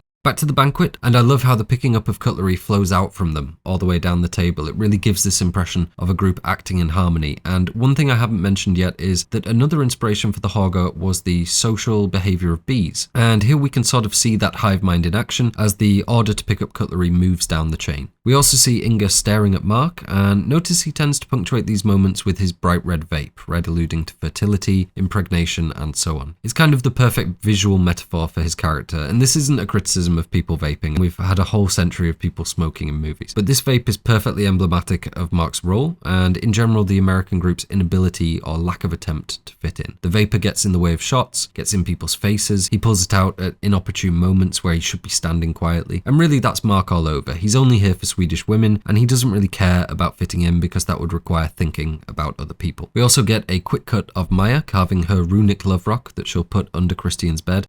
Dan and Ylva then begin to chant and sing. Some of this is sort of gibberish, speaking in tongues mixed with elements of the Hårga affect like the breathing. The rest is in Old Norse, so if anyone can translate it fully, please let me know, but from what I can gather, it's not fully coherent. In the script, it's described as a wordless choral song, so I don't think there's too much being said. We're just supposed to understand it as them taking part in a Hårga end-of-life ritual. Somewhere between eulogizing and beginning this act they refer to as disintegration, where they give themselves back to nature. And I think it's okay to laugh here. This is supposed to be a little bit silly. It's lathered in this cult weirdness, and as with a lot of the things we see the Hårga doing, it is deliberately strange. Mark is as respectful as ever, musing on what would happen if he were to digitally stimulate the singing man. Again, it's just supposed to contrast between the reverent Hårga community and the puerile and intrusive depiction of the group. Danni, on the other hand, is focused. Either she's recognizing the parallels between her and the woman, which is highly unlikely at this point, or she's having a jolt of awakening. She's starting to sense what's coming. Ever since she heard the word Attestupan mentioned, she's had a very clear and very keen interest, and I think here, and certainly in the coming scenes, she's becoming alert to these things before they happen. She could just be better at reading people, like Pelle. She could actually just care enough to pay attention, unlike Mark and Christian, but I think there's so much emphasis drawn towards it that this is perhaps something more than that. We see the couple get lifted on their thrones and carried out by an all-blue group. This is somewhere between funeral and wedding procession. It's very confused imagery and the perfect linchpin to this twisting of life and death, summer and winter, as the elderly couple go to meet their end, carried through the sun by men adorned with flower garlands. And then comes the turn, because if you weren't clear on what film you were watching up until now, the Attestupan is going to lay that out pretty clearly for you. We're going to look at this whole sequence in one section because this is absolutely the watershed moment, a lot of things converging at once, a huge part of the film that sticks with people, and something that audiences in 2018 absolutely did not see coming. Let's start with the reality of an Attestup or an Attestupan or an Attestupa. This word or name was actually given to a number of cliffs or precipices around Sweden. The name translates roughly to clam precipice, and it came into parlance in the 17th century based on a reference from a 2nd century Icelandic saga known as Gautrek's saga. In that, there's a comedic scene with a miserly family that essentially throw themselves off a nearby precipice due to it being preferable to the cost of hosting others. However, this decision is obviously ridiculous. It's comedy, and so the motive transformed into old people doing it when they're impoverished or once they've become a burden on their tribe or immediate family. Now, this specific practice doesn't appear anywhere else in Scandinavian history, but from the 17th to 19th century, Swedish historians blew the theory up and went around attaching the name to every set of cliffs they could find. Come the 19th century, people start questioning the theory, and before long, it's outed as myth. But as with a lot of other things here, it had still managed to get its claws was in and became a part of the cultural export of Norse mythology. And you may be noticing a theme here, that the beliefs of the Hårga seem to be based mostly on things that have been proven false. Wotanism, their ideas on runes and the Uthark language, the Nazi hijacking of Scandinavian mythos, the Attestupan, to a lesser extent the Blood Eagle, and the list goes on. They're hijacking traditions to provide legitimacy to their terrible ideas, and their traditions aren't even accurate. They're charlatans, and whether the Hårga have been around for 1 century or 3, the group we see today are very much promoting a set of lies. And I think the main clue here should be, it's very difficult to get someone, especially a group of people regularly, to just throw themselves to their death willingly. This is what's played out in the Norseman scene I mentioned. The elders simply don't want to jump. I'm thinking, what's the worst thing that could happen to me if I don't do the Attestupan? But also what makes it terrifying here is the devout belief these Hårgans have in being willing to jump, in standing by and bearing witness to it. Don't get me wrong, this woman is clearly terrified, but she's still going to go through with it. And so on the flip side, it's important to remember that while these beliefs are based on lies, clearly the majority of Hårga are firm believers in it, because you would have to be to jump. Look at Ulf's face here. This man is convinced it's a blessing. And this panning shot of the Hårga stood waiting for the jump is one of my favourites. It's just so much of what makes the film great rolled into one. We've got the devout Hårga versus the confused outsiders. Everything's white and overexposed to the point of feeling afterlife adjacent, and our outside characters stick out in their dark colours. It's somber, majestic maybe, and the best example of this clash between Hårga belief, seeing it as beautiful, and the outsiders seeing it as outright horror. And I love this shot, which comes right after too, as we see this young Hårgan look right into the camera as if to say, you are not ready for what's coming. And chances are when you first saw this, you probably weren't, because this is a ridiculous and brutal scene to have halfway through your film. Ari Aster has mentioned wanting to put as much head trauma as possible into his films, and this is definitely the one that makes me the most squeamish. This fourth wall break is quite jarring. It's a lot like the camera quickly adjusting to see what Mark is talking about, in that it's a little bit off with the rest of the film. And I was pretty sure this was a reference to something because of that, because it's so purposefully out of place to nod to the audience like that. But ultimately, I had no idea, so I have to thank my subscriber @BennyFord for this one, who pointed out that this is very likely an homage to the film Funny Games, wherein we see the character give a similar smile to camera in acknowledgement that the violence the audience came to see is about to begin. I've put Benny's full comment up on screen in case we have any Funny Games fans in the house. I also want to thank Benny for giving us the wonderful term Aster egg, which, if I'm honest, I would have stolen throughout this if I hadn't already finished the script. Moving on, and we see Josh get his first sight of the Ruby Rada as Siv is delivering her speech, and keep in mind Josh has a decent idea of what's coming, but his drive in this moment is to once again try and secure a viewing of the book for his research. We get to look inside of it, enough to tell our brains that this is likely nonsense and we should be very worried about what's about to happen, but we'll look at the Ruby Rada properly later when Josh seals his fate. I've already mentioned that these blue cliffs are certainly alluding to death, alluding specifically to old age and death as we know from the colour blue, and also that they very likely visually allude to the rime blue rocks featured in the Norse creation saga that are licked away by the cosmic cow. I think that's probably why we hear this ominous and quite cow-like horn sound.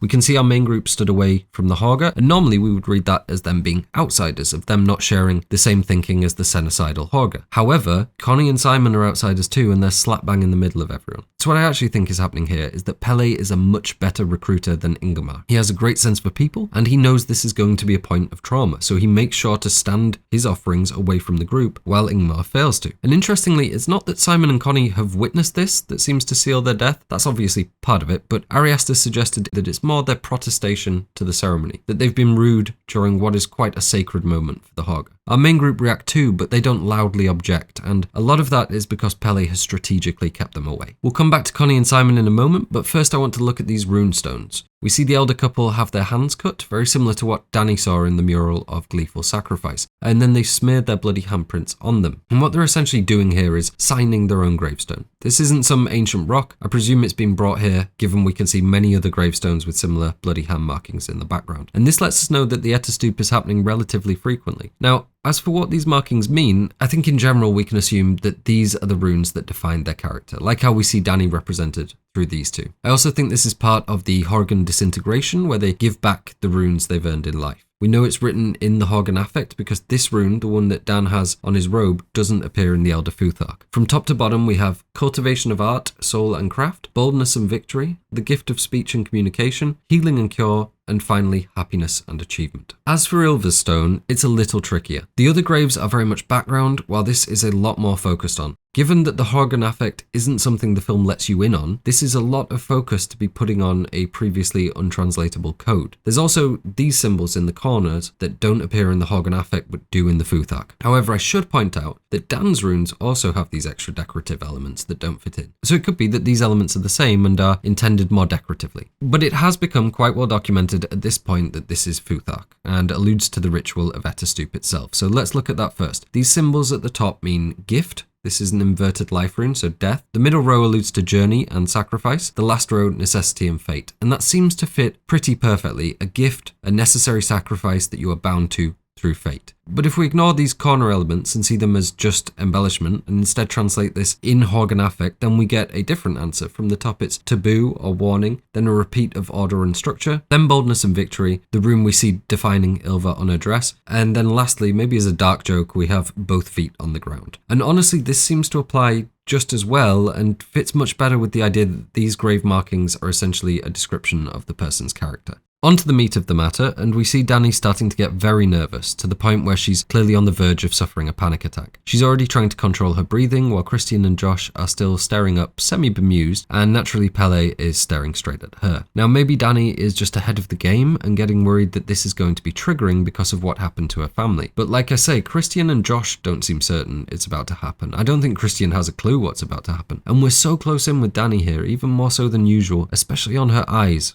So while you can just read it as a grief-fueled panic attack, I think it's something more. I think this is the real kickstart to her awakening. And I think in the language of the film that panic attacks are a modern clinical view of what's actually happening to her in these moments, which is this thing inside of her waking up. And I want to stress that this isn't some magical bond the Hårga have with her. They can and are trying to con her into feeling that way, but I don't think this is that. I think a better way of putting it is spiritually presented generational trauma, the idea of perhaps of ritual violence in her past, in her genetic memory, waking back up in the face of her extreme grief. If you think that's just part of the trick the Hårga are pulling, then I can't tell you you're wrong. But personally, I think too much of the evidence we get is interior to Danni, or separated from the Hårga by being things we saw back in America. The Hårga didn't trick Danni into hanging Scandinavian art, or wearing Scandinavian reminiscent clothing, and sharing their interior design aesthetics. They didn't ensure she was raised in Utah, they didn't make Terri do anything, and yet we're very much seeing that act linked with the Attestupan, not only through Danni hallucinating it, but through this repeat representation of it in the environment. They don't cause Danni to have a panic attack here before anything starts happening. Well, you could argue they do, but they definitely don't make her preempt the ritual of throwing the child in the water. For me, there's too much evidence for it to be nothing. And that's not the exhaustive list, but we shouldn't understand it as the Hårga effectively using magical means to lure her here. It's not that. We have to be able to reconcile that there's a few different things at work here. First and foremost, that the Hårga is a dangerous cult that are trying to recruit Danni. Their eagerness likely driven by a preference for Nordic DNA and recognizing that she fits the perfect phenotype for what they're looking for. Secondly, that there is an element of fairy tale serendipity. Everything lining up in just the right way. This is Danni's fairy tale, and we do have this confirmed idea of predestiny and cosmic circularity. So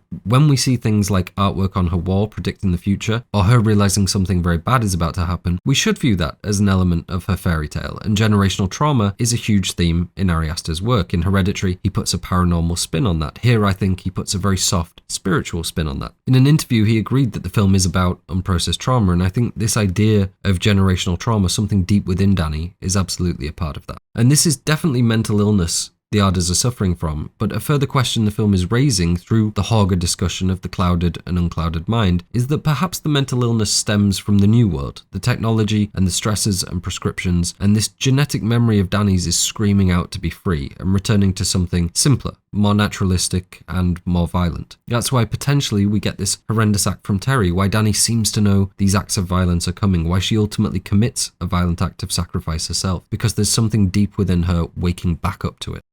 Now, it's absolutely something you can decide for yourself. The film isn't going to come down on it one way or another. We're left guessing. But personally, I like the theory that this isn't solely a meta trick on the audience to convince us Danni is something she isn't. There's just too much that wouldn't make sense. The Hårga are absolutely tricking us alongside Danni in a lot of respects. They do want to convince her of this, but I think another huge vein to that is this idea that the Ardor daughter's mental illness is in some way a response to ancestral trauma that occurred in the past either in Sweden or by being separated from Sweden, or even just from a more natural and ancient lifestyle. And we're now very softly, spiritually and psychologically seeing that play out through Danni as all these elements converge on her. No matter where you fall on Danni's ancestry and what's going on here, it's clear that she shares this moment of bonding and recognition with Ylva as she's about to jump. Now, as I said, you can and probably should view this as a projection of Danni's future, but I think again it fits into this idea of the cyclic rhythm of nature that the Hårga worshipped. Here she is ending her journey, here Danni is starting hers. And the other way of looking at this panic attack Danni is having is unwittingly she's doing the right thing, exactly what the Hårga are all doing, mimicking what Ylva, who we can see breathing heavily, is feeling in that moment. So just like with blowing out the candle, Danni is subconsciously picking up these Hårgan Affekts and unconsciously mimicking them, just like the Hårga do intentionally. When the old woman seems to go very still, suddenly Danni stops panicking. So not only are they reflective of each other, they're also literally reflecting each other. Now again, is this Danni being indoctrinated into Hårga customs without realizing, or is it some small part of her waking up, this genetic memory or prior knowledge? That's ultimately up to you, but I'd say there's a lot of evidence pointing towards it, and the only real thing working against it is that the Hårga lie a lot, but they're never directly suggesting that Danni is linked to them beyond the welcome home comment, which could just be basic manipulation and foreshadowing Danni not leaving. So I think it's very likely there's something going on internal to Danni, and at its most basic, we can just associate it with her wildness waking up, her rebellion against Christian, and that being linked to this natural place, this returning to her roots and a more honest way of being. Now onto the jump, and it's pretty brutal, obviously. Danni seems to enter a state of shock, but again, I think there's something more to it. It looks like shock and feels like shock, unlike Josh and Christian, who are still having a violent reaction, or Simon and Connie, who are screaming at the Hårga. Danni is just still. But unlike someone in shock, she seems to be very aware that Simon and Connie shouting is a bad idea, and after that she understands before the others that the second jumper is coming. Now I know it's pretty obvious given the whole banquet and funeral procession that Dan is going to jump too. It's not proof of prophetic abilities in any sense, but to me it still speaks to Danni seemingly having some understanding and clarity as to what's coming next. I think her reaction here is something she doesn't fully understand, but it's the same thing powering her decision by the end. She's starting to realize, starting to be indoctrinated, and by the time it gets to the second jump, she looks like she's experiencing a weird kind of calm. She doesn't even really react to the second impact. Now this can and should be seen as her being overloaded by trauma and grief and just shutting down. But on that second watch, you see she's a lot less startled than her counterparts. She seems to be quietly observing the customs, paying very close attention, as if it's somehow familiar. She's not shocked by the suddenly screaming Hårga, even though she was previously jumping at microwaves. She's following the hammer on its way through the crowd. Every single part of this ritual or ordeal she seems to be aware of just before or just as it's happening. And that's something we'll see even more clearly later on. Even the first hammer blow barely makes her flinch. It's extremely muted, just like the sound here. It could be shock, but to me, she's too aware of what's happening. I prefer the idea that it's a form of messed up awakening. And the second really brutal hammer slam does get a bigger reaction from her, but that's what kickstarts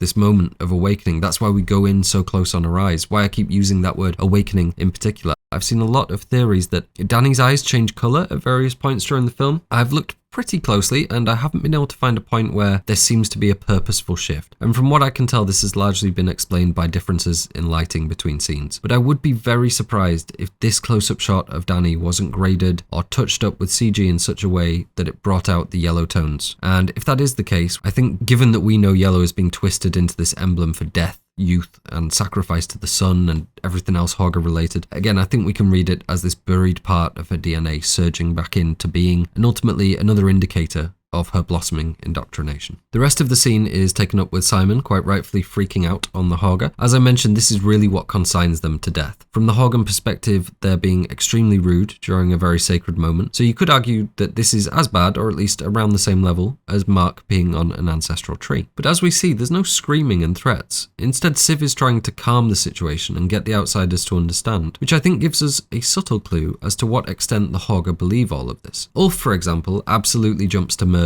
over Mark's tree abuse because he so devoutly believes this stuff. Siv, on the other hand, is more intent on keeping the peace and calming them down and justifying their reasoning. So I think we can say she's more cognizant of keeping the Hårga secret rather than outwardly displaying extremist behaviour. And Ingmar will come at it more personally, eventually killing in all likelihood both Simon and Connie when he realises they're leaving and he has no chance with Connie. So I'd argue there's a mix of reactions, but really it's up to you if Simon and Connie's deaths are a matter of principle, rooted in extreme beliefs, or if it's done to cover the Hårga's tracks and keep their society secret. I think it's a mix of both, but Siv was seemingly willing to overlook the rudeness. They could not overlook them leaving. And on that note, when Siv drives the point of her explanation home, she doesn't say it to Simon or Connie. She turns and says it to Danni. So we can presume that this explanation is really another part of Danny's Hårga tutorial. Siv mentions that this practice has been going on for a long time. It's unclear if she means Attestup in general or the tradition within the Hårga. And we certainly can't trust her, but given the amount of Attestup grave markers we see, I think it's probably a small plus to the Hårga being over a century old at least. Oh, and just because I forgot to mention it, and I know it's a question people have, if you're skipping here wondering why the Hårga all start screaming, it's a mirroring response to Dan's pain, just like we see at the end during Danny's crying scene, and then again during the burning of the temple. If Dan had simply died on impact, this reaction would not have happened.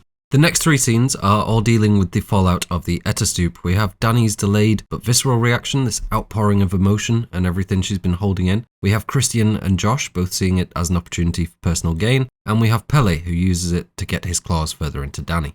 Let's start with Danny's isolation right after. She's walking back with Christian, clearly very upset and being closely monitored by the Hårga. She vocalizes that she's upset to Christian, and he essentially tells her to go take a walk and runs off to catch up with Josh. And at this point, it's clearly a pattern. We see her repeatedly alone and isolated every time she's really upset. It's both indicative of and symbolizing her wider isolation from any kind of love and nurture. She's a recent orphan in a one-sided relationship, and this is built to purposefully contrast her final break at the end, where finally she'll be crying and upset, but held by a loving group, having finally found the codependency and care she'd been so desperately lacking.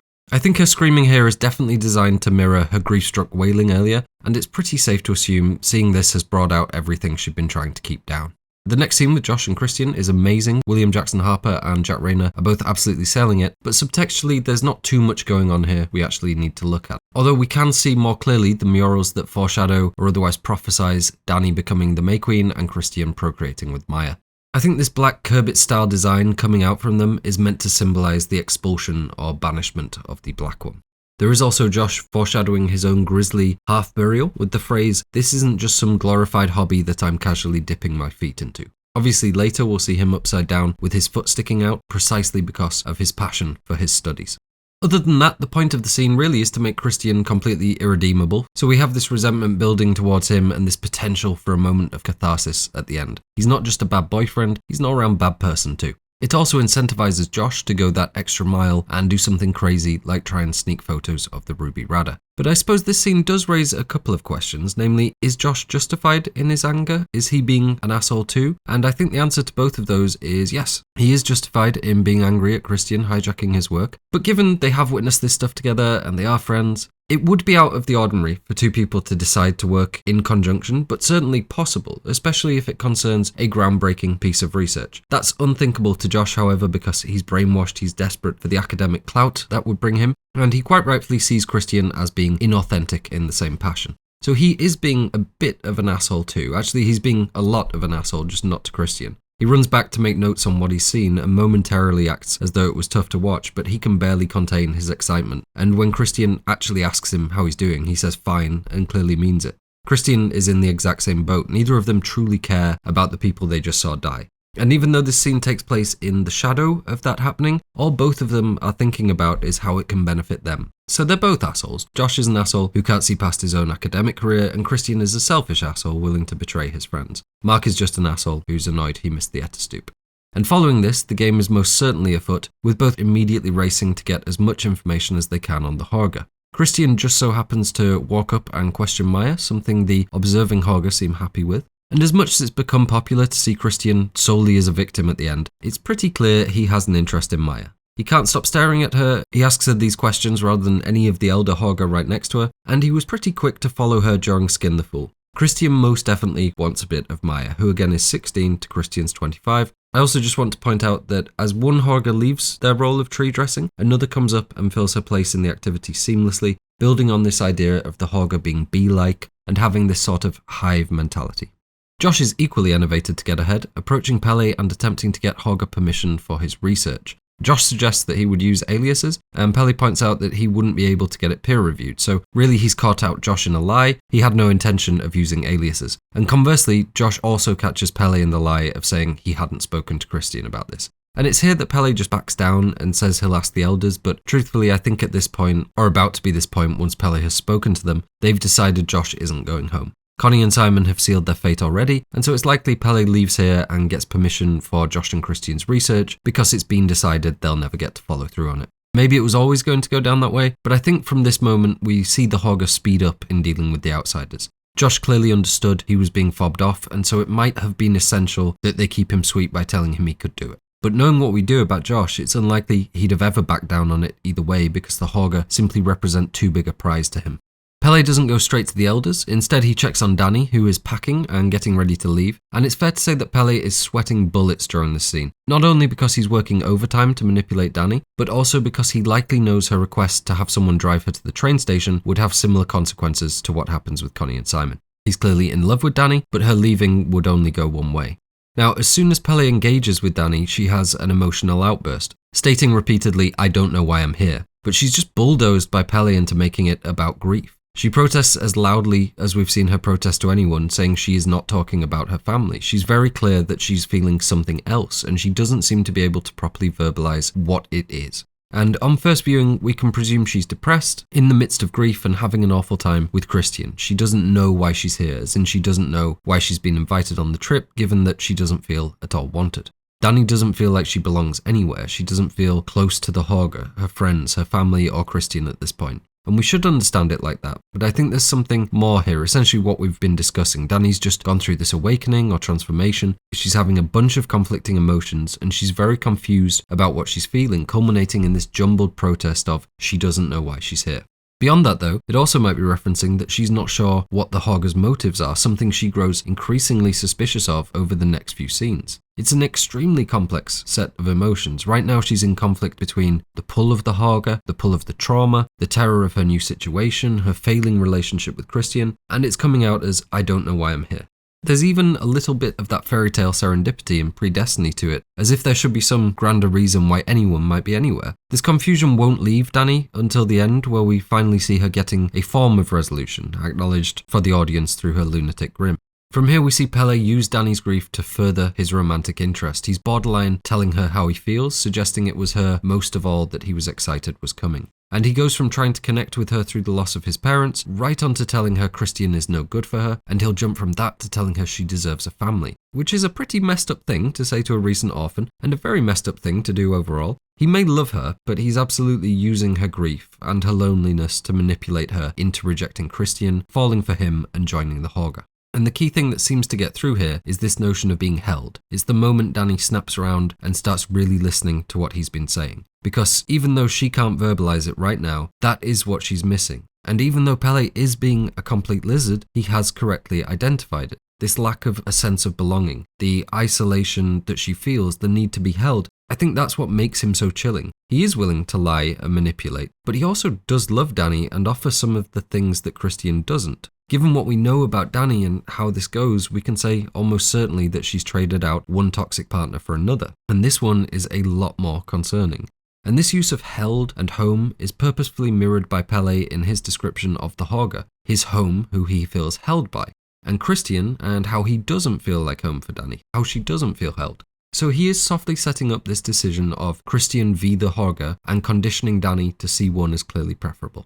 He even tries using substances to buoy her along, likely nothing illicit here, just some herbal remedy with calming effects. But this is exactly what we see the Hårga doing throughout, trying to alter the group's mental state to make them more vulnerable and more easily manipulated. Obviously this sack isn't going to make a trip, but it's more evidence of how they operate. And in the script, Danni does try it, and by the end of the scene she's asking Pelle for more. She's on her way to being indoctrinated. And it's worth wondering why he just had something to calm people down in his pocket. I don't think necessarily because he knew he'd be alone with Danni, but again it's likely he was taking steps to prepare for the group having a bad reaction to the Attestupan. The scene ends with the two holding hands and Danni warning Pelle that Christian could walk in. She's not outright rejecting it, more just pointing out that they could be caught. So again, she's engaged in this pseudo-affair-like behaviour where she's keeping secrets from Christian with Pelle, and they're starting to quickly take a romantic turn.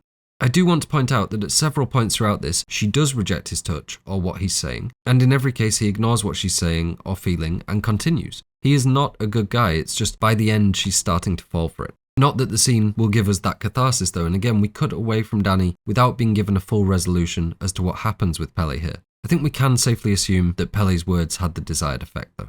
There is one part there that I kind of skipped over. Is what Pelle is telling Danni about his parents true? He's definitely using it to manipulate her, but is he telling the truth? And I've seen a lot of people speculate about this. Were his parents killed by the Hårga and they took him in? Is he just making it up? And this tends to go hand in hand with the did the Hårga kill Danni's parents theory. But I think it's very clear from what Pelle is saying, describing them as his birth parents, because all of the older Hårga are his communal parents, saying technically he was an orphan, meaning he already had a support structure in place. I think we can say pretty safely he was born into the Hårga by Hårga parents. They do not have an assassin driving all of their recruitment. And as for, did his parents burn up in the same ritual as we see at the end? Absolutely not. That's every 90 years. His parents couldn't be older than 72, and we know Pelle is in his 20s.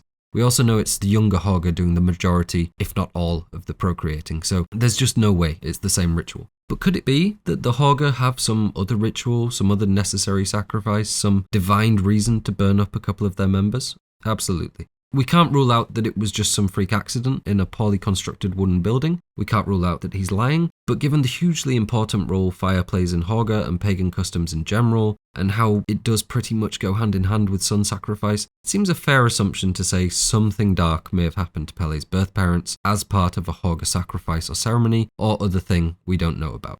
You can speculate, maybe they didn't want to detach from Pelle and sought to abscond with him and the Hårga figured it out and burned them, but ultimately anything beyond it was probably the Hårga that burned them is only going to be speculation. And we move from Pelle talking about his parents being burned in a fire to seeing Dan and Ylva getting burned in a fire. So to me at least that's soft confirmation that their deaths were Hårga related and Pelle is just being diplomatic with the truth. It might seem like this is saying they took the Attestup also, but again, for them to have been Attestup age when Pelle was very young would mean they were in their 60s when he was conceived.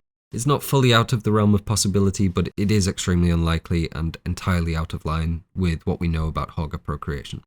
I think Dan and Ylva in the fire is almost certainly mirroring Danni and Pelle too. Here they are at the start of their lives together, and then right after we see the brutal and clear ending to the journey they'll take, caved in and being burned in a fire. Now I have seen people ask, are the Hårga going to eat Dan and Ylva, given that we see them on the fire like this? And the answer is categorically no. They're being cremated in the communal fire, and we see their ashes being cleared from under the pit and spread at the broken root of the ancestral tree. This is likely the final stage of the Hårga disintegration process, wherein you're fully returned to nature. The next sequence begins with this beautiful shot of Danni faded into the fire. This is a pretty common trope for the halfway point of your movie where a character is being put through a crucible, a test of sorts, generally something they'll either die from and be burned up by, or survive and succeed through, forged in flame, if you will. Here though, it's especially poignant given that this particular fire represents the Hårgan communal spirit, the fire that's being lit within Danni to join them and finally feel held. Christian catches up with Danni, who is again alone and upset. She recognises that he's only really affecting being sad, and his "that was really, really shocking" is obviously inauthentic. And as with every time Danni raises a valid point, Christian turns it around to attack her, insinuating her concern is the product of a closed and potentially bigoted mind. Clearly her concerns are valid, but he's only thinking about how this situation could benefit him. And primarily out of a desire to gaslight her and get what he wants, Christian begins defending the Hårga to Danni, pointing out the parallel with putting old people in nursing homes, another point that seemingly resonates with Danni. Without knowing it, he's doing their work for them in indoctrinating Danni. And I don't think Christian is brainwashed by the Hårga. I think he's too selfish for that and just sees them as something he can exploit. But he is also relatively stupid and immoral, and so he is highly susceptible to their manipulations. Again, we're robbed of any kind of catharsis in hearing what Danni may say in response as another Hårga procession comes by and Danni and Christian are invited to the drowning ceremony. This is probably my funniest moment from Florence Pugh as she just deadpan drops the "Why? What's happening now?" And with that whiplash of foreshadowing, we get the hard cut to this scene. And it's certainly supposed to feel like, oh god, we're right back into the weirdness here. And also maybe visually alluding to another time we might see a bunch of white people on a riverbank holding torches. I don't know how purposeful that is, but it's certainly on brand. I already mentioned that I think there may be elements of this drowning ritual that borrow from the pagan rituals at Uppsala, where someone was cast into the water in the hopes that their body would stay sunk. But in general, water rituals were relatively common around Midsommar or St. John's Day. Things like bathing in special lakes or springs to cleanse the spirit and purify the body and so on. So we can see this as a mashup of different rituals, but I think there's something else going on here, so let's look at what actually happens in a bit closer detail. We begin with Irma leading the crowd in making this communal Doppler sound. It's another act of mirroring and unity which seem to be relatively commonplace in their traditions. Irma begins praising the great goddess, what we can essentially see as the feminine aspects of the hermaphroditic Ymir. Again, we can consider this shorthand for a sort of Gaia or Mother Nature figure. And it becomes clear pretty early on, mainly from the guy entering stage left claiming to hear a rumbling sound, that this is all pageantry and pantomime. It's well rehearsed and something they do annually. The crowd are all nodding and participating at exactly the right moments. Unlike the big 90-year ceremony, this is something they all have a lot of experience with. The Hårga throw in the trinket-laden tree we saw them preparing earlier, but as part of this performance they decide they must give more to ensure that their deity is satisfied. In fact, they describe her as being potentially still hungry, and given the context that almost certainly means hungry for sacrifice, just like we see with the film's rendition of the sun. And I know this is pantomime, but I think that speaks to human sacrifice happening more frequently than every 90 years, and possibly at points as a part of this ceremony. And I just think it's interesting in general that we have this confirmation of the malevolent sun, of nature being quite literally demanding of human life, hungry for it. At the very least, it speaks to sacrifice being central to Hårga belief, because the sun and nature are central to their belief. And once again, during this well-practiced ritual, Danni seems to understand something is coming. She's looking over her shoulder as if she can sense the next step coming. Now, this could just be hyper-awareness due to trauma. She's looking out for that next thing that's going to hurt her or shock her senses. It's always played very down the line like that, where there could always be a prosaic explanation. But as I've said, I just think it's too much to all be nothing. And as we'll see, Danni goes from sensing something is coming to unknowingly but accurately participating in it ahead of time. The little boy steps forward and offers himself up to go in the river. He's already wearing the drowning vest and he's reciting a practiced part of the pantomime. We see the male Hårga compliment the boy's bravery, and the boy again recites his reply, asking what's brave in going home. So that's obviously speaking to this Hårgan belief of return and possibly even reincarnation through disintegration into nature. And you can see how they're using this ritual to reinforce that belief. This boy doesn't fear death, so neither should you. But it goes deeper than that still with how they're constructing their concept of bravery. We see Ulf and another male Hårga clamp the boy's feet, hoist him up with a rock on his stomach, and begin swinging as if to throw him into the lake.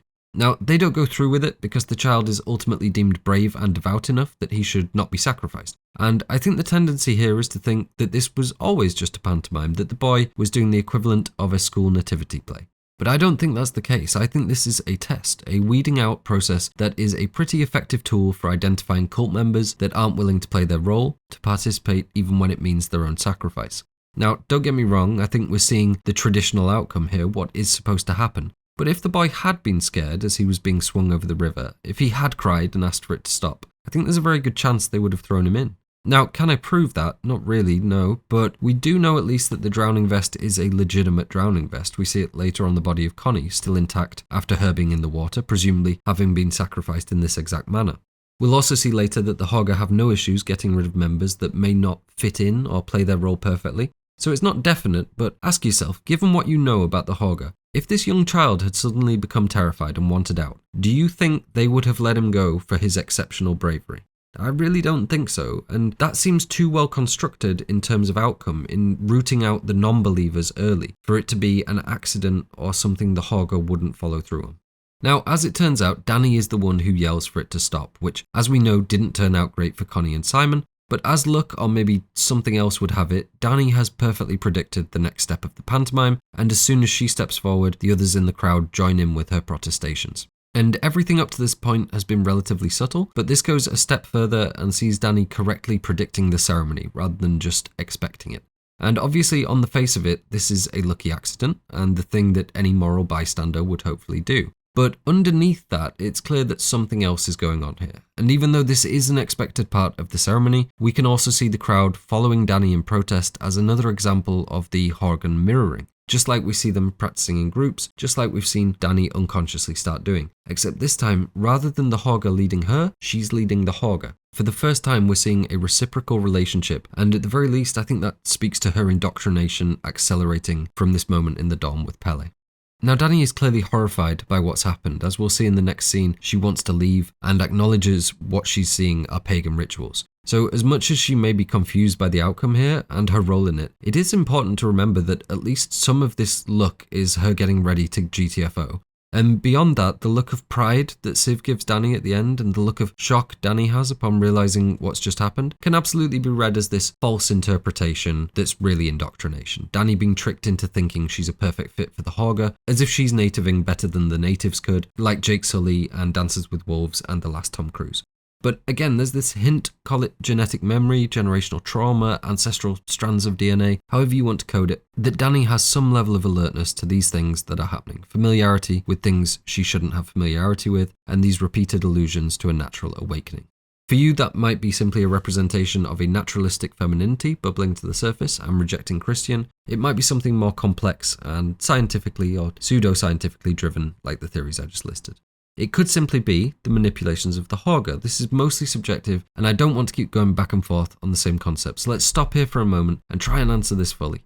I'm going to put a list of all the evidence we've discussed on screen, things that I think confirm that something is going on under the surface, and allow you to draw your own conclusions. No matter which you side with, I think we can all agree it's undeniable that the film wants us to recognise something is going on with Danni in this regard. Be it manipulation, fairy tale serendipity, or something more ancient within Danni, the film is showing us that Danni is being pulled in.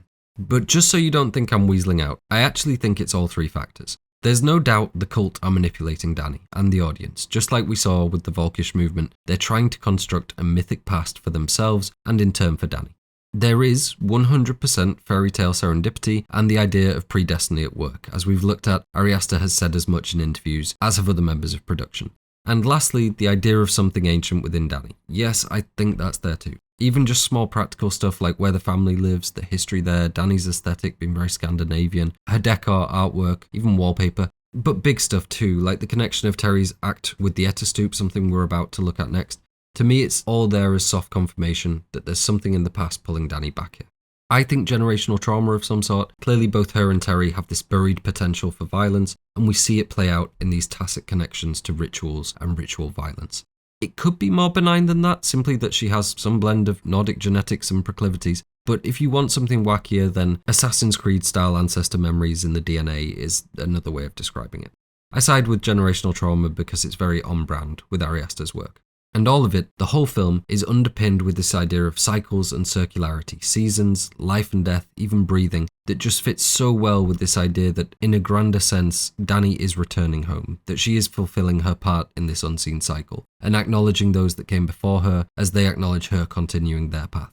So for me, the answer is all three. But I'll stress again, this isn't something the movie will ever truly divulge either way, so if you have a preference, then run with it. If not, do as the film intends and revel in the abstraction.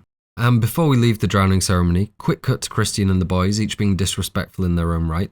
Christian is finding it funny, Mark is visibly frustrated, and Josh is taking entirely the wrong kind of pictures. After the ceremony, we see Danni and Christian alone, and this is a really important scene because it's the last time we'll get to see them discuss their relationship. In fact, for a major portion of the third act, neither of them are going to say anything at all. So everything between them from this point on, we have to infer.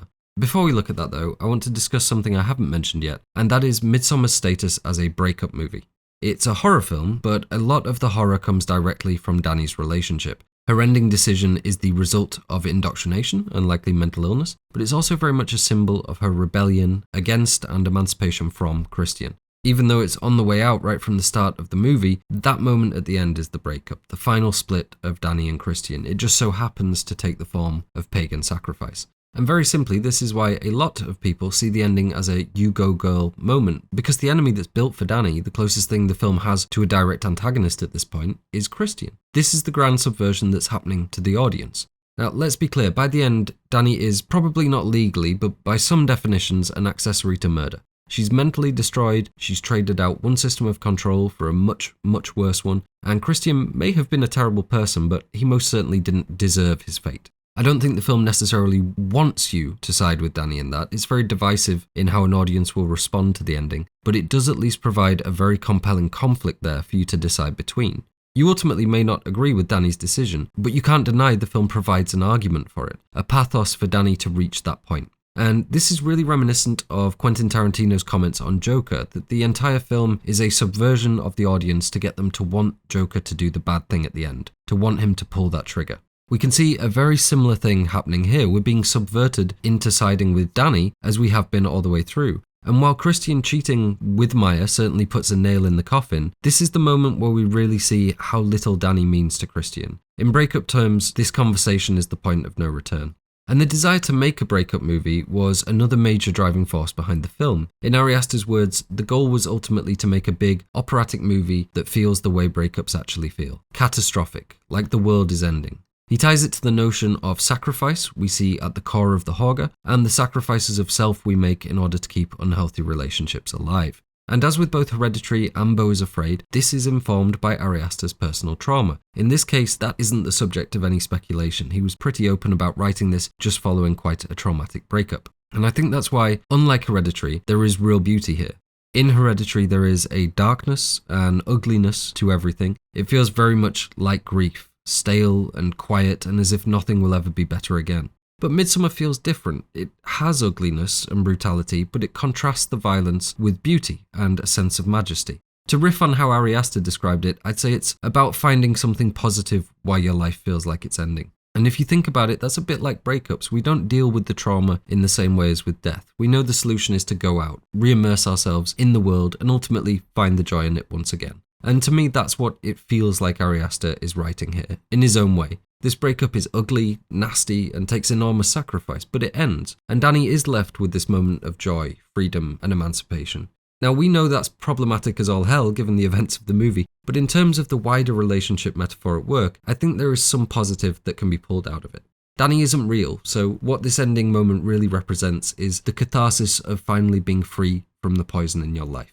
And so even though it absolutely isn't a happy ending, it's why it feels happy. Because for her in that moment, it is a success. She is free of Christian. In Danny's fairy tale, this is her happily ever after. On to the argument itself, and Danny has just figured out she's in a horror movie. She's adamant she's leaving, and Christian has no intention of doing that. And she's actually adamant. Even when Christian disagrees, we see her force the issue for the first time. And keep in mind, she's not saying, let's go so we can talk about us. She's saying, let's go because I'm legitimately worried for our safety. And as is clear, Christian really isn't taking that seriously. To make matters worse, Christian's reasoning is that he's decided he's doing his thesis on the Hårga, something he freely admits he decided today. So he's valuing a spur-of-the-moment decision for an academic career he doesn't really care about over the safety of his terrified partner. And in classic Christian style, he immediately tries making her feel bad about it, saying, you know how much of a nightmare this has been for me. He can only ever think of himself, and so when Danny tries to point out to him how unlikely their situation is and how much potential danger they're in, he can only come back with how massive this would be for his academic career, which again, he doesn't care about. And then comes the real heartbreak moment. For me, it's the saddest point in the film. Danny doubles down and says she's leaving anyway. And unfortunately for Danny, her worst fears are realised. She stands up to Christian and puts her foot down, and he essentially says, fine, go. She finally put it to the test rather than cowering away from it, and as soon as she does, he proves he only cares about himself. Danny asks him very plainly, do you not love me anymore? And I think we can see this as the moment where it gets laid bare. Christian can barely answer, and when he does, it quickly turns into a shouting match. It's clear their relationship is on the way out from here, but Christian refuses to say it, and ultimately it takes Danny seeing him with Maja for her to finally rip off the band-aid. And I don't know how any human being could turn down Florence Pugh's I'm about to cry face and live with themselves, but somehow Christian goes ultra Kelvin and does it anyway. Keep in mind that he came on this holiday looking for Swedish women and saying outright that Danny wasn't coming. Given that he now has the perfect idea for his thesis and there are Swedish women interested in him, it's going to be pretty unlikely he decides to put Danny first. In all likelihood, this is probably something he only sees benefiting him. As for the shouting match, Christian accuses Danny of trying to trap him by giving him the bouquet of flowers, something Danny doesn't even remember at first. It's completely out of left field and very petty given the stakes. Christian is either trying to distract from Danny's question by throwing whatever he can think of back at her, or he really is this level of bitter towards her, which is probably worse. Now there's more we can say. These flowers are picked as part of a ritual that supposedly ends in marriage. Christian did specifically ask if she picked them backwards, so maybe that's why he feels trapped by it. We know Danny is clingy, but I don't think she was picking the flowers in the hope that the love spell actually worked. But Christian seems more concerned with it being a slight on him, not getting her anything for her birthday, and that likely isn't the case either. Really, she was just doing her best to fit in. But it is worth pointing out that Danni isn't entirely innocent either. I think Christian's sarcastic comment about her not having a conniving bone in her body probably has some truth to it. We can see that just from how different her tone is talking to Christian compared to talking to her friend about Christian. And according to Florence Pugh, they're both complicated and bad and annoying. We're obviously biased by seeing from her point of view, but by the end of the film it becomes pretty hard to deny she's at least as bad, if not far worse than Christian. There is a key difference though, and it's that the negativity that Christian puts in is largely driven by selfish and often childish reasoning. Danni's behaviour is driven entirely by fear of being alone in the wake of losing her entire family. I don't know if that makes it more excusable, but it at least provides pathos that we can empathise with. Christian storms off and we get this amazing shot, possibly my favourite in the entire film, and it's incredibly overlooked. It's total genius, so well built up. Danni says, "You're going to leave me like this, Christian." She stood in a very purposeful pose, pretty bang on with something we saw Gabriel Byrne doing in Hereditary, that's softly alluding to Christ on the cross, or stigmata, or even here perhaps the happy sacrifice of the bleeding mural. However we look at it, exposing the wrists alludes to making a sacrifice, and honestly, I think we should see it as a mix between the two, the Christian sacrifice on the cross and the more direct pagan sacrifice we see in the murals, because that's what's at stake here on a theistic level. And Danni's in front of a tree, which as we know is important to the Hårga and Norse mythology in general due to this connection with Yggdrasil, the world tree, and she's being abandoned by Christian, a Christian. So really, what we're seeing here is Danni, once again alone, being kind of spread for sacrifice in front of this pagan tree imagery, asking, "Are you going to leave me like this, Christian? Are you going to let this Christian maiden be dragged back to this Viking pagan culture? Are you going to fight for her like a brave Christian man?" Even though it's so subtly done, it's a little bit damsel in distress, a little bit Anne Darrow or other blonde women being tied up in front of King Kong. Are you, the supposedly good Christian man, going to abandon her to the pagan tribe like this? I absolutely love this shot because all of that is so tightly woven into a sentence that feels entirely at home in the argument they're having, and the imagery is barely existent, but just enough that it's there as soon as you see it. I'd honestly say this is like the direct equivalent to "all I get is that fucking face on your face." It's just so well woven into an argument that people won't notice it on the first run unless they're paying very close attention, and it's just perfectly executed. I absolutely love it. The next scene is Danni's dream sequence, and the first part is really straightforward. She sees her friends leaving, gets up to go outside. We get this weird blink of blue light, which most Hereditary fans probably jumped at. Just like we've seen before, it's a quick blink of reflected emergency vehicle sirens that Danni's been seeing, clearly alluding to her family's death. The rest of the group drive off without her, while Will Poulter does this face out of the back window as Danni screams, "Why?" This is pretty obvious at this point. Danni's terrified of being alone, and this dream is a manifestation of that, her supposed friends abandoning her. And as she screams "why," we see this black smoke pour out of her mouth. Now, this can be seen as representing the Black One, this enemy the Hårga have that Christian stands in for, that Terri was potentially seeing. But on a more literal level, we can see it matches up with the fumes from the car exhaust. So we can say safely, this is a reference to Terri, further tying what Terri did to this concept of the Black One. And so we can see Danni's question of why as being short form for "why did you leave me? Why did you do this?" addressed simultaneously to Terri and her friends in the dream.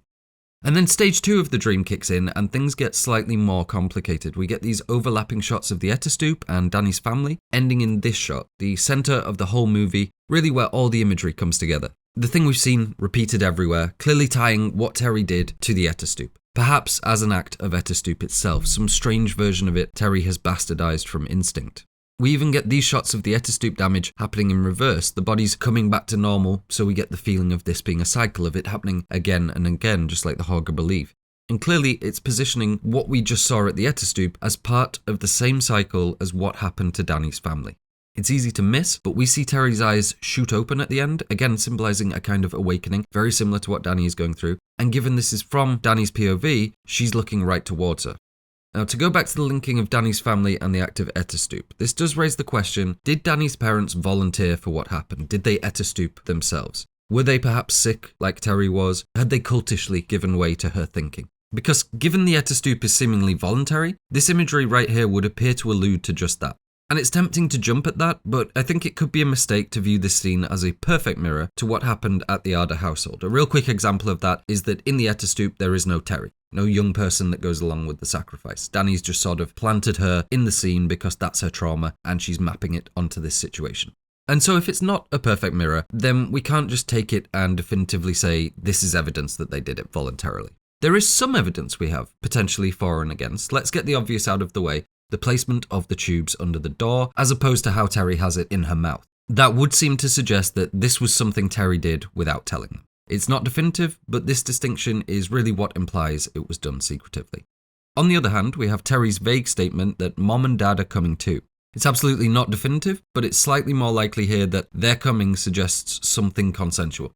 I think this sequence at the end of Danny's dream we can probably count as evidence for it as well, but again nothing conclusive. But this imagery that we see from the opening shots of the Ardor household to the Attestup to covertly layered into the location design is everything. It's the Hårga bastardization of the life cycle with the old and young being sacrificed together, yellow and blue in conjunction. The twisting of this yellow summery sun and life-giving blossoming of youth into something more malevolent.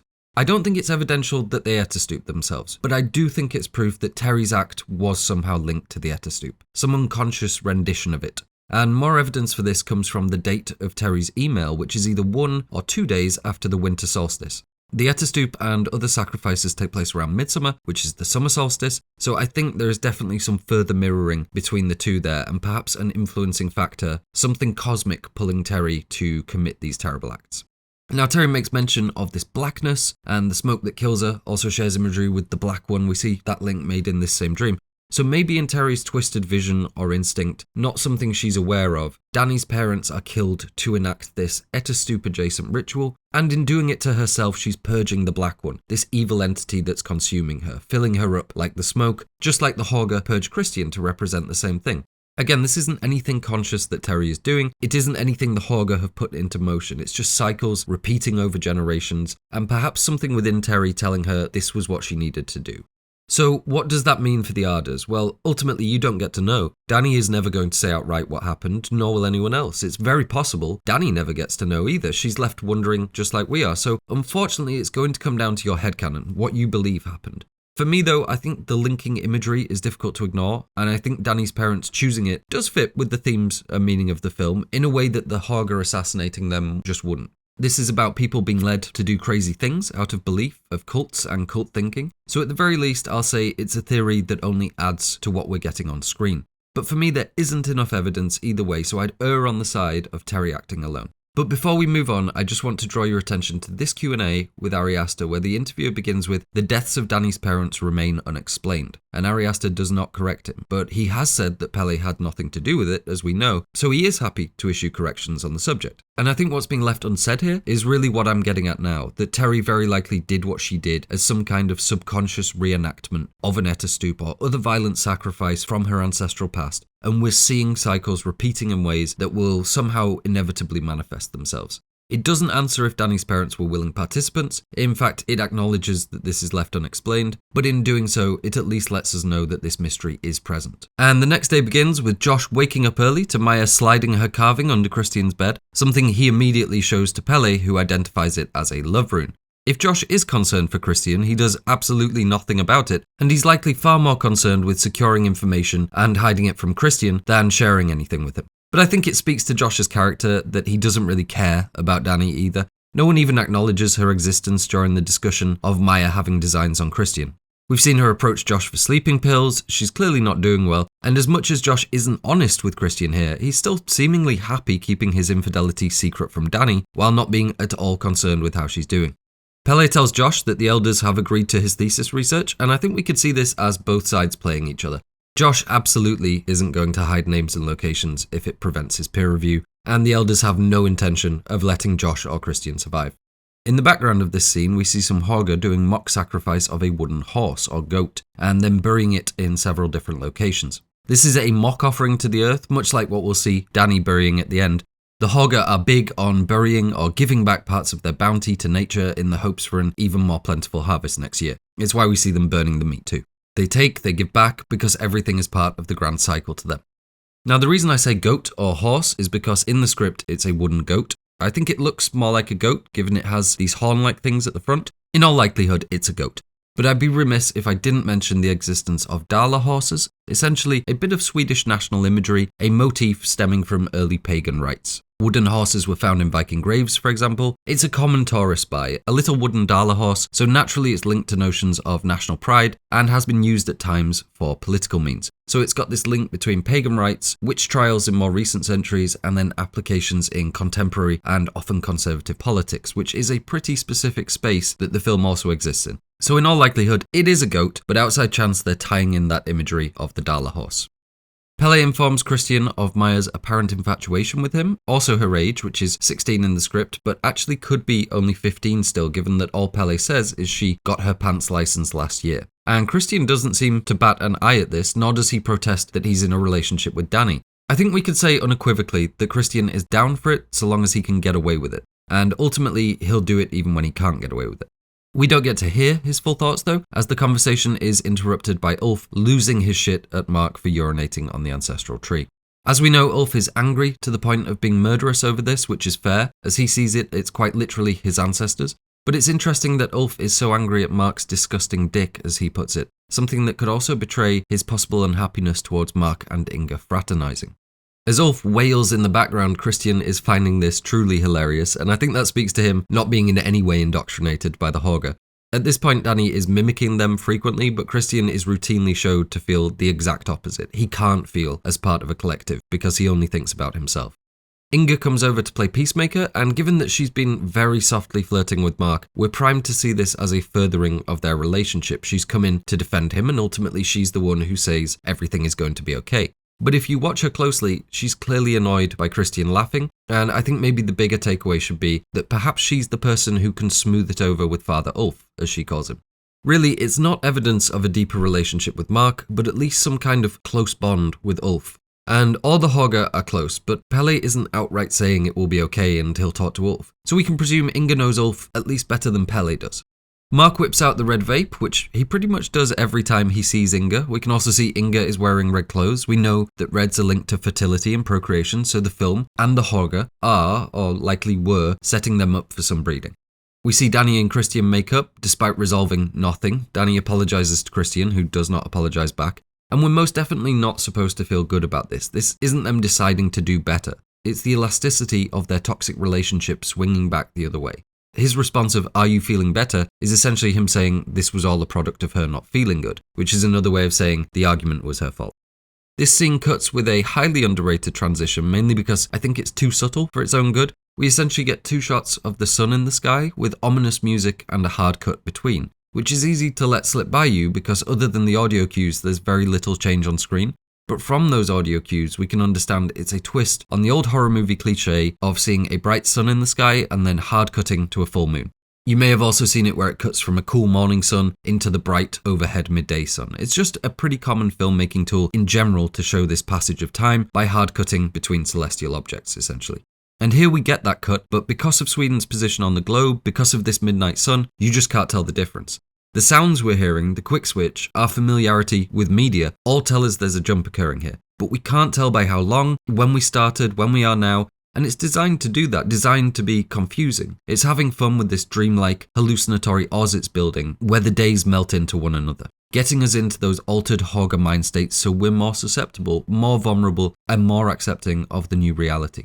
From there we cut to Connie, who's also realised she's in a horror movie, but isn't in a toxic relationship that's forcing her to stay. And as she's getting ready to GTFO, Odd comes trundling up to her to tell her Simon got a ride to the train station without her. And even though there's been lies up to this point, this is the first time we see the Hårga unequivocally doing it and are aware of it at the time. And really it marks a shift in their behaviour, pun very much intended because it comes right after Mark peeing on the tree. It's safe to say they've had enough of the outsiders and now they plan to start murdering them. And this violent antagonism towards outsiders is absolutely supposed to be allegorical of real-world nationalist opinions against immigration. Now, perhaps the Hårga always intended to kill the group off. It certainly seems likely, but we can say after Mark and the tree and Connie and Simon's outburst at the Attestupan that the group have transgressed enough that the Hårga intend to start acting on it. By this point, Simon is on his way to being blood-eagled, Connie is up next, and then Mark and Josh will both die in quick succession. So ultimately, it doesn't matter if Connie believes Odd or not. She certainly doesn't seem to. They just need to keep the charade up long enough to get what they want from Danni and Christian. Connie storms off screen, and that's the last time we'll see her alive. Mark will later mention that he saw her sprinting, and if we look at the amount of luggage she's carrying, it's clear that if she was sprinting, then it was important enough to drop all this and leave it behind. So Mark likely saw her in the process of being abducted and killed, and just didn't care enough to give it a second thought. It's pretty clear what happened to Connie and Simon off screen. Simon was dragged off and blood-eagled, and Connie was likely looking for him, walked in on it, we hear her scream, and then she sets off running. Mark sees her momentarily before she is grabbed up by the Hårga, fitted with the drowning vest, and thrown in the lake. In the script, Christian helps her look for Simon, and they go searching by the river, where she then goes missing, so there isn't really any doubt over where she drowned. Now, maybe she doesn't actually see Simon in the final cut, it's just that this isn't really an "I am drowning" scream. More like an "I've just seen something shocking" scream. And in the script, Connie does see Simon being dragged off by the Hårga, so I think she does see him here too, I'm just not sure if it's before or after the blood eagling. Judging by the sounds of things though, I'd lean towards after. As for who killed them, I think it's almost certainly Ingmar, potentially with some help from Ulf. Ingmar clearly cannot stand Simon, who he sees as taking Connie away from him, and he isn't about to let Connie, his conquest in Viking terms, just leave. So from Ingmar's point of view, it's a case of if I can't have her, no one can, but from the Hårga view, this helps keep their secrets safe and provides them 2 sacrifices they would never have allowed into the bloodlines anyway, given their ethnicity. As for how we know it's Ingmar, and maybe Ulf, it's because this is why they are sacrificed at the end, essentially because they've wanted to carry out these killings, Ingmar out of jealousy of Connie and Simon, and Ulf out of rage because of Mark's disrespect, and maybe something more. We'll look at that in more detail at the end, but for now that's what the outside offerings means during that final speech. They've brought unwilling sacrifices, and they also have to give their lives to balance that out. Danni is clearly not happy with the explanation that Simon just decided to leave on his own either, and she goes to talk to Christian. In the background, we see Ulf, still visibly upset. Christian asks if he's going to be okay, and Valentin replies he's a very sensitive guy, it's a big week for him. And this does mean that Ulf is extremely devout, and this week is the biggest date in the Hårga calendar, so he's particularly on edge, but also potentially gives us a nod that this may well be that Ulf is learning here that he will be sacrificed too. Danni interrupts to tell Christian about Simon leaving, and he seems to almost care for 2 sentences before going right back into asking Valentin about incest. And we can see Danni get staggered by this, even now shocked by how selfish Christian can be and how blind to potential threats he is. He even trails off from what Valentin says as he notices Josh entering the chapel with the elder, something that seemingly stuns Danni even more. She's waking up to how unremittingly self-centered Christian is. And before we move on, Valentin's reply about the incest is, the bloodlines are very well preserved, and functionally, this fills in a few plot holes, it foreshadows what the Hårga want from Christian, and explains why everyone in the commune isn't walking around looking like Reuben. But I think much more telling than that is the choice of wording. The bloodlines being well preserved is very much within the lexicon of Nazism and eugenics. This is probably the biggest confirmation we have that the Hårga would never approve Josh, Simon or Connie for any kind of procreating. They're extremely big on keeping their genetics pure as they see them. Even Christian and Maja, 2 redheads, are put together, so we can safely assume for the entirely white, anti-immigration Hårga, this absolutely extends to ethnicity. Danni wanders off on her own again, presumably just at a loss from Christian's bullshit, and we can see that despite refusing the little sack of calming herbs earlier, she is now walking around with it. Not just a symbol of her deepening indoctrination into the Hårga, but also potentially indicative that her and Pelle have had further interactions away from camera. Ulrika invites her into the kitchen, specifically with the phrasing, "join us." It's only Hårga women in the kitchen, and she's quick to get Danni in a white apron, so the double meaning is pretty clear here. Join us in the kitchen, but also join us in the Hårga. Danni questions Ulrika about Simon, and she provides the same lie about him having gone to the train station. We can't say with 100% certainty that she knows she's lying right now. She may have been told this, but given that they're all complicit at the end, it's unlikely she's being truthful.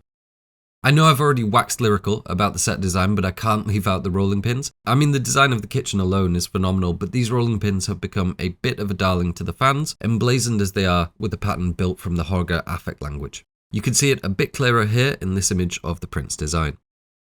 Inside the kitchen, and Danni asks what they're making, Ulrika replies with meat tarts, which, as we know, are the vessel Maja is going to use to get Christian to ingest her hair as part of the love spell, along with the drinking of her blood.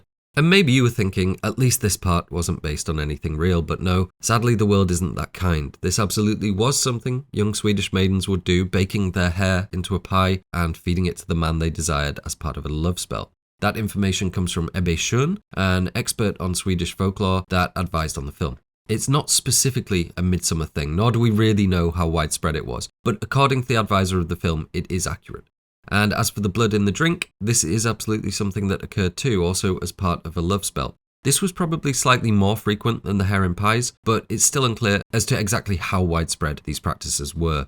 We can see there's mixed feelings about Danni amongst the Hårga. Maja is clearly quite resentful of her given that she represents an obstacle to Christian, maybe a little bit threatened too. But from outside we see Siv observing Danni, who seems to be quietly positive about the way things are going, although perhaps slightly contradicted by the sledgehammer they're about to take to this young girl's life. Maybe Siv is just as cold as the rest of them, but I think being the elder, the only female elder, and the one in charge of fertility and breeding, I think she maybe does have some quiet reservations about how Danni is going to be treated. Danni's time in the kitchen will come to a close as she hears Connie scream a little bit later, but let's move over to Josh getting a close-up look at the Ruby Rada. And this scene gives us a lot of useful exposition on some of the deeper functions of the Hårga, starting with an explanation of the written Hårgan Affekts. Josh asks what it means, expecting a translation, but the elder explains that they're meant to be understood one by one, symbolically, rather than forming a coherent passage. And with that comes the admission that the runes are simply interpreted by the elders, which is a pretty fancy way of saying they're making it up. The same goes for the blank pages and the hundreds upon hundreds of volumes. This isn't some sacred and unique text, it's them making it up as they go along. That's not to say the Hårga don't treat the books as holy, but I think we can safely assume, given the elders' willingness to lie about one being missing, at least some of the elders certainly see them for what they are. If you're wondering, Ruby Rada means Ruby Row. Row is a reference to runic languages, where the runic alphabet is sorted into rows. Ruby, I think here, is maybe supposed to allude to blood, and the conjunction of the two being a vague allusion to a bloody language, there being some violence there in some format or another. And on a more meta level, I think we can say this is alluding to many different cult or extremist manifestos and supposed holy books. The real takeaway here should be that they're following gibberish and using it to justify whatever they want to preach. Josh is surprised to find out that the most recent volume, or perhaps volumes, of the Ruby Rada are being written by Ruben, who he describes as disabled, but is more accurately cartoonishly inbred. We've touched on Ruben already, and we will again, but I just want to point out an inconsistency I've seen people pointing towards.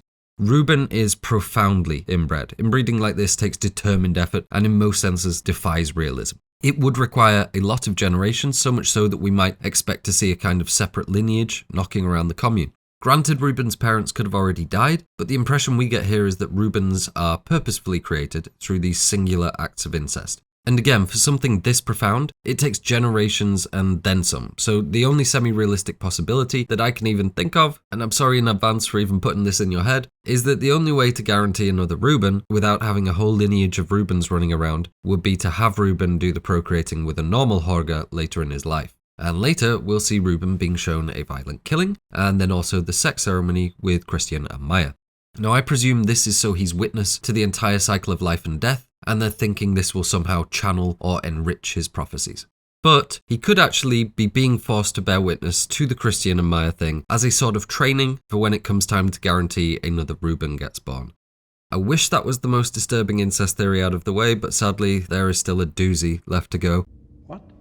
And I'd like to move on quickly, but first just consider why the incest plotline is even in the film. On the face of it, it doesn't seem to really go anywhere. Ruben doesn't really do anything in the film. So primarily, the answer to that is it conveys to us that the Hårga believe the interpreted finger paintings of an inbred child. But during this scene, we hear the elder describe Ruben as unclouded by normal cognition, and what this means in the doublespeak of the film is that because he's not really mentally present, he doesn't have the stresses, worries, cultural framework, and so on that people suffer under in everyday modern life. And just like we see with Terri's clouded eye, the cloud of black smoke coming from Danni, the literal cloud filling the Ardor home, clouded vision becomes representative of potential mental illness. Not necessarily even like Terri, just the stresses of modernity.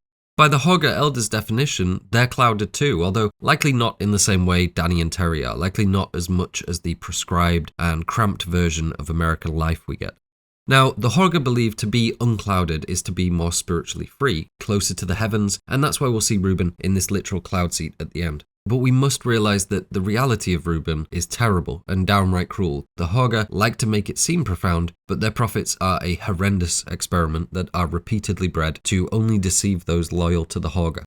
Now, I think by this point, Josh understands that a lot of what the Hårga are pushing is BS. But to a young, calculated anthropologist who has studied many different cultures and the passage and evolution of ideas and beliefs between them, all of them are kind of BS. He doesn't believe what the Aztecs believe just because he's heard of them, and the Hårga don't become less interesting because they have their own mythology. Quite the opposite. But maybe what Josh is in the process of figuring out here is that this is actually bullshit, that this is a cult of lies. And if he had a photograph of some finger-painted scripture, he wouldn't just have an amazing thesis, he'd also have a way of making Christians look redundant and foolish, given that Christian will be talking about authentic beliefs, as he puts it, this level of tradition. In the next scene, we'll see Josh ask Christian if he learned anything about the Ruby Rada, and it's treated as if Josh was extending an olive branch, with Christian deciding to be standoffish and Josh immediately withdrawing it. But if Josh was trying to find out if Christian was aware it was just inbred finger painting, then he's essentially just got his answer. And as the scene comes to an end, we see Josh get told something pretty horrific, this admission of purposeful inbreeding, and his response is to ask the elder if he can take a photo of it. The Ruby Rada, that is, not the inbreeding, which again just goes to show how morally disconnected and self-absorbed Josh is. He should be horrified, but he's just academically interested. The elder replies absolutely not, so we can maybe presume they're aware this is something that should not get out, that anyone with even a little bit of knowledge on this could see it's charlatanism, and perhaps that is why Josh is willing to risk it and go take the photographs, because he knows if he's got them, his future is secured and he's beaten Christian. This scene also ends with Connie's scream from Josh's perspective, and following that we get a quick sequence of Mark trying to flirt with Inga at a distance before we hear it for a final time. It's repeated like this firstly as a meta trick to show the audience that these separate chronologies are lining up, but also to inform us that whatever's happening really isn't far away. Next we'll see mealtime and Christian getting served his special pie, and we can see his drink is noticeably darker than all the others. We all know why at this point, and we can see Maja watching on, making sure her love spell goes according to plan.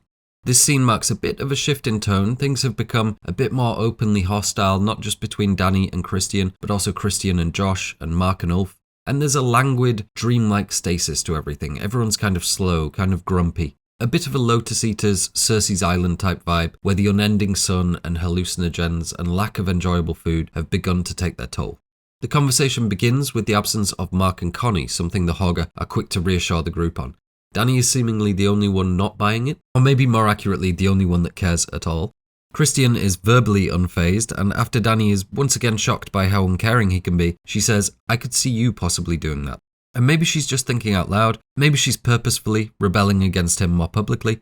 Really, she just seems like she doesn't care anymore, and it's coming out whether she wants it to or not. But what's more important is that something like that in this instance means leaving her behind, abandoning her. Danni's biggest fear, and ultimately the thing that motivates her to choose the Hårga over him. From there, we see Ulf staring daggers into Mark, who asks if Ulf is going to kill him, which, yes, he definitely is. We see Josh and Christian bicker over the Ruby Rada, and we see Christian take a bite of Maya's special meat tart and wash it down with a nice refreshing glass of love cocktail, as Pelle closely monitors him and Maya does this face. Danni's clearly aware of Maja, she's aware of Christian being aware of Maja, and at this point I don't think there's any fight at all in Danni. She's not necessarily threatened by Maja, she's just clearly sad that she can feel Christian pulling towards her. And she's got that sort of end of relationship sinking feeling of that person your partner tells you not to worry about. It's a test she's pretty certain Christian is going to fail, even though for her it's world ending when he actually does. All of that's pretty straightforward. More confusingly though, we have Josh and Mark. Josh has been lost in thought, entirely distracted for the whole scene. The only thing he seems interested in enough to take the initiative with Christian, is the Ruby Rada. We've just seen him learn about it, ask to take a photo of it, ask Christian about it, and then finally break in and take photos of it. So it's pretty safe to say this is what he's concerned with. If we bring up the notes he's looking at, these weren't necessarily built for close scrutiny, but we can see he's trying to figure out the affect rune, something that we've got the answer to. It is unfortunately too late for us to save Josh though. Beyond that, we can see a couple of suggestions that Josh is starting to be a bit doubtful about the whole thing. Here we see no empirical evidence for a shared language is subjective, and how does this work? It's safe to say Josh is starting to have more questions than answers about how this society functions, and feels as though getting access to the Ruby Rada would be a way of solving, or even just proving what's actually going on. And as for Mark, this is the last time we'll see him in a three-dimensional format. Inga rocks up and requests that he accompany her into the woods so that she can show him. Now Mark is presuming that is broken English for a roll in the hay. Inga is dressed with red accenting, so we can presume some fertilizing is about to go down, but as the audience we're seeing how rage-filled Ulf is. We know Inga and Ulf are at least somewhat close, so alarm bells should be ringing. Now, there's a bit of a mystery and uncertainty surrounding what happens to Mark here. We know he's going to get skinned and worn by Ulf in a moment, but what happens prior to that is up for debate. For right now, we're going to go with this quote from Ari Aster saying that there's a suggestion that Inga sleeps with him before he is killed. And as of right now on screen, I'd say that's what's happening. If we're sure of two things at this point, it's that Inga seems sexually interested in Mark, and she's probably luring him away for Ulf to kill, so that tracks. But there may be another level to this we're not quite realising yet, which we are going to look at later on when the mystery presents itself. For now though, Inga lures Mark away, probably sleeps with him, and then he is definitely killed. And before anyone says, not a bad way to go, remember they do wear his skin right after that. Cut to bedtime and we see Josh in the absolute zone, getting ready to go Tom Clancy on the Hårga compound. Danni is again asking him for sleeping pills, and again he doesn't think to ask if she's okay. We then get this shot of him pretending to go to sleep with his trainers on. Now, on first reading, this is telling us that he's planning to sneak out, but I have seen multiple suggestions that this could be a reference to the real-world cult, Heaven's Gate, the ones who thought they'd be beamed up to the mothership upon death, and were all wearing matching sneakers when they committed mass Attestupan. But these are New Balances. The Heaven's Gate cultists wore black and white Nike Decades. Now, that line was discontinued after the Heaven's Gate incident, and getting a pair now is reasonably expensive due to their taboo associations. The members of Heaven's Gate were also found covered by blankets, so this image of just Josh's sneakers sticking out from under a blanket is absolutely reminiscent of the Heaven's Gate deaths. But on the other hand, Christian is literally wearing Nikes. If they wanted this to be a direct visual reference to Heaven's Gate, he could just be wearing Nikes. Beyond that, Josh is probably the least likely to be brainwashed by the Hårga, so I think this is a weird place to decide to employ the illusion. Now you could say it's his academic brainwashing that leads him to do this, which leads to his death, and you wouldn't be wrong. But to me it's just weird that they wouldn't choose to use Nikes here, given they already include Nikes in the movie, and clearly could have. Truthfully, it makes very little difference. Sneakers under a blanket shortly before death can absolutely be seen as a Heaven's Gate reference, and maybe Nike heard about it and refused. They clearly don't want to be linked to the incident, or they bring back a shoe that currently sells for $6,000 a pair due to the controversy. Moving on from sneakers, we see Josh heading over to the chapel building to photograph the Ruby Rada. It's unclear if he notices Ruben or not here. He does kind of look in his direction, but I guess either way, he's not overly concerned about being snitched on. As he walks up to the podium, we get a good look at the corner of the room and we can see there's no one standing there. I know Annie getting behind Peter's bed bothered people in Hereditary, so here we either need to suspend disbelief that someone can teleport to this corner, or we can presume this building has secret little side hatches like we see here. Whatever the case is, Josh is going to turn around to be confronted by Ulf in Mark's skin, and as the camera pans, we get a few frames of this figure stood in the corner. Now, I think it's pretty clear this is Pelle. I could be wrong, and ultimately we can't confirm it. I was speaking with Kirby, the creator of the fan website Midsommary, and she thought it was this fellow. But I'm going to proceed as though it is Pelle because I'm fairly sure it is, and we do have a couple more clues. Firstly, this is in line with the person who actively dislikes the victims seems to be the one who kills them. Ulf kills Mark, Ingmar kills Connie and Simon, Danni kills Christian in a way, and really Pelle is set up in opposition to Josh and his academic badgering. As well as that, when we see Josh and Mark talking to Pelle outside, Pelle says he's just working in the garden, which I think is very likely a nod to how we see Josh buried there, upside down in a shrubbery. And whether or not this is Pelle does have pretty major ramifications. We'll see Ulf and Ingmar sacrificed at the end because they have brought outside offerings, that is to say, unwilling outsider sacrifices. If this is Pelle, then we can see that due to his other successes, or more likely his usefulness to the cult, he doesn't suffer this fate for killing Josh. And I don't think Pelle would ever risk that. I think he's too good at the game the Hårga are playing, too good with people for him to just consign himself to death. So we can say at this point, Pelle is pretty sure that at least one, if not both, of the following things are going to happen. Danni is going to stay with the Hårga, and or Christian is going to take a swing at getting Maja pregnant.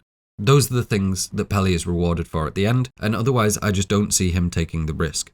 And that brings us to the other major point, that Pelle must really not like Josh. We know there's friction already from Josh bringing up potential links to the Nazis. We know because of those links the Hårga are not fans of Josh's ethnicity. We know Pelle is repeatedly fobbing off Josh and not giving him explanations. And we know Josh isn't being respectful of Hårga boundaries. But Pelle must really not like him because if his plan went wrong, then he could have died alongside or in place of Ulf and Ingemar. Now is that likely given that he's useful and the Hårga are making the rules here? Maybe not, but we can't say for certain. And if that's even an option, then we can certainly say he must really dislike Josh to involve himself directly here. Maybe I'm wrong, we don't see Mark die or Simon or Connie, we don't even see Josh die fully, so we can't be certain who is and isn't involved with each one. But given what the film does show us, I think we can say quite safely that Pelle feels most personally offended by Josh, followed or perhaps on par with Christian. and there again we'll see Pelle at least on the scene when Christian is taken captive. There's more to say about Josh's death, but I'll save that for when Christian finds his foot later, because that imagery kind of brings it all together. But this should be ringing alarm bells for a Prometheus metaphor, given Josh is about to die for transgressing and acquiring forbidden knowledge by taking the pictures. If you're wondering about the dynamics of what's actually happened to Mark here, he has been skinned, he is being worn by Ulf, and from what Ari Aster has said in interviews, you can sort of imagine it as a vest with the head attached and then a separate set of trousers for the legs. It's not an all-in onesie. As for why Ulf chooses to do this, obviously we have the reference to Skin the Fool. Beyond that, it certainly works for distracting Josh, but I think we can take it almost like wearing a trophy also. Ulf really hates Mark, and this isn't just getting rid of him, this is ghoulishly parading the kill. Couple of other things before we move on. There's some possible Michael Myers referencing going on here with the Mark mask, especially with the head tilt we see Ulf do.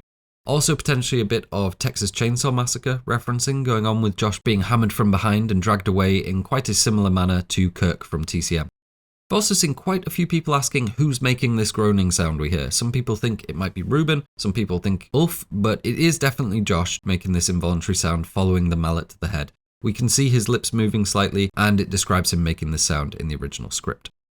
And with that, we are done with part 2 and on to the home stretch. This is part 3, The Light in the Dark.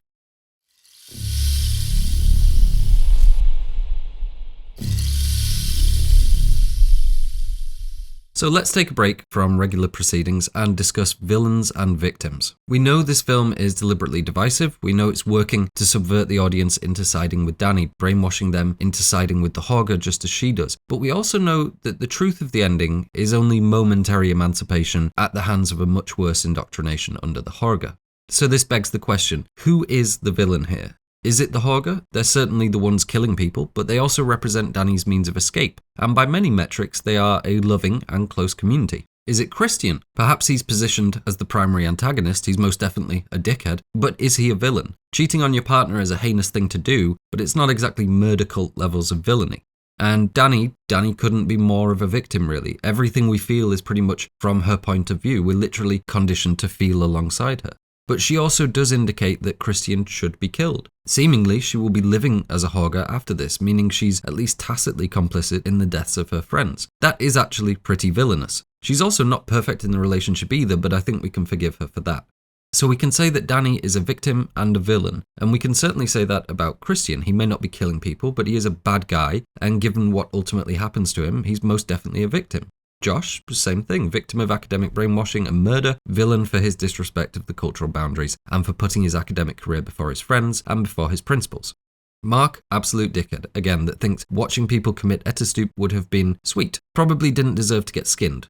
And the individual Hårga, who presumably have all, or nearly all, grown up in the Hårga, they're definitely villains, but it's impossible to define them as such without also acknowledging the truth that they've been indoctrinated too. That there's a cycle of victimhood and villainy that's just implicit to life in a cult. You will be lied to in order to get you to join. You are a victim, but you will do the things the cult asks of you. You will recruit more members, so you're a villain too. That's the insidiousness of cults, how they work through you. Danni had never planned to see her friends die, certainly not to be smiling manically about it or picking Christian, but this is what she's now a part of. And so that's why I think we see this victim and villainy to really every single character we see speak on screen. It's reflecting the nature of being in a cult, of being at once a figure of sympathy and condemnation. And that's going to be important as we look at the closing scenes because this becomes extremely ambiguous as to who is right and who is wrong. So let's say right now, there isn't one character on screen that we can say is 100% right or 100% wrong.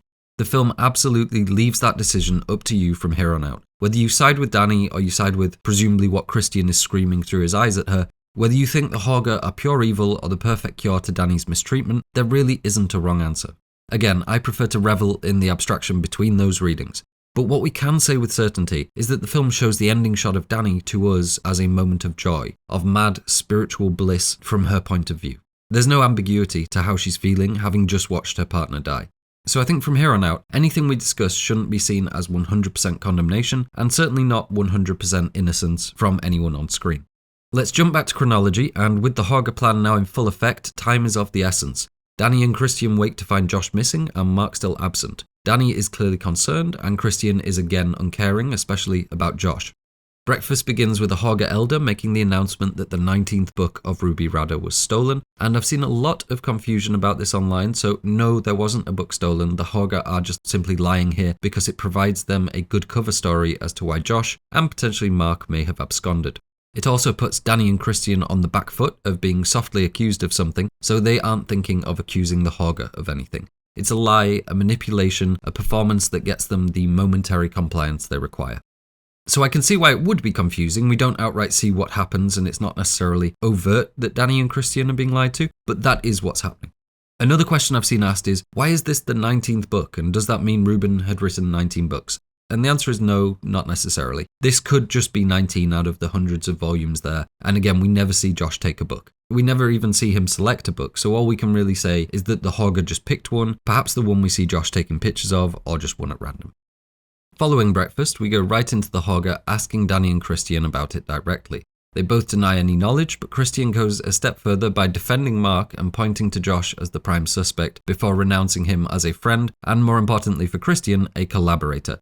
So he really isn't concerned about his friend's whereabouts or that a book has been stolen, only that he still be allowed to use the Hårga for his study. Danni clocks this and gives Christian another look of disbelief. Even Pelle gives Christian a raise of the eyebrows here. But Christian being a dick isn't really surprising at this point. The more important thing to focus on is that the Hårga are using this accusation to split Danni and Christian up for the rest of the film, suggesting Christian go see Siv and Danni go with the Hårga women for the day's activities. We can see into the kitchen where Maja and Irma are stood watching the exchange, and we know Christian is about to go have the talk with Siv, so Maja is clearly nervous for a reason. Irma is about to lead the dance around the maypole, so really they're both waiting on Danni and Christian and eager to see them accept the proposition to split up. They give the impression, in a sense they are, of waiting in the wings, waiting for their part in this performance. And when we take that in conjunction with the whole lying about the theft of the Ruby Rada and manipulating to split up Danni and Christian, this scene is really laying bare for us how duplicitous the Hårga are, how well practiced they are in their performance, that their well-crafted accusation allows them to almost forcibly separate the couple. Christian does seem to show some level of recognition that all may not be well, as he not so subtly asks Danni if them splitting up is okay. She is clearly concerned, but she says it's fine right away, and I think this is a good litmus for where Danni is at in this moment, because she is concerned about Josh and Mark. She has wanted to leave, but she doesn't seem to feel any safer with Christian than without him.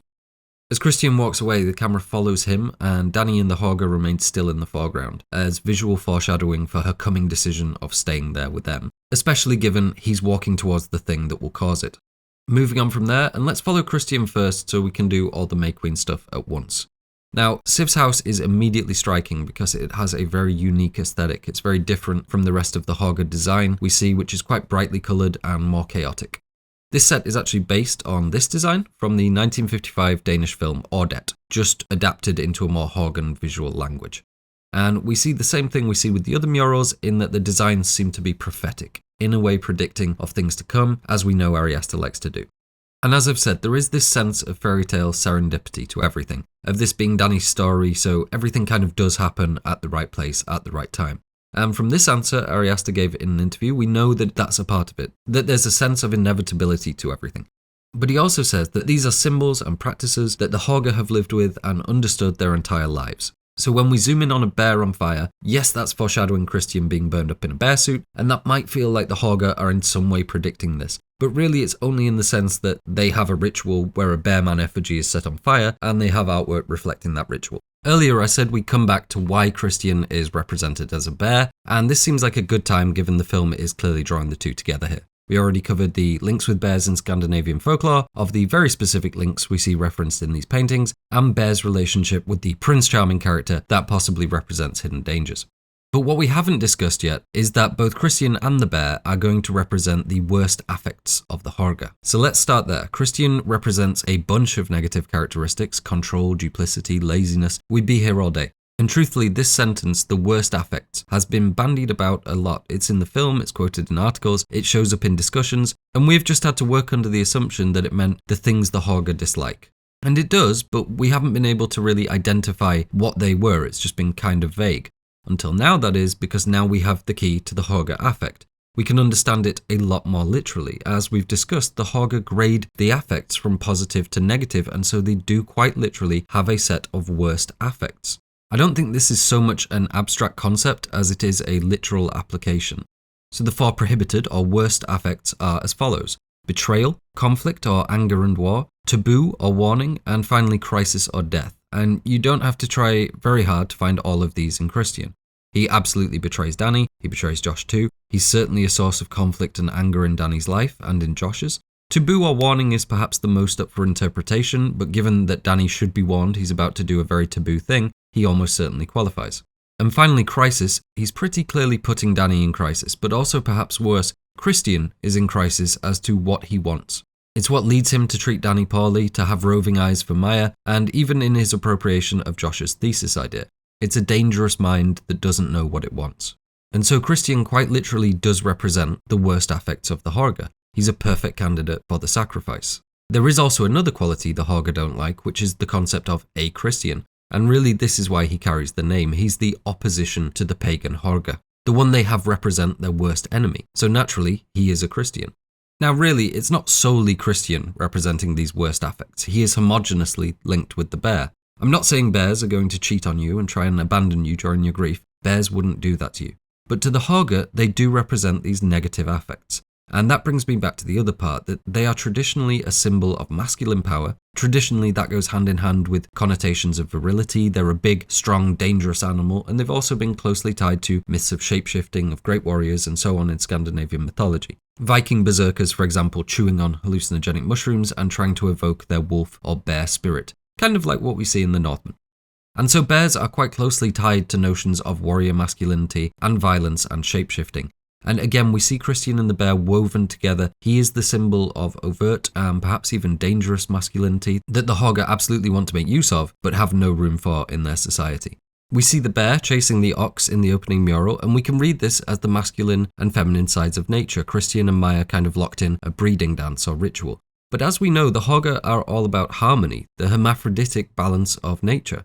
Christian is not in balance. He can't find harmony within himself, and he certainly can't find harmony within the Hårga. He only thinks about himself. He is the bear, the alpha, if you like. And what the Hårga are doing by burning the bear, by burning Christian, is symbolically burning in effigy their quasi-satanic enemy, the Black One, who we can presume is the real source of these negative affects. Either through superstition or manipulative tactics, the Hårga have identified this Black One within Christian, rendering him the ideal candidate for the bear suit. As they sit down, Siv purposefully mirrors Christian's actions, and this is a part of Hårga customs that we've seen before. But really, she's wanting to get him to agree to her idea, and so she's using the mirroring technique to try and influence him towards her side. Christian is appropriately nervous given the circumstances, and his first thought is to again say he has no idea where Josh is.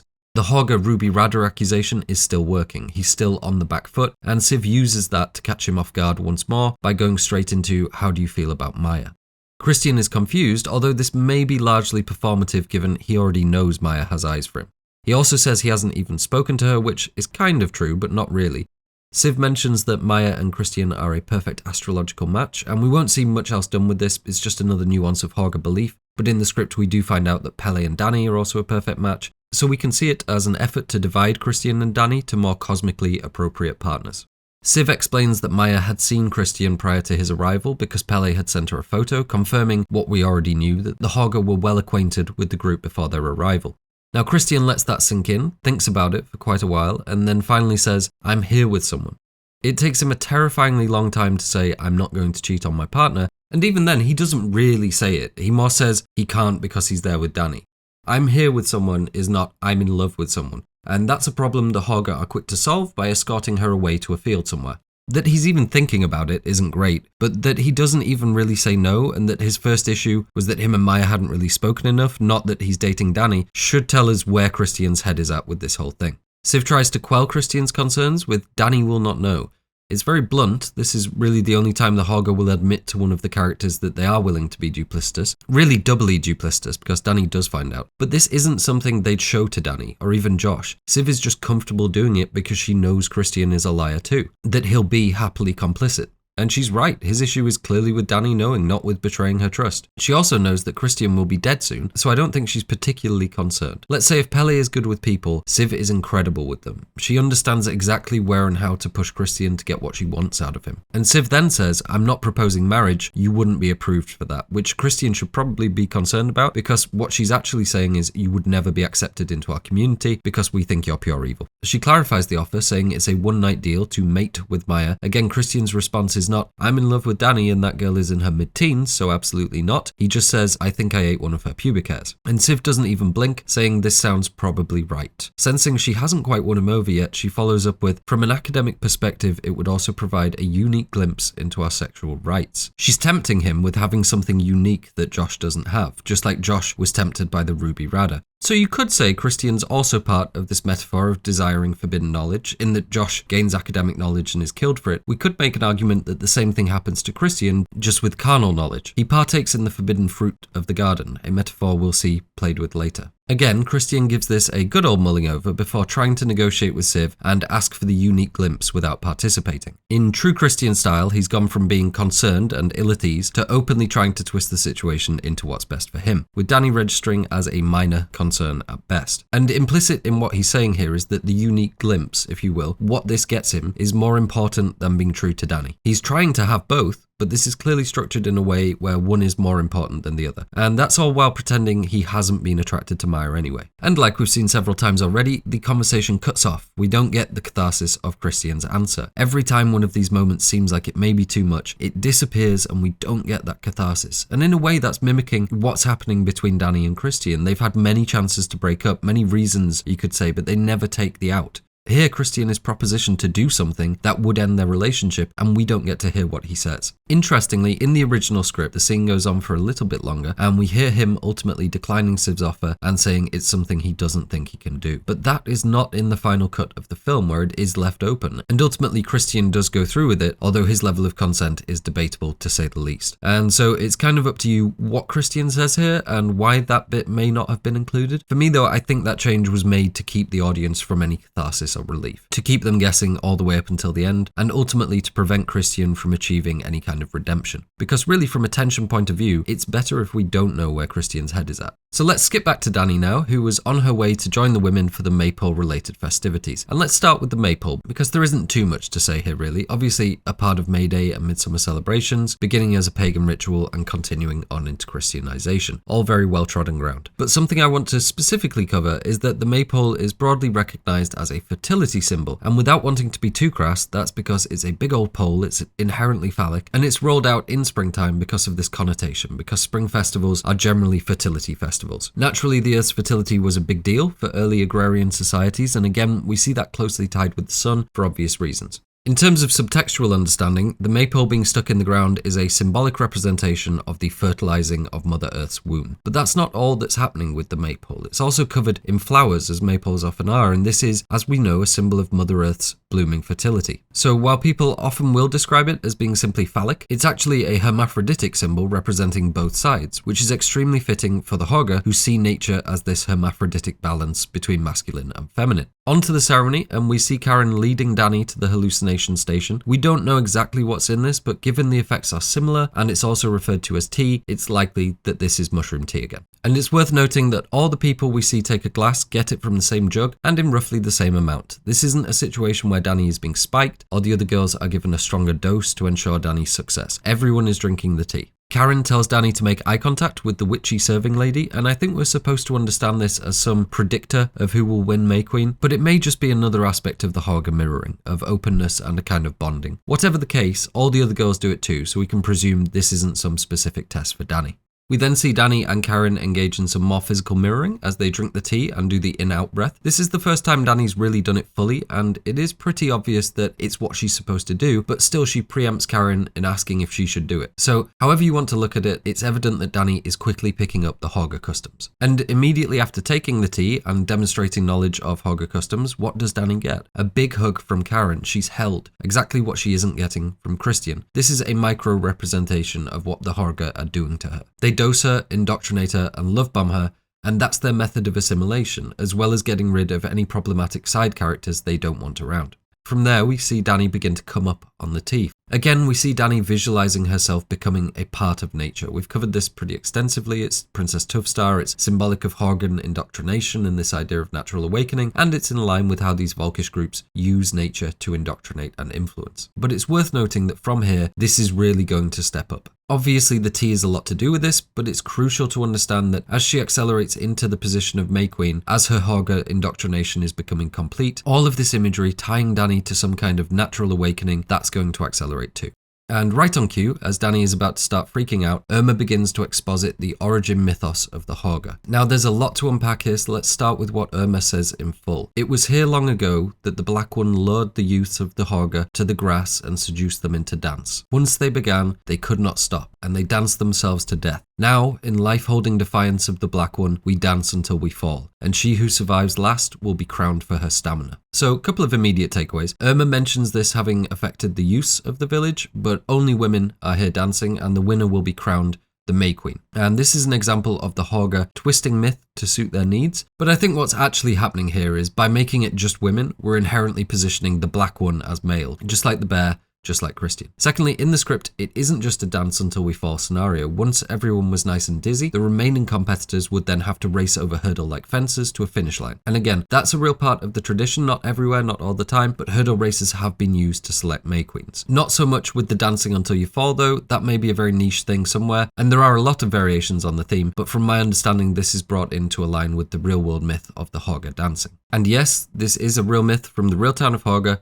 The first mention of this myth comes in 1785 from Berättelse om Hårga I Hälsingland, or Narrative about Hårga village in Hälsingland. But it became more well known via the folk song Hårgalorten, which describes the same events. The main difference is it's not this abstract of the Black One in the folk story, it is more obvious it's the literal devil, describing him as a fiddle player with cloven hooves that leads the town to destruction. There's another difference in that the Hårga in the folk story don't dance on the spot but rather over distance, but otherwise the stories are essentially the same. We don't know a whole lot about the origins of the myth beyond what I've told you, but references to the devil playing stringed and pipe instruments are plentiful, and one major one is something we've already seen referenced, is the Pied Piper of Hamelin. It's not explicit that the Piper is the devil in that story, but he was depicted as a sort of trickster, and a lot of academics have suggested a route between the two. And this myth is still celebrated today in the form of the dancing competition known as Hälsinge Hamon. To quote Henrik Svensson, they start with the staging of the myth on the Hårga Meadow and then follow several segments of the dance to finally be ended in the nearby city of Killefors.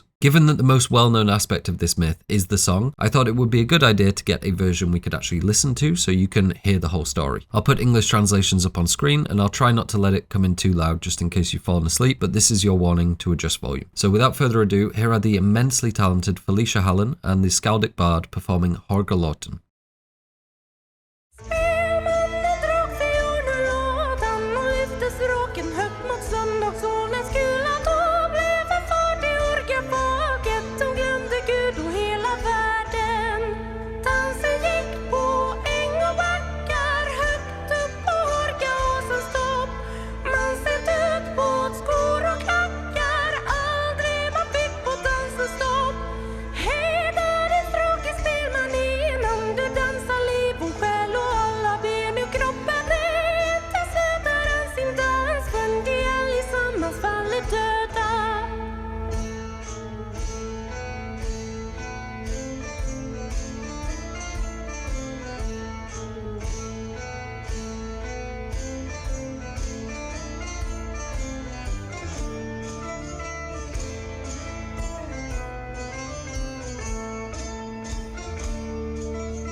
Hopefully that was a nice break from listening to me talk. Big thanks again to Felicia and the Skaldic Bard for doing that. Their channels are linked in the video description if you want to hear more from them. Given that this is the real introduction of the Black One to the story, we should probably take a look at that too. I think first and foremost, we can see this as being an abstract personification of everything they don't like, their worst affects, tied loosely to this devil figure from real-world Hårga folklore. But in universe, I think we can very much see this as another aspect of life in a cult, that they need to form some kind of opposition, some intangible enemy to have people to fear and to strive against. This could be something as simple as the government, or it could be Lord Eunuchs, great ruler of the Galactic Confederacy. The point is that in line with telling people what to think, you generally have to tell them what to fear. That's the other side to control. It's not specific to cults. Anyone who's read 1984 will know that governments do this all the time, give their people an enemy to fear in order to bolster their own support. So you can see the Black One as that. It's somewhere between a literal devil figure and another system of control and indoctrination. That's why it represents the worst affects of the Hårga,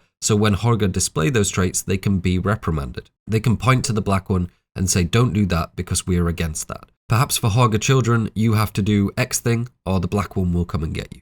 Once Irma's speech is concluded, we see her clap and the dance begins. This is probably the one time Danni entirely fails to observe customs, primarily because she is absolutely off her chops, but also so we can get this visual foreshadowing of all the other Hårga maidens bowing to her, the queen in a crown. Something that I'm told, because I haven't seen it yet, but we will see visually referenced during June 2. The dance then begins in earnest, and we quickly see Danni picking up the moves and following along. And she's absolutely loving it for the most part. She's having the most fun we've seen her have. She's free and among loving kin, which is all she really wants. But I think it's important to remember that this scene is bookended by the Hårga openly lying to Danni, and ends with Danni thinking she can speak Swedish. As the dance goes on, we see girls starting to fall, starting to be overwhelmed by the combination of dancing and mushroom tea. And given that Danni is going to beat all the girls, it does raise the question, is this rigged? Are the Hårga only playing along here and letting Danni win so she can feel this extra level of acceptance? And ultimately, in terms of what we see on screen, it's very difficult to call it. We do see Maja take an early tumble, and given that she needs to not be at the May Queen ceremony so she can be with Christian, we can safely assume she faked her way out. But as for the rest, I'm leaning towards no, they're not faking. We see Danni accidentally push down the last two contestants. We also know that some of the girls fell out of running quite brutally. We'll come to that in a follow-up section because we don't actually see it on screen. But really, I'm leaning towards no because we don't have any proof they did rig it. It certainly feels like they probably have, but we cannot make that claim because we don't have any evidence. And in the script, it's more clear that the other girls are being quite competitive, softly making fun of each other and trying to say things to make each other fall or otherwise cause a bad trip. We could say that the painting of the May Queen blessing the crops above Danni's bed suggests that they think she might be May Queen, but it isn't set in stone. It's just another aspect of this fairy tale serendipity, that this is Danni's story. We could say that Civ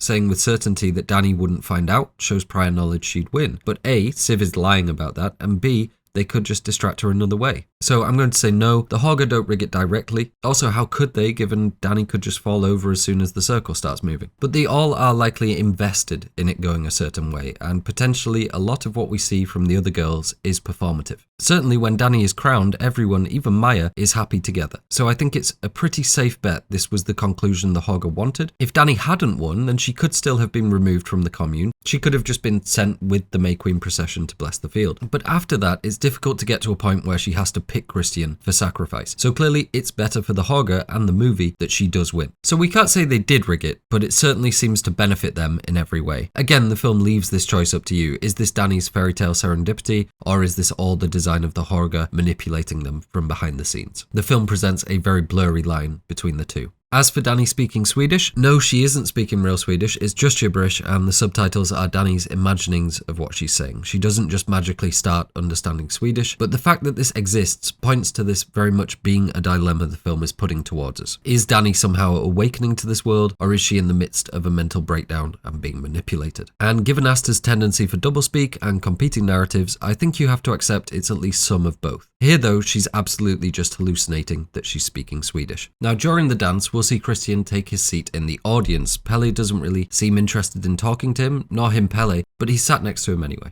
From this point on, the visual difference of Christian is extreme. Up until now, we've seen the group, or at least Danni and Christian, in dark colours, standing out from the rest of the Hårga.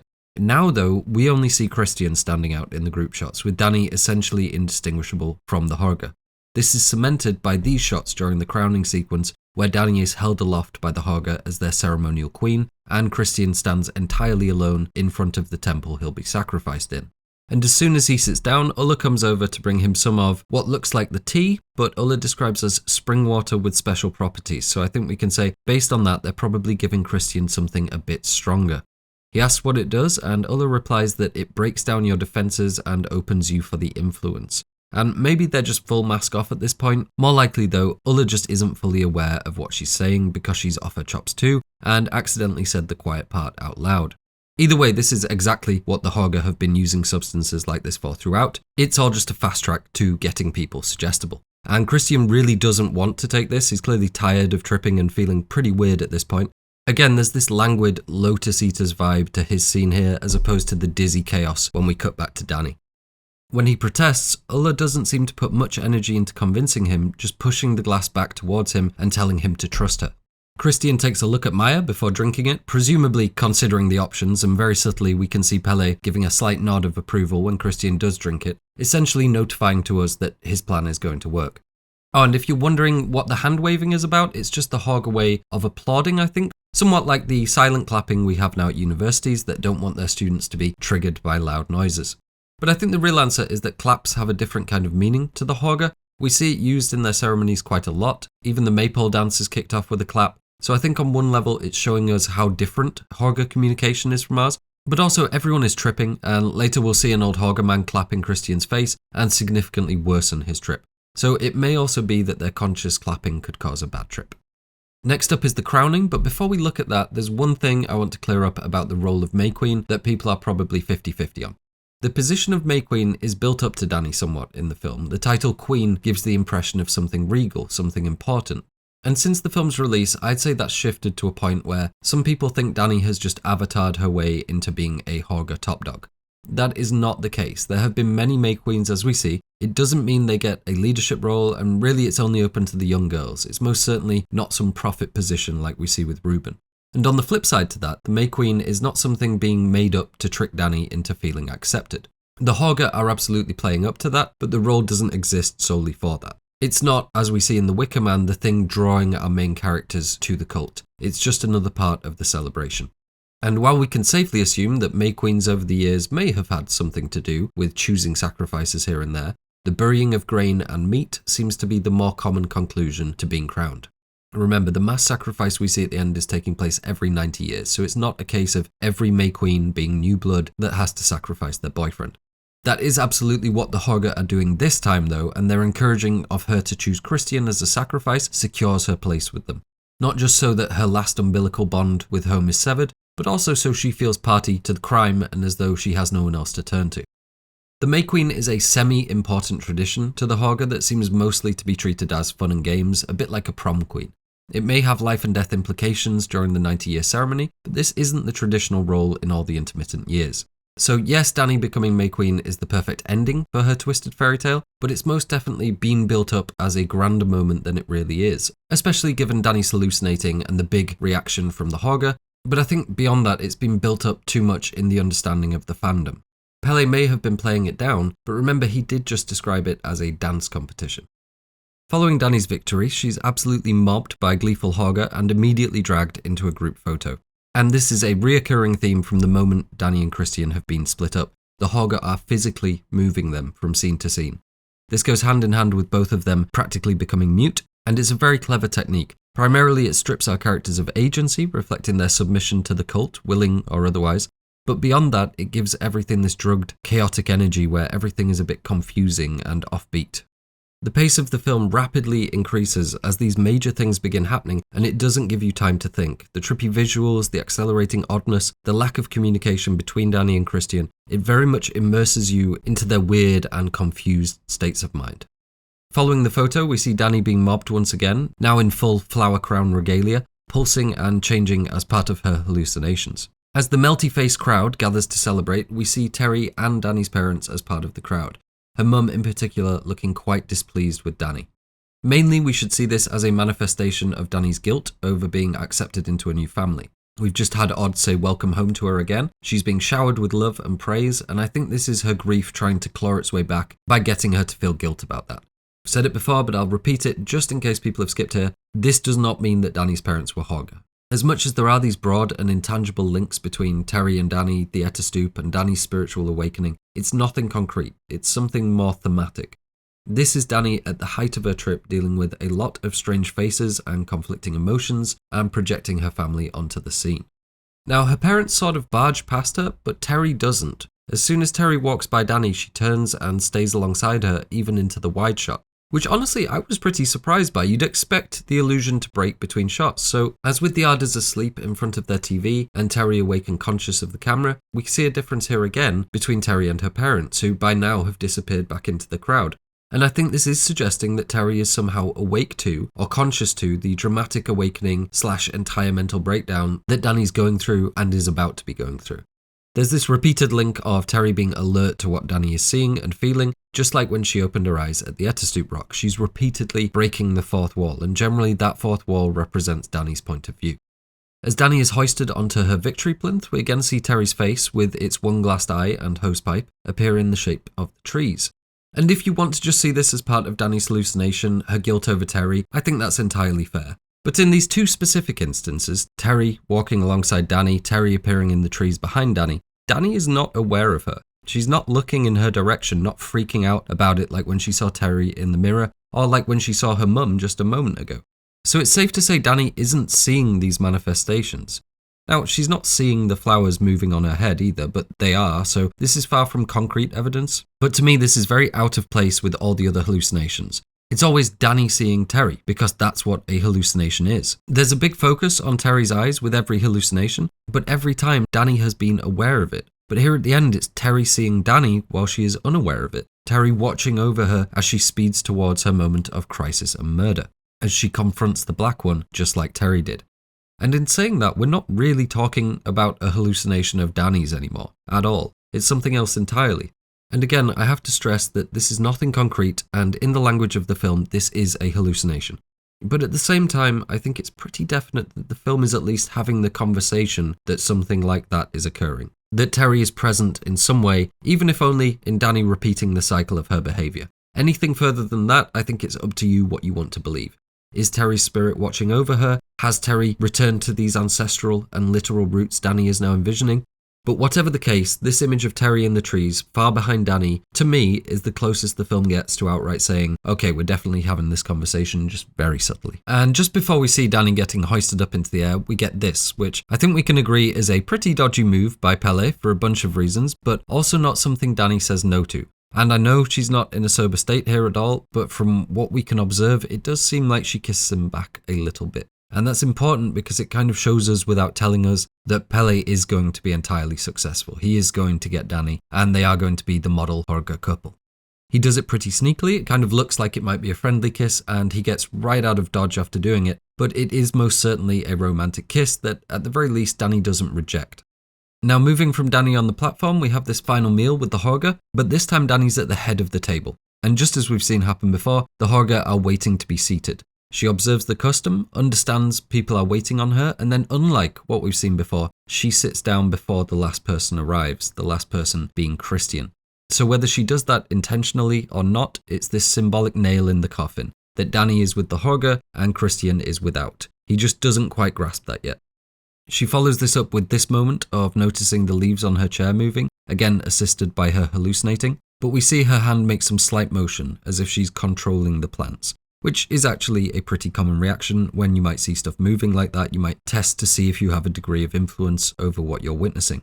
But here I think it shows us that Dani very much is buying into this idea of spiritual awakening. She does finally feel like the May Queen, a naturalistic and rebellious form of the feminine, like the unbridled Mother Earth figure she's dressed as a caricature of. In this moment, fake or not, Dani feels fully realised. And to her, I think Christian looks very sad and confused, bent double from the poison he's filled with. Now the only dark-coloured character in this sea of white frocks, he's beginning to appear to her as the Black One, the spiritual enemy. And as Dani finally picks up her cutlery and we see this beautiful flow down the table as we have twice before, again Christian is the odd one out, not picking his up on cue, not harmonising with the Hårga as Dani has done, instead festering over whether or not he should have sex with Maja. Maybe I'm being too harsh on him there. It's fair to say he's also entirely off his chops and probably becoming more and more concerned over the day Dani is currently having as well. The food on the table is put forward somewhat differently here. Up until now it's been very simple, very natural and basic food, but here we see it spoiling in the sun, flies buzzing around it to remind us of decaying flesh. I've seen a number of people wondering, is this human meat? Is this mark perhaps? And so I want to stress we have zero evidence the Hårga are cannibalistic. This dish does look purposefully strange, however. It's actually 2 goats with the meat scraped off, arranged to look like a double-headed goat creature. There's also this cake, which the film's food stylist described as a Wicker Man cake. We don't really get to see them up close, but there's also a tower of crawfish and apparently at some point the bottom half of a roasted turkey, arranged so that it appears to be diving into a tray surrounded by fish heads and pig legs. Now we do get a moment of eye contact between Danni and Christian as if they might say something to each other, but the Hårga are very quick to shut that down, coming in from off camera with some Deus Ex herring that Danni needs to eat whole. Now herrings, specifically pickled herring, is a traditional food of Swedish Midsommar, but from what I can gather, pickled herring also seems to be pretty popular all year round in Sweden. I think what we're supposed to find unsettling here, beyond having to put a herring in your mouth, is that Danni is having this forced on her. She's gone from feeling fully realised and leading the table, right back to not having any agency. And especially when seen from Christian's point of view, these strangers gathering around your girlfriend and laughing while forcing her to put something in her mouth, it's got a really creepy, non-consenty edge to it that started with Pelle kissing Danni and continues beyond Christian and Maja. And I think this should reinforce to the viewer that Danni hasn't inherited some position of power as May Queen. She's just another part of the ritual and is absolutely under Hårga control. From there we get this quite funny, quite weird little exchange between Christian and this old man. Christian asks him what's going on and the old man, looking quite displeased, claps in his face. And this seems to have a kind of world-shifting effect on Christian's hallucinations. Everything jumps into 6th gear. We then see the old man turn and give a very subtle nod to someone off camera, which seems to cue off the toast. Now, I think what's happening here is the old man recognises Christian is out of it and is either checking he's already at that next level or more likely accelerates him towards it by doing something shocking. Then gives the signal that Christian is primed and ready to be taken advantage of. But there is something aesthetic, something subtextual about this that makes it feel like something else, like Odin is clapping a new layer of consciousness into Christian, or there being some other layer of mysticism at work here. Just the way the old man is in frame, his general vibe, the world-shifting quality we get to Christian's hallucinations following the clap, and the fact that other than Christian's quite childlike response straight after, he's essentially mute for the rest of the film. Now again, that's all subtextual, it's not really a product of anything magical happening. But the film is definitely getting wackier, more outlandish, more surreal with the visuals, and I do think there's supposed to be a sense of something vaguely mystical here, even though it's just an old man clapping. But yeah, in terms of what's actually happening, I think this is the signal that everything's ready to proceed as planned. Christian seems extremely soured by this, and it's made worse by his overhearing of Dagny insisting that Danni is like her family now and that they are sisters. I think maybe he can sense Danni pulling away, but he doesn't dwell on it long and instead begins a bout of prolonged eye contact with Maja. She gives him a sort of come hither nod and walks off to the chapel building. And she is acting a bit weird. Maja is quite weird anyway, she's grown up in a cult, but it's worth remembering that she is also on the mushroom tea that Danni is, so she's probably feeling quite trippy herself. And I absolutely adore this shot of Maja walking past the table. It's very pre-Raphaelite, very Art Nouveau. In fact, this shot, and Maja in general, reminds me of one of my favourite paintings of all time, John William Waterhouse's The Lady of Shalott.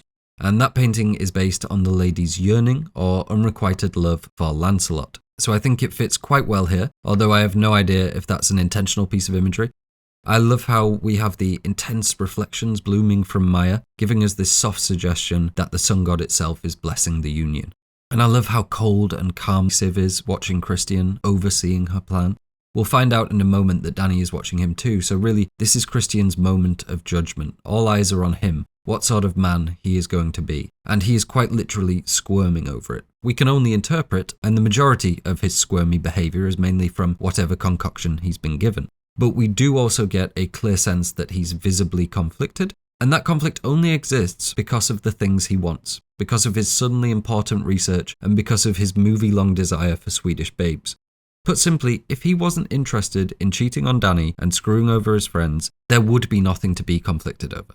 It's left entirely up to your interpretation, but Christian is somewhere on the spectrum between showing signs of nerves, signs of pent-up frustration, and signs of being entirely off his chops. But whatever he is, it's clearly focused on Maja, and that's clearly something Danni notices. She's certainly aware he's interested in Maja. In fact, in this moment, when she asks if Christian can come along with her, I think she knows something very bad is going to happen with Christian and Maja. She just realizes she has no choice but to let go of trying to control it and let him prove what sort of a partner he is. We see Pelle drawing Danni as the May Queen for a second time, and this really shows us that his plan has been realized. He'd sketched out what he wanted, what he desired for Danni, and now here he is drawing it observationally after his plan has come into reality. The banquet concludes with Siv separating Danni and Christian by sending Danni off to bless the crops. She leaves in a carriage, again another fairy tale illusion, the princess or rather queen getting into her carriage. And just as Danni leaves, right on cue, we see a path of flowers being laid out for Christian to follow and go do the deed. Again, this link between flowers and fertility and this sense of performance to everything the Hårga do. Just before we get to that though, let's scoot ahead and look at the quick scene of Danni blessing the crops. Now, as we've been going through, I hope it's been clear that this isn't indicative of a current, real Swedish midsummer celebration. It's a mashup of different influences and historical fictions rolled into something unique. We know that the May Queen is more of a May Day thing, as the name suggests, but I want to draw your attention to a passage from The Golden Bow, the book Ari Aster used frequently when researching pagan traditions. We have seen that in Sweden the ceremonies associated with May Day or Whitsuntide commonly take place at midsummer. Accordingly, we find that in some parts of the Swedish province of Blekinge, they still choose a midsummer's bride, to whom the church coronet is occasionally lent. So not only do we have the general precedent of May Day celebrations having taken place on midsummer in Swedish history, but specifically the choosing of a midsummer queen or bride that will be crowned. And so the May Queen blessing the crops at midsummer, like we see here, is not only common to May Day celebrations, but it's probable that something very similar has occurred in the history of Swedish midsummer. That being said, this exact ritual is still a bit of a mashup of different things. It is common for the May Queen to perform some kind of fertility blessing for the land and for the people. For example, carrying a fertility bow between households, just like the one we see Danni holding here. And conversely, burying food or things that will turn into food or burning it, as we've already seen, is a relatively common practice and something still happening today in other May and midsummer celebrations. For example, Beltane, where there is this specific planting or burying ceremony. But there's a lot of other adjacent examples we could point to. So yes, this is all a mashup, the whole movie is really, but it's mashed up from bits and pieces that all still apply in some way. Now, have the Hårga just devised this to get Danni away from Christian? I don't think so. We see evidence the May Queen does usually bless the crops, and the presence of the carriage and the synchronized march away lets us know that this is an every year type of thing. Now, as for the singing part of the ceremony, we have two phrases being repeated, the most prominent being "Sa hafti guda thru till guds." Now, these are easily Googleable, but it would be remiss of me to not mention the work of U/Noya Fardin, who decoded Where They Were From 2 years ago, and who I am relying on here for exact translation. So, Sa hafti guda tru means he had good faith, and till guds means in God. The second chant, which is only seen in a brief cutaway from Christian and Maja, is Signi os gumna valder, which means bless us, ruler of men, or ruler of all men. And you might notice that both of them sound a bit Christian, because they are. They actually come from inscriptions on real-life runestones, which, a lot like the Attestupan stones we see, are almost gravestones, not grave markers, but memorial stones, let's say. And if they were to have used the entire inscription, it would have been a lot more obvious that these were post-Christianization. So what's happening in the film is that they're using Christian language as this ancient, supposedly pagan chant to bless the crops. And you can read this several different ways. U/Noya Fardin thought this was the Hårga using Christianity as a disguise, but I do have to disagree with them there, as the pagan rite is what's overt here and the Christian language is quite hidden. I think this is actually yet another example of the Hårga constructing their own mythic history to suit their needs, and as with nearly everything else, when we look closely we see it doesn't really hold up to scrutiny, because ultimately they're a cult of charlatans that have kaisersosade a set of beliefs from whatever they felt like. Let's leave Danni in the field and move on to the big one, and I'm dreading this for two reasons. The first being the tightrope I have to walk here to hopefully stay monetized. Obviously this is a long scene and I can't show you really any of it. As I'm recording the voiceover, I don't know exactly how possible that's going to be, so if you see randomly inserted footage or a lot of censor boxes, just know it was my only option and there will be an uncensored version on Patreon. The second reason is that I'm very aware we have to approach this delicately. We have to be able to approach this from two realities, because the film is. On the one hand, Christian is pressured, dosed, doubly dosed in fact, coerced, and clearly feels something a tad beyond post-nut clarity come the act's completion. This is not a good situation for Christian, and if you see him purely as a victim here, I don't think anyone can tell you you're wrong. However, this is not Christian's story, it's Danni's, and I just want you to imagine for a moment that your toxic and unloving partner has been separated from you on holiday, and you come back to them tripping balls, having sex with a just technically not underage person in some part of a freaky group ritual. A person you've noticed that they seem to be attracted to. As I said at the start of this section, it's all shades of grey between victim and villain. And Maja too, she's absolutely complicit in leading Christian astray, but can we really say she's not a victim of coercion herself here? She's only thrilled about it because the cult have raised her with this mission in mind. So should we be angry at Christian for betraying Danni? Should we be angry at the Hårga for putting Christian in this situation? Maja for trying to seduce him, or Christian for accepting or even considering it given her age? It's honestly up to you, but given that we know Christian is here looking for Swedish babes, joking about impregnating them, aware of Maja's attraction and ever so slightly reciprocal of it, and given that he didn't say no to Siv's offer and ultimately he walks himself to Maja and does the deed, I'm siding with Danni. And the film clearly wants us to. We obviously see this as a betrayal from Danni's point of view. It's a betrayal Christian clearly regrets immediately, but it is one he enacted. And so I do think he's worthy of condemnation here. This is an aspect of relationship horror, of this being a breakup movie. What Danni sees through the keyhole is essentially the worst fear of a paranoid partner brought into reality. I think most people in relationships would be horrified by this. So even if it's very questionably done by the Hårga, they and the film in general have positioned this as Christian's choice to make. Every chance he's had to rebuff it entirely, he hasn't taken. And when it comes time for it, he does ultimately go through with it. And we know he's doubly motivated to do so, not just by desire for Maja, but in what it would mean for his currently lacking thesis. So whether it's encouraged or pressured along by the Hårga or not, the end of the film hinges on Christian's betrayal of Danni, and betray her he most certainly does. I don't think his level of technical consent due to sobriety matters much to Danni in that moment, but we should recognise that both Christian and Danni are having their agency removed during this final act. So we cannot say at the same time that Christian is consenting to this. It's just shades of grey in both directions. So onto the scene itself, and it begins with the Hårga elders getting Christian into costume and encouraging him to inhale some vapour for his vitality. And vitality generally refers to health, strength and wellness, but it's often used in coded doublespeak regarding one's ability to perform. So I think we can say this is going to do a couple of things, one being to clear his head up a bit, bring him back to a downward then upward version of clarity, and probably more crucially, allow his body to operate how everyone currently needs it to operate, despite all the trippy spring water. There's also this repeated motif of smoke being inhaled or exhaled, relating specifically to the black one. We see that with Terri's death, with Danni's nightmare, and here again very subtly and very aptly, given Christian is supposed to be representing the black one throughout this and the final sacrifice. You may notice one of the elders is wearing a pretty freaky mask, and we'll deal with that later, but I do think given it's this elder that opens the door for Christian, that practically the veil might be here so only Christian sees Maja and the line of Hårga women. Not necessarily out of modesty, more a false sense of spiritual grandeur. And when that door opens, my god, is it a startling visual. I think Maja on the bed of flowers is an absolutely stunning aesthetic. Again, visually, she's so close to that pre-Raphaelite and sometimes Art Nouveau waifish ideal, and being surrounded by this bed of flowers is just very, very striking. Again, we see flowers linked to anything and everything fertility related. But that doesn't mean that what we see here is a calm or pleasant image, because behind Maja, we have this line of Hårga women, clearly planning on observing, and for want of a better word, it's just plain weird. Like, from Christian's point of view, probably not what he was expecting when Siv floated the offer. As to why they're there, we can't say for certain, but I think it's likely some mix of the Hårga feeling together, so this moment needing to be a communal thing. And beyond that, the life cycle of young and old. This is mostly older Hårga women here, and Maja obviously represents the other end of that spectrum. So we've got the cyclic Hårga thing going on, and then finally, probably most likely, is that these are all Hårga mothers, and this is kind of an extra level of fertility blessing and reassurance through kinship.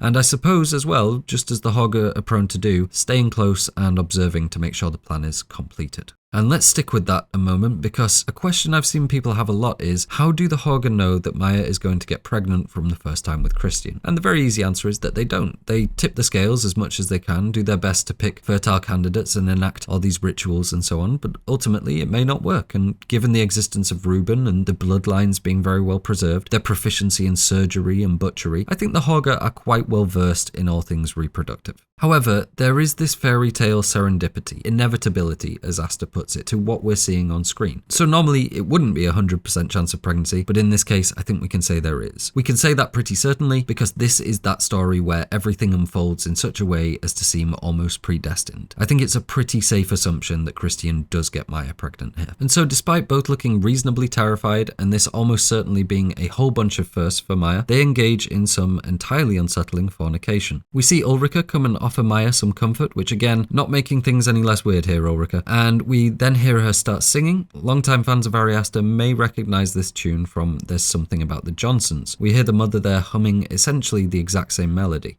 As the singing builds, we then get this half chanting, half moaning from both the women in the background and Maja. And I think it's pretty obvious given their body language that this is supposed to be them feeling the act alongside Maja as they feel everything else. I think practically, you could also argue this is done to make sure Christian gets the job done too. Cut to Ruben looking absolutely harrowed in the corner. My God, has this poor kid seen some shit. As I said before, maybe he's here to observe the beauty and spirituality of the life cycle to aid his prophecies. Maybe he's here so he's got an idea when it comes to making the next Ruben. Or maybe he's here just because this is simply his bedroom and this is the worst invasion of privacy since Piers Morgan was left in charge of a newspaper. I do think there's a sense of all eyes being on Christian here, just like the last scene at the banquet. Everyone is looking to him for the decision he'll make. Ruben, the crowd of Hårga, Maja, Danni through the keyhole. There wasn't necessarily a route to survival for Christian at this point, but everything going right for the Hårga here hinges on him following through. We move outside to Danni returning in the carriage and the younger Hårga women waiting for her to accompany them to Siv's house. She can hear the group moaning though, because of course she can, and wants to go investigate. We see Hannah stop her gently and say, "I think you should not." And I think from this we can say safely that Hannah knows exactly what is going on in there and almost certainly knew that prior to her leaving with Danni. We see Danni make this face, and I just want to say again how immaculate Florence Pugh is. Even just seeing this as a still, it's heart-wrenching. And she knows immediately what it means, that Christian wasn't the man she'd hoped he'd be when she left for the blessing. But it's so much more than that. Her entire world has been ripped apart and she is completely alone, just as she's been terrified she would be. Now, the big question, did the Hårga want Danni to find Christian mid-deed? And as with some other stuff we've looked at, I don't think we can prove they did. But when we look at outcome, this again gets them exactly what they want. And if these young Hårga girls wanted to stop Danni, they could. Not that it would make much difference, but they do just stand and watch. So we can't prove that the Hårga want this to happen, but given the timing, given their ability to intervene, given this gets them exactly what they want, I certainly think this was the desired outcome. We see Danni at the keyhole, which is just an incredible shot, and there's so much built into it at this point that anyone rational is raging for Danni. We see her walk away from the door, unable to speak. She won't really be speaking coherently either from this point on, and then throw up on the ground. And it's not super clear, but that's what Christian sees when he runs outside that also makes him throw up. As soon as Danni collapses away from the door, she is rushed by Hårga women ready to console her. So they were ready for that moment, ready to be quite physical with her and drag her over to the dorm room. Take from that what you will, but to me it suggests they're ready and prepared for her to catch Christian and absolutely could have physically stopped her if they'd have had any inclination to do so. And then what follows is probably the most intense scene of the film. Florence Pugh described this as the scene everyone was nervous about filming in the run-up to it, knowing how intense it would be. She wrote about it at length on Instagram, and I encourage you to go read it because it sounds like it was brutal to film both physically and emotionally. I don't just want to go on and on about how amazing Florence Pugh is, but everyone in this scene is absolutely stunning. In terms of what is actually happening, we're seeing the Hårga women feeling Danni's pain, showing her that she is cared about, that whatever she is going through, she does have people there for her.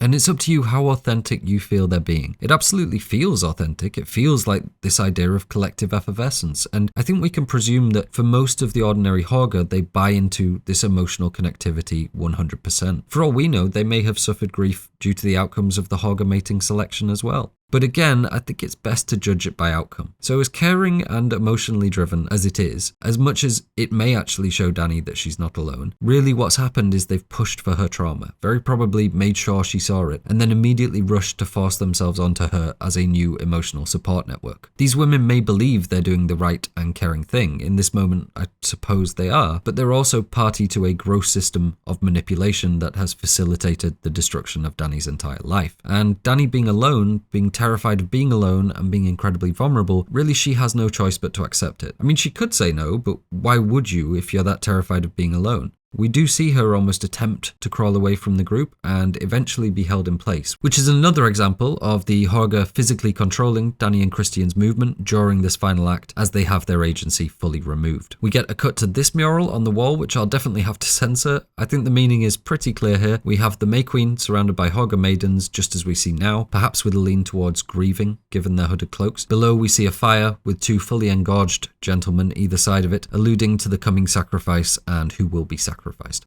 And while we're looking at it, we're hearing the group's wails of grief. So it's a pretty easy link here that Danni's grief is going to lead her towards sacrificing Christian. As the wails intensify, we cut back to the chapel and see that it's synced up perfectly with the group moaning. So we have this mirroring that again suggests the Hårga are all in unison. It's not overtly supernatural, but again we see this hint of natural cycles, natural processes lining up, and there being some kind of background inevitability pushing things towards a climax. There's also another kind of mirroring here, as we see Danni and the group's wails represent something similar to labour, and in the Christian and Maja scene, obviously impregnation. And I guess if you want, the beginning and blossoming of love in one scene, and the grief towards the end of it in the other. Back in the chapel, and we see Maja take on a pretty gleeful mood, stating that she can feel the baby. And yes, this is supposed to be weird, and obviously no she can't, but at the same time, I think we can assume that there will be a baby, because that's just how this story is built. Christian turns around and sees the gummy old lady and just takes off running, which I think we can agree is understandable given the circumstance. We see Christian run outside, bloody and confused, somewhat reminiscent of Adam in the garden following his distancing from God, suddenly aware and ashamed of his nudity. Another artistic influence for the film is Hieronymus Bosch's Garden of Earthly Delights, garden there with obvious significance too. We've also got Christian having just partook in a form of forbidden fruit, so I don't think an Adam reference would be entirely out of the blue here. I think we can also view Christian running around terrified and naked here as a soft inversion of the final girl trope, final girls having a tendency to have lost or ripped a lot of their clothing on the way to their escape.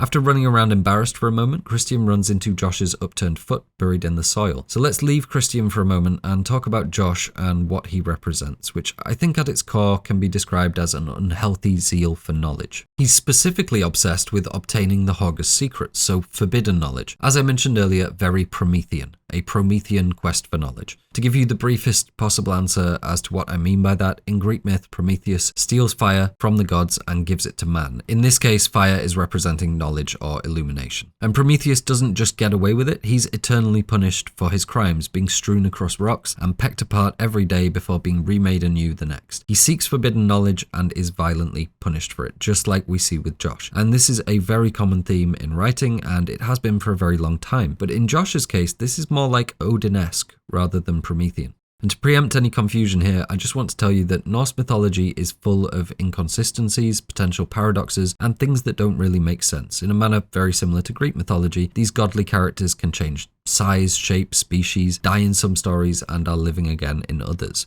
Every mythology suffers from this in some respect, and because formal written language was quite late to Norse culture, there's quite a lot of this overlapping inconsistency stemming from purely oral traditions. We don't have to worry about the actual consistency of the myth too much, we just need to know how and where it applies to the film. So as you may know, Odin, the Allfather of the Norse pantheon, is a great many things, but perhaps most notably, he is known for his wisdom, and more crucially his desire for wisdom. He seeks knowledge of how to prevent Ragnarok, the apocalyptic conflict that will consume the 9 realms. He seeks knowledge of those other realms, and he seeks to understand and achieve mastery over the runes of the Norns. You can think of them as the Norse quasi-parallel to the Fates of Greek mythology, the weavers of destiny. So in short, he wants to know the answer to everything. And like most characters in mythology that seek wisdom, he has to pay a great sacrifice to attain this wisdom. Now versions differ on how he goes about this plan, but the generally accepted version comes from the poem Hevermel in the Poetic Edda that sees Odin visiting the roots of Yggdrasil, the world tree that connects the 9 realms. It is at this root that Odin finds Mimir and the Well of Knowledge, essentially the answer to all things.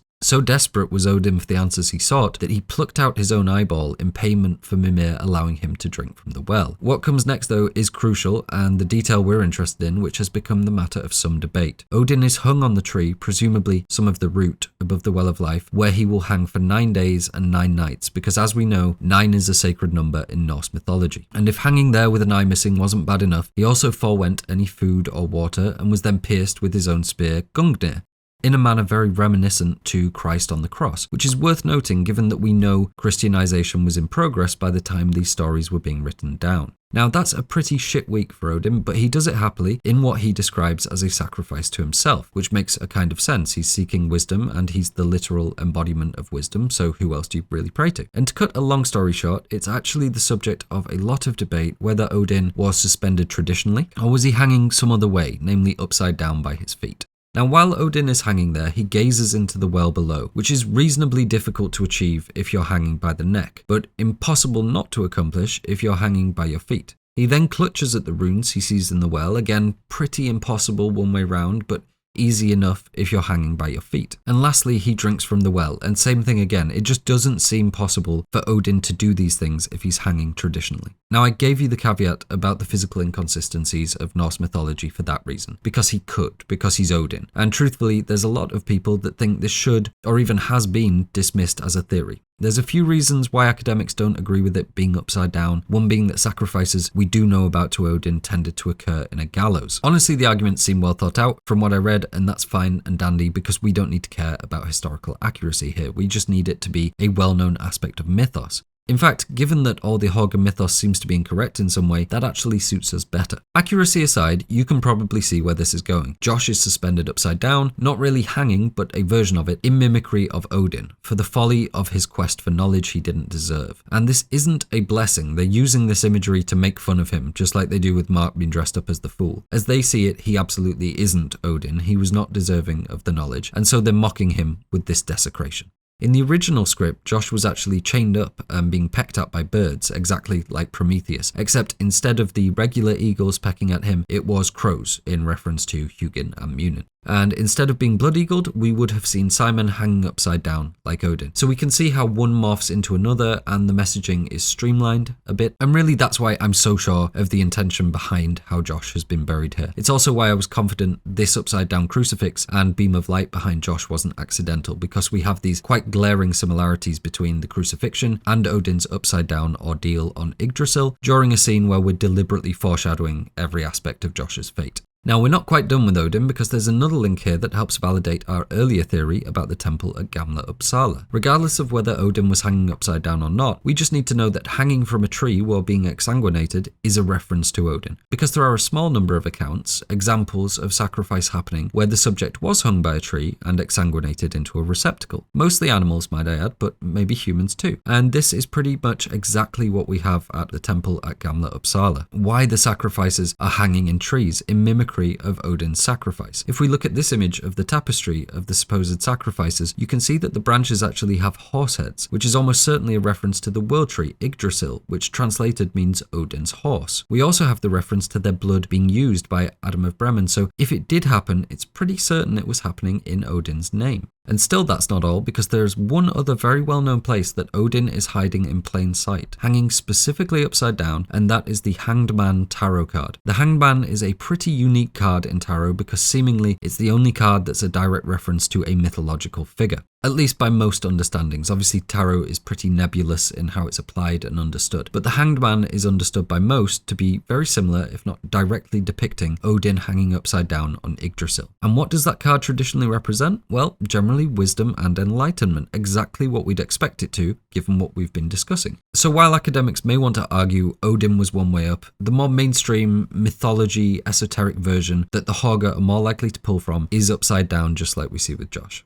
Now, as for the rune on the foot, it's either this rune, Dagaz, which represents awakening and enlightenment, among other things, which is a pretty bang-on way of describing what Josh sought from the Hårga's point of view, and fits exactly with this ironic punishment of his quest for knowledge. However, it doesn't quite fit, as we have these top spokes coming out. It is, however, a perfect fit for this rune from the Hårga Affekt, where we can see these top spokes are present. The meaning of this is shyness and depression, so it could just be that, like they labelled Danni and Christian with runes, they also labelled Josh. Now, given that these rune meanings weren't ever made publicly available in this instance, I'm leaning more towards this being a reference to awakening or enlightenment, and then mocking Josh because that's the message of this burial as a whole.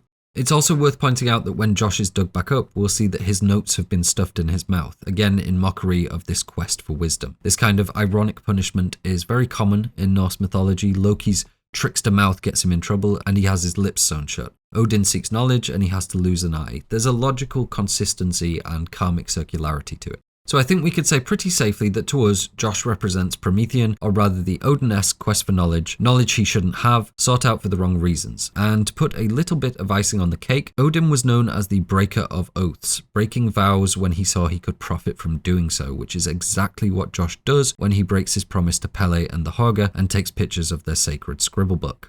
Before we leave Josh, I do want to point out another inconsistency or hypocrisy of the Hårga. That is that Josh is killed for seeking knowledge and that Mark is killed for being a fool. Now, if you were in the Hårga, they may tell you this is about circularity, about give and take and balance and all of the things they like to espouse. But for me, it speaks to the fact that they're making it up as they go. These supposedly strict and definite rules are plied and played with for the Hårga's benefit. Back to Christian having just the worst afternoon, and he moves from Josh into the shed, in which we see Simon hanging, having been blood-eagled. If you don't know what blood-eagling is, it's essentially a method of ritual execution in which the ribs, lungs and torso are cut and spread in such a manner so as to supposedly resemble wings. As will probably come as no surprise, we have very little proof of the authenticity of it. As with the Attestupan, it may simply be a literary device that was never really practiced, but again, that doesn't matter to us given that the film is going off mythos and we know the Hårga are playing fast and loose with their applications of mythology also.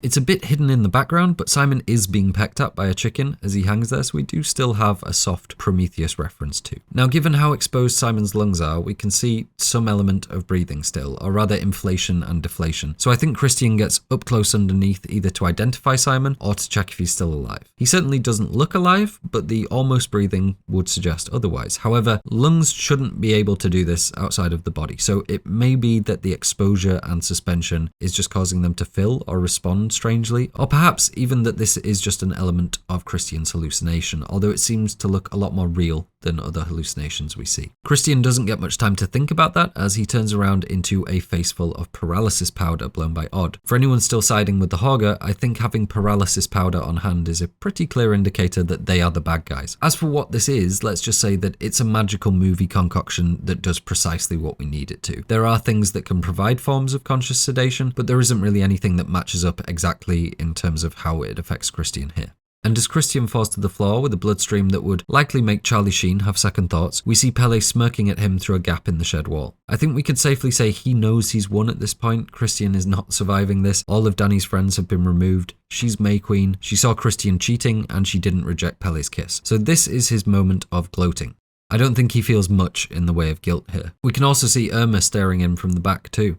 It's so clever and so minimal, but the closing of Christian's eyelids for him is so smartly done that you really don't need the following explanation as to Christian's paralysed predicament. It just conveys everything in one harrowing little action. The airplane scene transition seems to get all of the glory, but I think this eyelid closing to eyelid opening cut is even stronger. Christian comes to with Ulla telling him he cannot move and cannot speak. There's something very obviously terrifying about how matter-of-fact she is, just as when she described the spring water's role in lowering his inhibitions. And I'm not saying she's completely departed from reality, but there is a sense to her that she has no idea she's doing anything wrong or harmful. We can assume that like Ulf, she's every part a true believer, and so she quite innocently goes about announcing the terrible things she's doing, seeing the instructions as inherently justified and positive because they came from Hårga elders. As Ulla walks away, we see her join the waiting crowd of Hårga before cutting out to the wide shot to take in the full insanity. Danni is of course mute by this point, centre stage and in the full May Queen flower explosion getup. This caricature of bright, blooming fertility juxtaposed by the grief-stricken frown. Now, at the end of Hereditary, we have this wild speech from Joan. The veil is fully lifted and the insane plan of the cult is laid bare. This is very much the same thing, and as a test at the end of the Hereditary video, I kind of ran through it line by line to show that everything makes sense now we've unpacked it. So we're going to do that again, but before we do all that, there's a very important bit of language that we have to look at because it causes a lot of confusion. It's the main reason why people think Ulf may have flown to America and killed Danny's family. It took me longer than I care to admit to figure it out.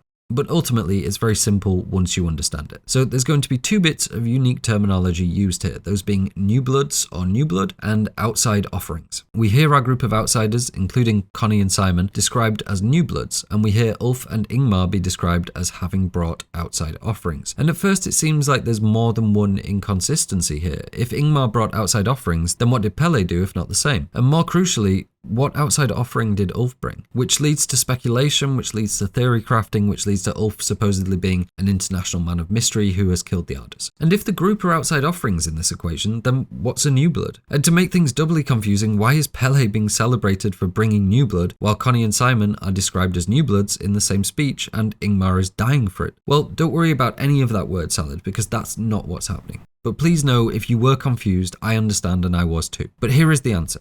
New bloods means any outsider to the Hårga that could potentially be a member.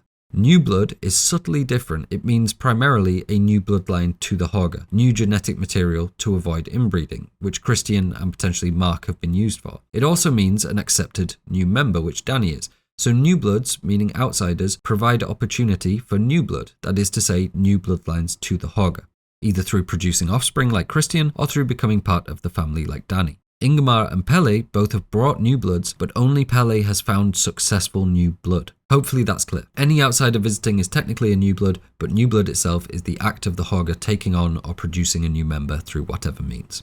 On to the more contentious phrase, which is outside offerings. And this is purposefully vague because it's cult doublespeak for a horrendous practice. An outside offering is essentially an unwilling sacrifice. Ulf and Ingemar have transgressed, forcibly signed Mark and Connie and Simon up for sacrifice, presumably because they wanted to, and now, in line with what we hear in the coming speech, they're essentially forfeiting their lives to balance out that act. That's why we have 4 new bloods and 4 Hårga. And hopefully, if that was confusing you, because it certainly did me, you can now rest easy knowing everything makes sense. Now, on to the speech, and we'll go through it section by section. From the top, on this day of our deity of reciprocity, we gather to give thanks to our precious son. As an offering to our father, we will today surrender 9 human lives. So the day of our deity of reciprocity. This could be a reference to it being a particular day of the week. Wednesday is Woden's day or Odin's day. Tuesday is Tyr. Friday is Frigg, potentially Freya. Thursday is Thor. And there's arguments to be made for them being deities of reciprocity, but in truth, I don't think it's necessarily any of them. More likely, it could of course be a reference to Sunday, given the sun is referenced right after. However, I think the day is a reference to specifically Midsommar, and the deity is this hermaphroditic nature being, the mother and the father that they worship. The Hårga never overtly mention Norse gods, except Ymir right at the start, and we can say that's as a broader, more abstract concept of nature and creation. So I think the deity here is this unnamed mother-father nature figure. What's more important is the notion of reciprocity, because that's what's driving things here. It's why they throw trees and jewels and possibly children in the river, definitely Connie. It's why they bury and burn meat and seeds, and it's why they're sacrificing their own alongside the new bloods. The Hårga are very keen on balance and harmony, and all of these steps are taken so in return they'll receive what they desire from their deity, or deities perhaps. A bountiful harvest, plentiful fertility, long summers, and so on. It's all about reciprocity. They give to the gods, and the gods give to them in return. This is also why we see them giving thanks to the precious sun, because that's the beginning and therefore the symbol of nature's bounty and the provision of life. It's entirely intertwined with their mythological understanding of nature, to the point where really you can consider it one and the same with their deity. And lastly, the 9 human lives. This is very simple. 9 is a sacred number in Norse mythology, and in all likelihood this has been influenced by the alleged pagan sacrifices at Gamla Uppsala, which also saw 9 humans being sacrificed. On to the next section. As Hårga takes, so Hårga also gives. Thus, for every new blood sacrificed, we will dedicate one of our own. That is 4 new bloods, 4 from Hårga, and 1 to be chosen by the queen. 9 in all, to die and be reborn in the great cycle. This part is pretty simple. As Hårga takes, so Hårga gives. That's again this idea of reciprocity, balance and harmony that we've just been discussing. Every new blood sacrificed is every outsider sacrificed. The one the queen chooses is obviously going to be Christian. And I've seen some people confused by exactly who these 9 are, so let's quickly make sure we've got that nailed in. Our 4 from the Hårga are Ulf, Ingemar, Dan and Ylva. Our 4 new bloods are Mark, Josh, Connie and Simon, and 1 to be chosen by the queen, making 9 is Christian. And to die and be reborn in the great cycle is pretty standard pagan fare for returning to nature and eventually being reborn through its interconnectedness. From there, we see Sten taking over proceedings, pointing out the 4 Hårga to be sacrificed. We see effigies of Dan and Ylva because they've already been cremated. And we can see the effigies are this blend of fruit, tree, and person, symbolizing that their sacrifice will result in the reciprocation of nature's bounty and that they have gone to rejoin and eventually be reborn through nature. I think you could also make an argument that they're intended to allude to the mother-father figures, the hermaphroditic binary of the natural world. We then hear that Ulf and Ingemar have volunteered, and I think we can all agree that they certainly are willingly going through with it, but the term volunteered is doing a lot of heavy lifting here. We saw Ulf openly sobbing. We know up until a day or two ago Ingemar had romantic designs on Connie. If they volunteered, it's only by desiring to be the ones that killed Mark, Simon and Connie, thus needing to be sacrificed to preserve this abstract sense of harmony and natural law. But that need has been entirely invented by the Hårga. Obviously this whole thing has, and outcome-wise this seems to be a pretty good deal for the Hårga. More on that in just a moment, because we move from Ulf and Ingemar to Pelle being lauded for what he's brought. Now you may or may not agree with me, I think this is Pelle hitting Josh with the mallet. And so there's an extra level of hypocrisy here, because he's done exactly what Ulf and Ingemar have, but he isn't having to volunteer, because he's valuable, an ideal Hårga citizen that understands the real game being played. If you don't think Pelle killed Josh, then we still have to accept the reality that whoever did still isn't having to volunteer for it. Whatever the case, we still have this sense of Pelle playing the game better than Ingemar, recruiting better, understanding people, being more practical and restrained in his beliefs than Ulf, and ultimately being celebrated for it. And so when we're talking about Ulf and Ingemar and their volunteering, we need to ask the question, was this something the Hårga intentionally engineered, or at least pushed towards happening? And despite being more devout than Pelle, Ulf and Ingemar simply are not as useful to the Hårga, not as trustworthy in playing the performance of Hårga. Ulf is a liability, someone who can't be trusted to maintain the performance of placidity, and Ingemar is a failure, someone who perhaps didn't even understand the racial attitudes of his own community, someone who certainly didn't pick well like Pelle did, someone who couldn't successfully drag back his Viking babe and provide the community with new blood. So while we can't perfectly glean what the Hårgan elders are thinking, I think it's likely that again they've engineered the best outcome for themselves in terms of who they rewarded and who they got rid of. And I go out on a limb and say it's probably indicative that to the elders, being a successful manipulator is preferable to being a devout believer. And before we move on from Pelle, I just want to point out his Green Man-esque get-up here with the grass crown. This absolutely was a past practice in midsummer celebrations, specifically Swedish midsummer celebrations, where you might find people attending dressing up as the Green Man, or Green Men, as the case may have been. Just to go back to that quote about May Queens from a couple of sections ago on the subject of the Midsummer's Bride, the passage continues, "The girl selects for herself a bridegroom and a collection is made for the pair, who for the time being are looked on as man and wife." And I think what we're seeing here with the mirroring of Pelle and Danni at the end, both in their flower crowns, is some riff on that practice. If Danni is prom queen, Pelle is prom king. It's not an actual marriage, more a ceremonial or symbolic one, but given the kiss they've shared and the general free love vibe at Midsommar, I think we could safely say there is some degree of coupling up between them. We see Pelle get a big smile on his face at the mention of the new May Queen, which I think we can take as confirmation that Pelle is getting everything he wants here. Sten says he is being rewarded for his unclouded intuition, which we can understand as an almost divine level of foresight in how he's chosen people, at least from the Hårga perspective. And this repeated link between clouds, the mind and divinity is reinforced by the unclouded Reuben finger painting at his cloud table. We could say pretty safely that Pelle and Reuben are operating on rather different intellectual levels, so how we should really understand this is, to the Hårga culture, Reuben represents a kind of living divinity. His mind is literally unclouded, and so he supposedly, but not really, becomes this vessel, this channeling device or otherwise prophetic figure. Pelle is being rewarded for having unclouded intuition, so just one aspect of him, his ability to judge people and plan and manipulate around them, is akin to something divine because he's seemingly so good at it. And for the final sacrifice, Sten introduces Torbjorn via a system of lottery or tombola. And I adore the odd game show vibe this takes on with Honourable Torbjorn, please step forward, surrounded by silent but on cue Hårga applause. Even though this is an extremely dark moment, it still has this air of whimsy to it that makes it even more unnerving. And as we know, Torbjorn is up against Christian, who doesn't have the ability to protest, but is presumably somewhere between wanting to kill Pelle and beg Danni for forgiveness. And finally, Sten turns to Danni, telling her that they patiently await her verdict. For one last time, we'll have this cutaway rather than hearing the end of the conversation. The catharsis is nearly here, but the film is still baiting it out, so we don't get to hear what Danni says, but I think it's almost certainly just the word Christian. I already spoke about the visuals with Danni here at the start, but it's worth repeating just how insane and beautiful this is, and how well Florence Pugh is selling this exhausted, almost lobotomized grief that Danni is going through. As for Danni's decision, I know we've discussed that too, but I just want to raise the question, how much of a decision did she have, really? From a practical standpoint, it's not like the Hårga are going to just let her go. It's not like consigning a stranger to death is any more palatable either.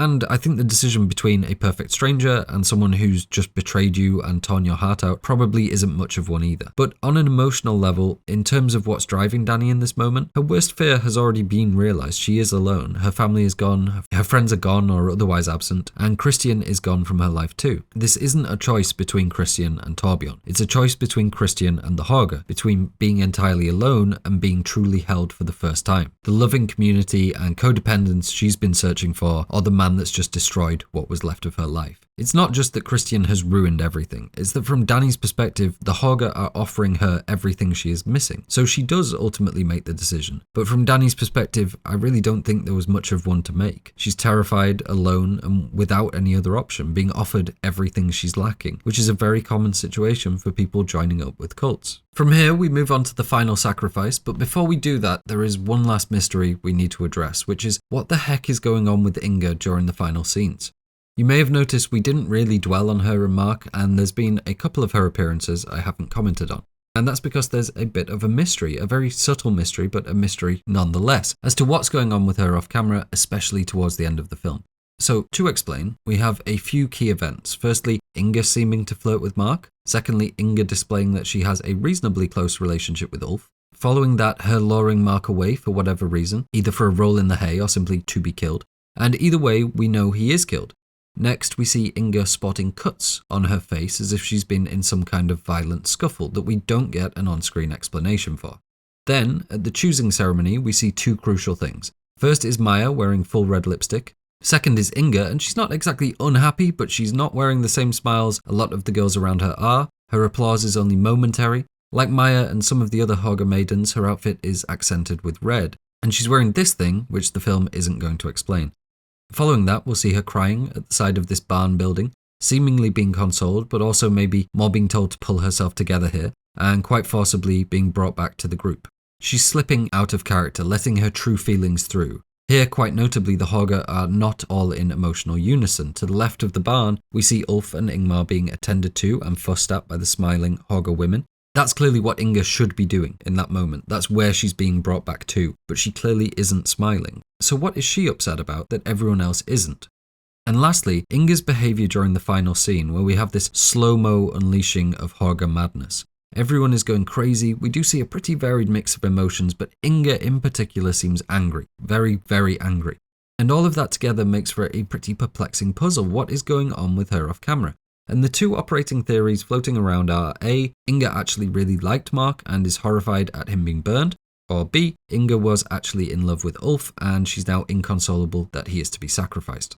As we'll see, neither of them are entirely consistent, so I'm going to explain both and you can judge for yourself.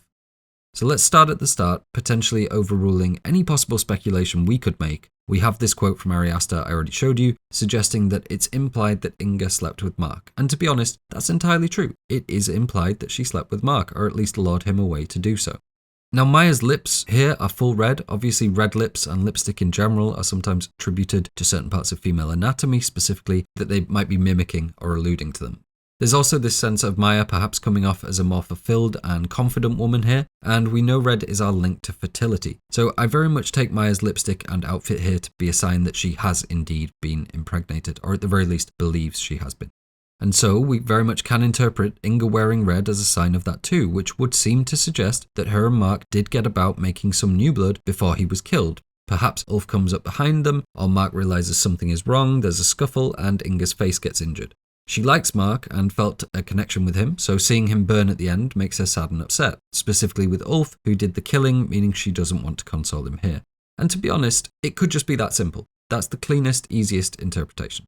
But let's throw a few spanners in the works. The first easy one being, why does she decide to get upset about Mark way after his death, but is fine and happy and dancing immediately after? Secondly, Inga did not get these injuries from Mark, at least not in what was originally filmed. It's been confirmed by Julia Ragnarsson, the actress that plays Inga, that this was supposed to be from her face colliding with the maypole during the May Queen dance, but that scene isn't present in the final cut of the movie. And that will immediately split people into two camps. One side will say that explains the cuts, it's just a deleted scene, and they didn't have the time or budget to reshoot every scene that involved Inga once they decided to remove it.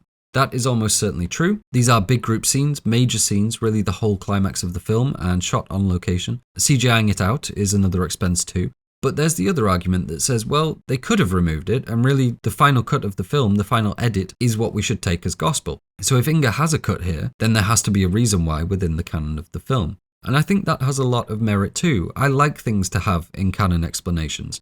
Really, I suppose it depends on where you stand with concepts like the death of the author, and so on. I think given the repeated decisions to focus on Inga, they were okay with the cuts being there. But given that Inga does not have these cuts when we see her at the maypole dance, we know she didn't get them from Mark in any explanation of what happened. Another spanner comes in the form of this thing, which is a very large cornicello, which is a talisman, often a pendant or amulet mimicking a twisted animal horn.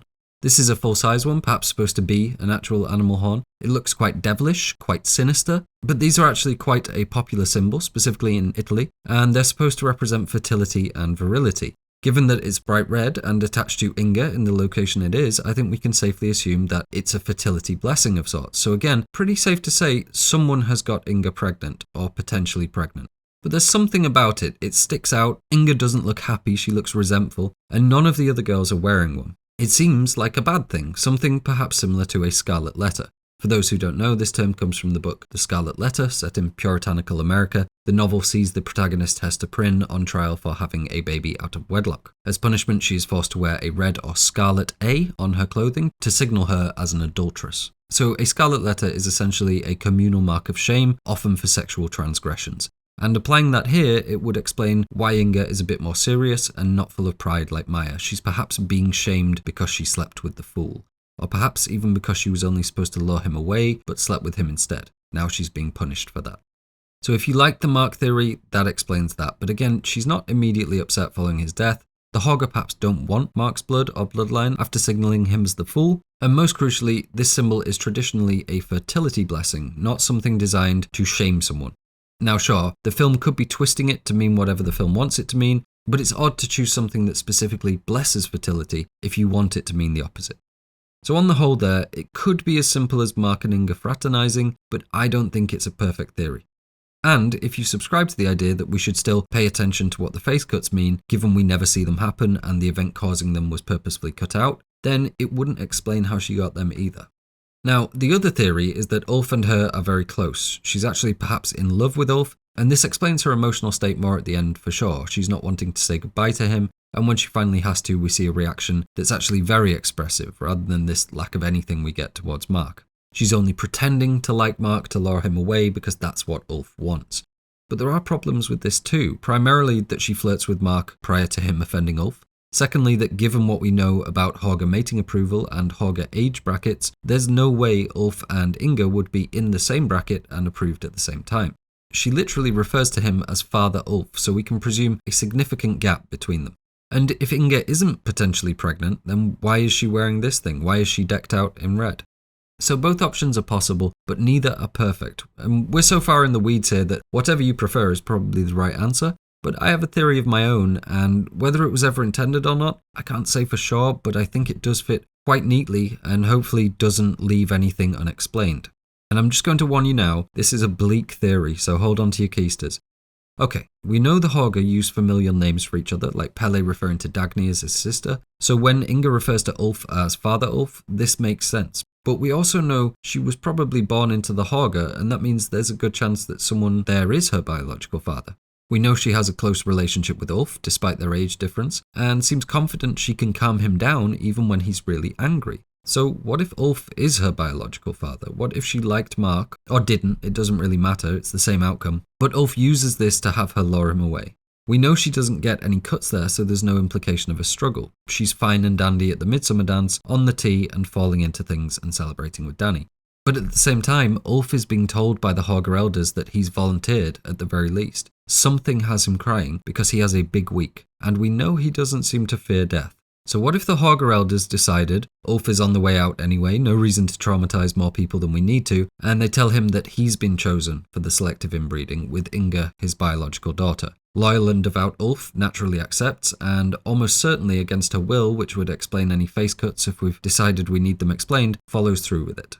We then see Inga wearing this ghoulish, devilish fertility symbol that none of the other girls, not Maja, are wearing. Not necessarily a mark of shame, because that doesn't quite gel with this being something the Hårga desire, rather some ritualistic element involved in the creation of the next Reuben. because I think that's what may be going on here. From that point on, we see Inga angry at what's happened, almost in shock, then seemingly refusing to take part in the girls saying goodbye to Ulf, instead crying and clearly being told she needs to forget about something. And then lastly, unbridled rage watching him burn because, well, of course, given what might have happened. And I really like this theory because everything is explained very neatly. I don't think there's a single loose end. Now, I'll remind you that it is competing with Ari Aster saying this, but he is also just saying there's a suggestion about Mark and Inga, which we can agree there is a suggestion, but that doesn't necessarily oppose this theory. But let's rewind for a moment, because I couldn't actually find the interview or the AMA or whatever it was, where Julia Ragnarsson said the cuts were caused by the maypole. And I'd also seen people suggesting she'd had an accident on set, colliding with it, so I actually reached out to her to see if I could get some clarification. And as was the case with everyone I spoke to that worked on the movie, she was absolutely wonderful. So once I got the clarification I was looking for about the maypole, I thought, well, I just have to ask. So I mentioned this mystery with her character towards the end, and I'm going to preface this by saying she was admittedly very hazy on the details because of the amount of time since, and this was just in DM. This wasn't anything formal, it was very quick, and I was asking her pretty in-depth questions out of nowhere. So pinch of salt to everything, and please remember I was putting her on the spot in terms of being able to remember stuff. This is very much not canonical. That being said, my first question was, do you know why Inga was so upset next to the barn? And she replied that she thought it was to do with Ulf, but she couldn't quite remember. So I replied that the other option was that it would be Mark, and she said that Inga definitely did not have feelings for Mark, that she was sure of that part, and in her mind she was just luring him away.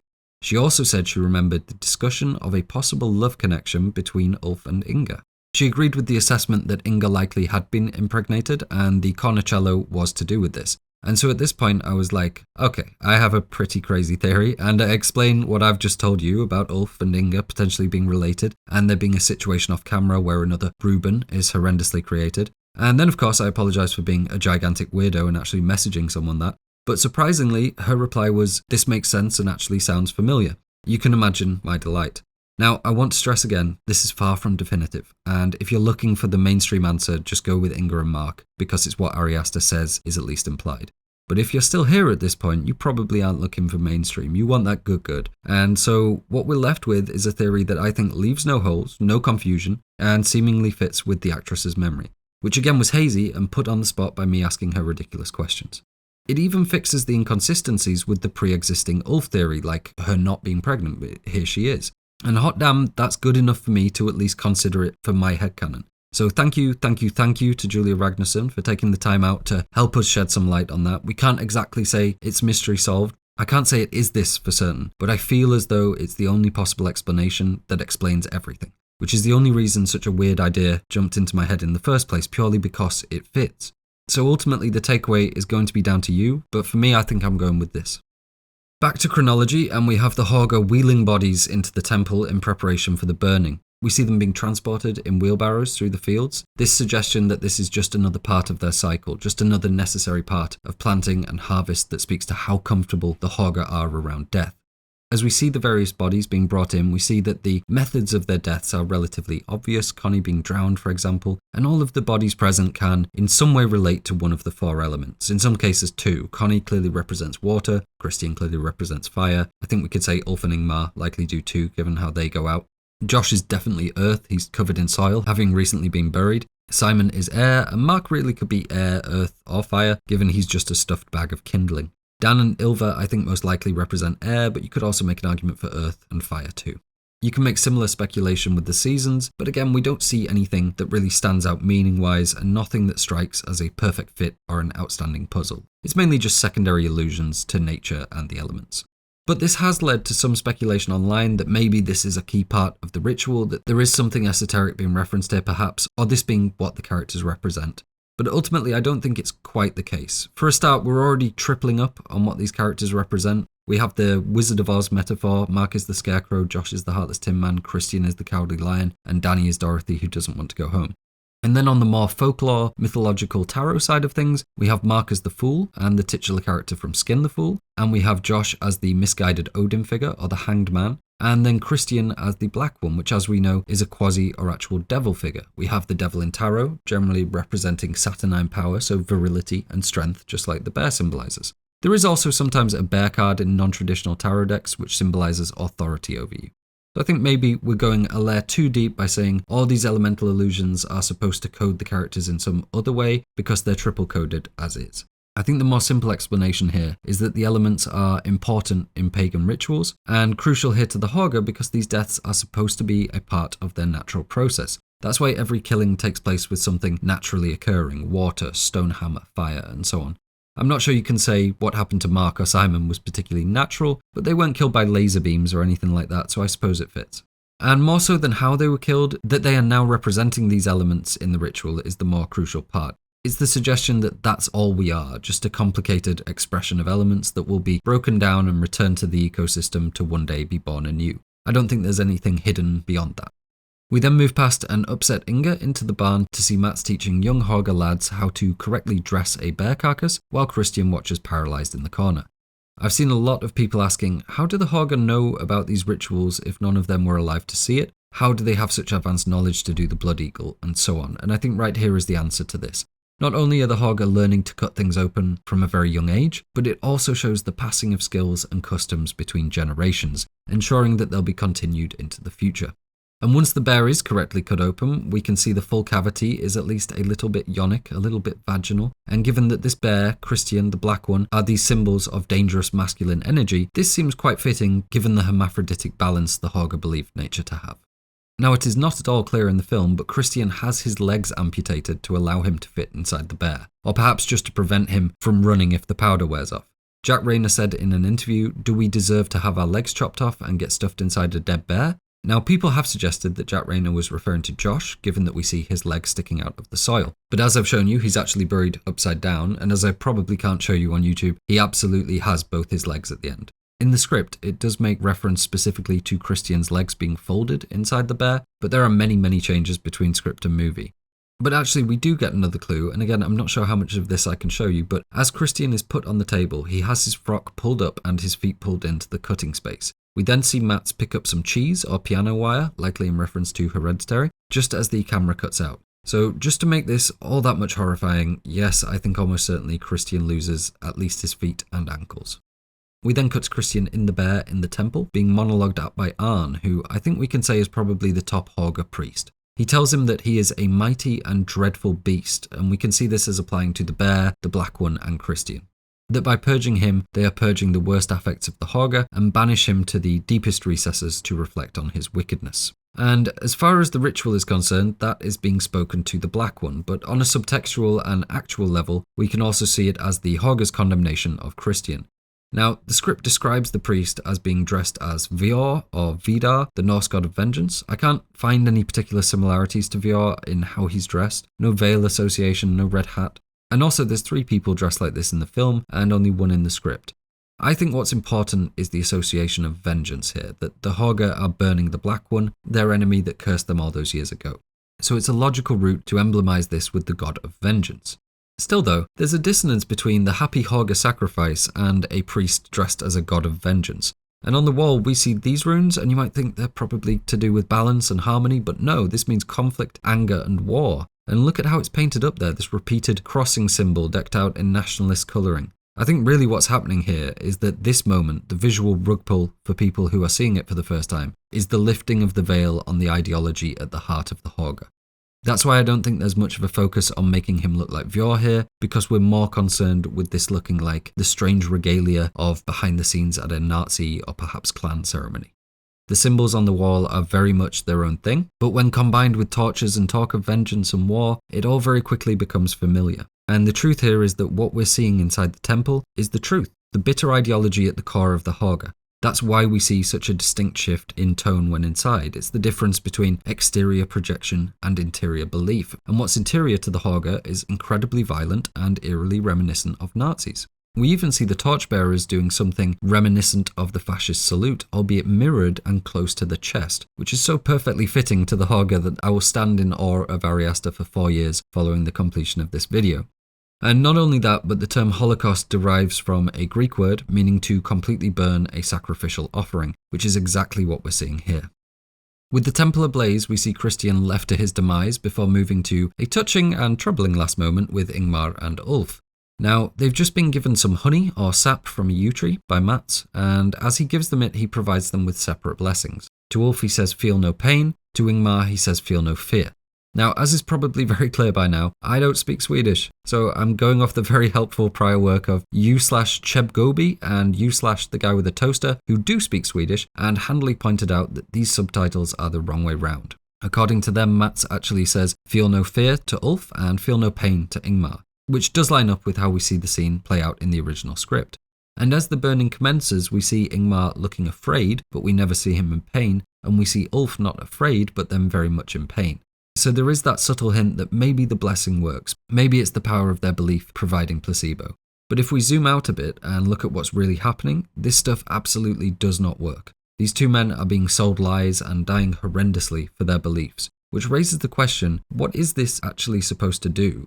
The yew tree has been involved in making medicine, but to my understanding ingesting the sap can be toxic and potentially fatal after a few hours. But I don't think the film is necessarily operating under the practical realities of yew trees, nor do I trust that it is what Mats says it is. Given the Hårga's distress at Ulf's screams, the mirroring of his pain, I think it would be preferable if he had been sacrificed quietly. So maybe placebo, maybe there are some calming and pain-numbing effects, just not enough to nullify what they're going through. But another possibility, one that I prefer but can't prove, is that what they're actually being given is something to prevent them from running. It would just be too easy for them to see the fire coming and get second thoughts and go running out of the temple in front of the Hårga, ruining the most important event of their century and displaying a lack of belief in Hårga customs. So I can't prove it, but given it doesn't fully seem to do what Mats advertises, and given neither Ulf nor Ingmar make any attempt to move from their positions, even when confronted with the reality of the fire, leads me to believe it could be something along those lines. All of that is secondary to the moment of realization when the screaming begins, however. Ingmar clearly looks nervous prior to the fire reaching them, but Ulf looks calm until it begins and his eyes tell a very different story. And exterior to all the complicated emotions and morally grey areas of what's happening with Danni, we should take this scene as the film's ultimate condemnation of life within a cult. Ulf is the most devout Hårga we see. Ingmar is a happy Hårga citizen, he just failed where Pelle succeeded. But they weren't the right fit, and so the cult found another use for them. And in that moment we see all the lies and pageantry and performance become meaningless. Ulf and Ingmar's final moments are filled with the realization that they have been lied to and are dying without any reason beyond the continuation of that lie. For Christian, I don't think we can even imagine. In real life, this is probably a level of insanity that would just cause you to shut down. The script describes him as being steam-boiled inside the bear. But in the context of Danni's fairy tale, within the suspension of disbelief, Christian is likely aware that Danni's choice was a monster of his own making. And for him too, these final moments are likely ones of far too late realization and abject terror.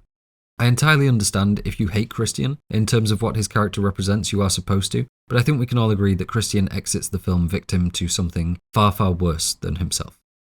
And so we move to the final scene, Danni and the Hårga watching the temple burn, the Hårga switching between manic joy and horrendous anguish as they mimic the emotions of those inside. It's utter lunacy, just completely unbridled weirdness, but it provides the melody, the ramp, this crescendo of emotion mimicking Danni's entire mental break. It sells the scene and leaves you with this horrendous sense of unease at what you've witnessed. It's so intense and confronting that it doesn't give you time to sit and process what's happening. Danni, though, is on her own arc here. She's not mirroring the Hårga. She's in the midst of complete mental collapse. We see her face stuck in this catatonic frown, and make no mistake, she is watching Christian burn here. We cut from this right to this. And once she's seen it done, we finally get some movement from her in this shot, which I absolutely adore. I love how she looks like some giant slug of flowers here, heaving herself across the landscape as if she's being pulled in, becoming one with nature as she's coughing out the smoke. As it has been throughout, smoke is this representation of her grief and sickness, and her expelling it here represents her exorcism of Christian, the Black One, from her life. It's absolutely stunning and surreal and perfectly delivered. Earlier we spoke about the meaning of Danni's family name, Ardor, meaning to believe in something or do something passionately and with fervour. But this comes from the Latin ardorum, meaning to burn, or literally a flame or burning heat, which makes sense. It's likely why we have burning passion and intense belief and other such phrases. And Daniel or Danielle means either God will judge me or judged by God. So a translation of her name with a bit of artistic license here is God has judged me to burn intensely, which is pretty fitting given what Danni has chosen for Christian and what she's now watching him do. In the final moments, we see Danni turning to observe the Hårga, who are now racked with sadness at the loss of their kin. and for a moment she looks puzzled, as if she'd forgotten entirely what the concept of caring about someone was, and then she looks back to the temple and cracks into a lunatic smile. To quote the script, she is finally free. It is horrible and it is beautiful. And this of course speaks to the overwhelming joy Danni is feeling in the face of abject horror, and to the need for this division, this dissonance in the final moments of the film. She is entirely unhinged, destroyed and alone, but she's also finally free from Christian, and turning to see the Hårga screaming in pain at the loss of their loved ones, she knows she won't be alone any longer, and that she finally is held. Now, we've already spoken about this ending quite a bit, but I do want to give some final thoughts on it as we close out. As we know, the problem with the kill your ex reading, that Danni is being emancipated here, is that Danni is being manipulated and lied to still. She's traded one terrible partner away for something arguably much worse. It may feel like a moment of victory, but the longer you stay with it and let it fester in the back of your head, the more you realise that Danni has fallen and likely won't ever get up again. And not only is she worthy of our sympathy, but our condemnation too. She may not have said it on camera, but she chose Christian, which, as we know, is a terrible thing to do, no matter who she chose. We know it's not a decision she's made as much out of rage as she has out of fear. He brought her worst fears to life by leaving her entirely alone, and now she's choosing to escape them by attaching herself to another toxic system of control. It doesn't justify anything, but it does help us understand, and in understanding both sides, we can see the truth of things laid bare here. Not just in the outcome of the film, but in what is really being said about relationships. Because when we add up all the cynical readings, all the romanticised readings about Danni's decision and her future and her past, there is a very clear and very bleak message that shines through, that codependency will kill you. Danni had the opportunity to leave. She wanted to leave. She didn't even need to come. But at every point she didn't leave because she was terrified of being alone.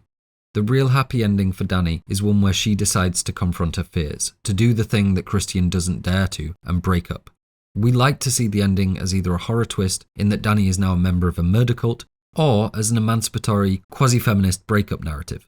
But given that Danni goes from bad to worse, from frying pan to fire, I think we can take a deeper lesson here that the codependency Danni is most desperately seeking is also the thing leading her to harm. That's the logical conclusion when you game it all out. That's what you're left with. But it shouldn't be the takeaway. It shouldn't be a hopeless message. By explaining the truth and dwelling in the detail, we do lose some of the overall feeling, what this is meant to supplant within you. It's meant to feel like an insane, manic 180 into absolute joy. Gone are Danni's feelings of betrayal, her pain at the hands of the Black One, the blackness and bleakness that has been holding her back. And when we stop and unpack all of what this actually means, it can be easy to forget how wonderful and awe-inspiring this moment is to Danni's trampled spirit. Yes, it's a horror movie. Yes, it's a really, really twisted message, and no, you shouldn't sacrifice anyone, even if they've been really mean to you. But that shouldn't be the focus, only the explanation for the curious. When actually sitting down to watch, we should look at the broad and the bold, and this extremely freeing moment where Danni ultimately emancipates herself. It can seem terrible, because she's consigning someone to death, but I don't think the film wants us to feel that way right at the end. Not on first viewing, at least. She may have lost her mind in this moment, but she's finally done the thing we've been secretly wanting her to do all movie. And finally free of Christian, she feels nothing but insane bliss. It is horrible, the route she's taken to get there, but this moment, what she's feeling here, is beautiful. And it's one of those things you may look at differently depending on where you are in life. If you're stuck in a bad relationship, you might see Danni's emancipation as a positive. If you are alone, you may share her need for closeness and codependency. If you're recently single, you may attach yourself to this final understanding that codependency here is the thing that's killing her. And even though they seem like progressions of one another, different levels of understanding a conclusion, I think it's preferable to view them in conjunction. None of them are necessarily wrong or right readings. This is just what the outcome is of creating something intended to be divisive. The reality is Danni is better without Christian. The reality is she is no longer alone. And the reality is that everything she's taken part in here, driven by a need for codependency, has almost certainly led to the entire destruction of the self, of the Danni that existed in the opening scene of the movie. All of those things are true. And ultimately how you feel about the ending will largely relate to which of those is the biggest takeaway to you. Now, you probably thought we were done, but not so fast. After the Hereditary video, one of the biggest questions I got was something I'd never really considered. What happens next? And this time, rather than just answering in the comments, I came prepared. So, firstly, Ari Aster has hinted that the festival isn't done. It's a 9-day festival that we see roughly half of. And with that hint comes the implication that the sacrifices at this festival may not be done with. Terrifyingly, this may not mark the immediate end to the violence. Beyond that though, we have 3 major questions. Do the Hårga get caught for their crimes? Are the disappearances going to be successfully investigated by American or Swedish or British authorities? Number 2, what happens to Danni in the short term following Christian's death? What happens in the long term as well? 3, what does the future look like for the Hårga? Alright, so just keep in mind that I'm going to be using evidence from the film to draw these conclusions, but at the same time, everything here is pure speculation. The first question, to me at least, is very easy to answer. No, they do not get caught for the killings. Just going off what the film gives us, the mass sacrifice might be a part of a 90-year celebration, but the Hårga are no strangers to killing outside of that. We know the Attestup takes place routinely, we know something happened to Pelle's parents. There's also the possibility that sometimes they do go ahead with the drowning ritual. Killing is a part of Hårga tradition and the Hårga method of maintaining secrecy, and the two are very clearly intertwined because its traditions have been built around their need for secrecy. And if the Hårga are killing people frequently, at the very least just through the Attestup, then they haven't been caught for it yet, and we can assume they're pretty good at hiding it. We've seen their method for disposing of bodies, and it's pretty thorough, and crucially, this is the horror of the film. Just like the Wicker Man, they do get away with it. They are getting away with it in broad daylight, in plain view. And that's the point of the film. It's not presenting some back and forth scenario where the main characters do battle with the cult or even present passing resistance to them. It's not a film about good succeeding over evil. It's a film about a cult very much getting away with it, specifically because of the political fears it's tying into and fears over their success. But let's stick with the practical aspects of will they get caught. Other than some brief drunken mention at the party, we really have no evidence that any of the friends and family of the backpackers have a clue where they are. In fact, the group themselves display a lack of awareness as to where they're going. So even if we assume that American, British, Swedish authorities were to get involved, it's not certain they'd know at all where to look or where exactly the group had gone. And if they did eventually find the Hårga, they'd find no trace of the people they were looking for so long as Danni was hidden, and a tight-knit community of seemingly benign but eccentric hippies that are skilled in lying and disposing of bodies. And if that wasn't enough, I should point out that what we're discussing is essentially the plot of the Wicker Man. The May or Summer Queen from last year goes missing, police officer is sent to investigate, is brutally sacrificed in broad daylight by the community he's investigating. Given this is in many ways an homage to the Wicker Man, I think we can safely say that it's aware of that plotline and what is being implied here. So no, the Hårga do not get caught, and if you want to see a sequel to Midsommar about what that might look like, just go watch The Wicker Man. Question 2. What happened to Danni in the short term following Christian's death? So we can't say for certain what role drugs really play in Danni's decision and ending state. She's been going pretty hard for a few days, so I don't think we should consider her sober, but at the same time I think it's clear that her decision and ending state are far more the result of madness, of a complete mental break, so I don't think it's a case of once she sobers up she's going to back out of her decision. I think this goes deep to her core. This is her transition moment, her acceptance both of and by the new Hårga family. That isn't a moment you just renege on once the credits roll. Not to mention how easy it will be for them to gaslight her into believing she is fully complicit in the sacrifice and using that as a springboard for telling her she has to stay, essentially making her feel responsible just as we've seen people do throughout. So short term, she's absolutely staying with the Hårga and becoming fully indoctrinated, and this next part sucks, but here we go, she's almost certainly getting with Pelle. He's obviously been manipulating her towards that for the entire movie. He's dressed in a costume clearly reminiscent of the Green Man, as we've discussed, this symbol of masculine natural virility. The male pairing to the May Queen, the two sides of this hermaphroditic understanding of nature. As much as the people in the Kill Your Ex camp may feel like it's a win at the end for Danni, she's most definitely traded down in the boyfriend department, going from someone who didn't really care about her to someone who just orchestrated the killings of everyone she had left in life. And given these nods to virility and their mother-father roles, I think it's a pretty safe bet she will be pregnant soon. And put a nail in that terrible coffin. Remember, this is a fairy tale, which means Danni needs a Prince Charming and she needs a happily ever after. Which brings me to the second half of this question, what about the long term? And the easy answer is, she lives to 72 and then takes the Attestup. The couple we see doing it, again dressed as the mother and father figure, are clearly mirroring Pelle and Danni, and we have this emphasis on the cyclic nature of life throughout the film. So very straightforward, Danni stays with the Hårga for the rest of her life. Last question, what does the future of the Hårga look like? And this one has the possibility to contradict everything I just said. Ultimately, and this may be a bit soppy, but it is the answer I think Ari Aster would give and is presenting to us throughout the film, is that what happens to the Hårga in the future is ultimately down to us. They represent the rekindling, the brewing and brooding of far-right sentiment in the Western world. The film is about groups, ideologies and figures that are like them, and it's pointing out that they're gaining worrying traction. a trend that Asta, and I think most people looking at the writing on the wall in 2018, predicted quite handily. These groups have continued gaining popularity. There has been a breeding ground for these ideas. In a lot of ways, it has gotten worse. But Ari Aster is quick to point out he doesn't know. He doesn't know if this will be a flash in the pan or the catalyst for something much larger. And that's what the Hårga really represent, the fomenting of these ideals, the potential for this extremely dangerous thinking to come back around, this 90-year cycle he's talking about, which at its most basic we can see is this cultural recursion towards nationalism and fascism, essentially a repeat of Europe in the 30s and 40s. That's what the film is drawing a lens to. So to provide closure to what this film truly means is, in this rare instance, to answer the question of what comes next. Do they fade into obscurity? Is what they truly believe, all the ugliness of it, laid bare for the world? Or do they continue to gain traction, gain followers, either ignorant dupes or malicious co-conspirators? Do they continue to swell and eventually take power of their own? Do their ideas become international?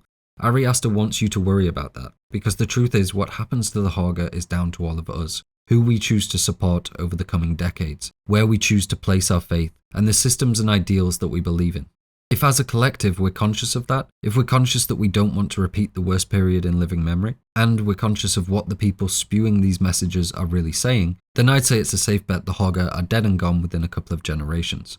But looking at the world since the film's release, looking at the lack of hope in its ending, I don't think that future's as certain as we may have once thought it was. Before we close out, I just want to discuss the Wicker Man for a moment longer.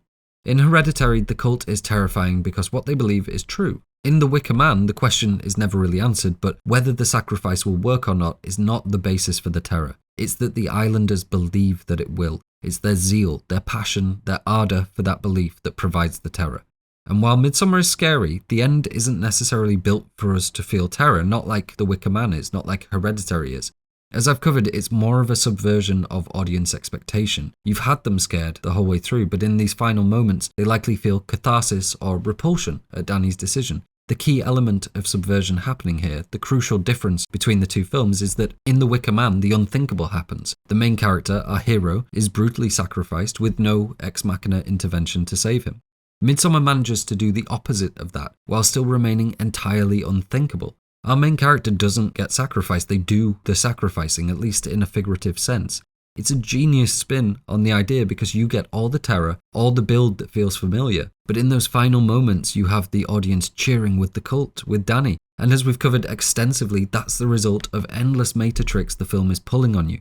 So I can see why Ari Aster would want to distance himself from The Wicker Man, because this isn't just that, but redone for modern audiences. It's so much more, and most crucially, it manages to sidestep The Wicker Man's horror and subvert audience expectations in a brand new way they would never have felt was possible going into the movie.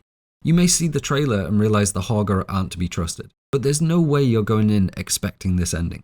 And this is truly why Ari Aster stands out to me, because in both of these movies of his we've covered, I truly believe he's found multiple ways to elevate not just what a horror film can be, but what a film can be.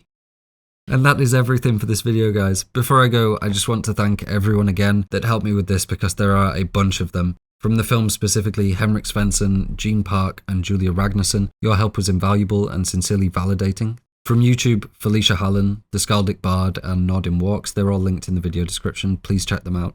Beyond that, Moritz, the vintage book dealer, Kirby from Midsommary. She runs a tremendous resource on the movie that I'll link below too, which saved me so much time in not having to figure out the Hårga's names. I think she may be the biggest Midsommar fan in the world, so check her stuff out too. Also, thank you to r/Midsommar, r/Hereditary, and specifically any Reddit users I sourced from throughout who I mentioned by name. Big thanks to everyone that supported me on Patreon and those that continue to do so, and everyone that has watched this video. Thank you all so much. I'm going to take a break for just a few days to celebrate my birthday, and then I'll be getting started on the script for The Witch. I'm really going to try to get that out quite quickly and keep up at least some level of consistency from here. I work freelance, so I am able to adjust my workload accordingly, the better YouTube does, and the support I've received has really made a difference already. And if you want to have a bit of fun and hear me react to the Cinema Sins videos for Midsommar and Hereditary, that will be up on Patreon in the next couple of days. Stay safe, and please don't join any cults before the next time I see you. Thanks so much, guys.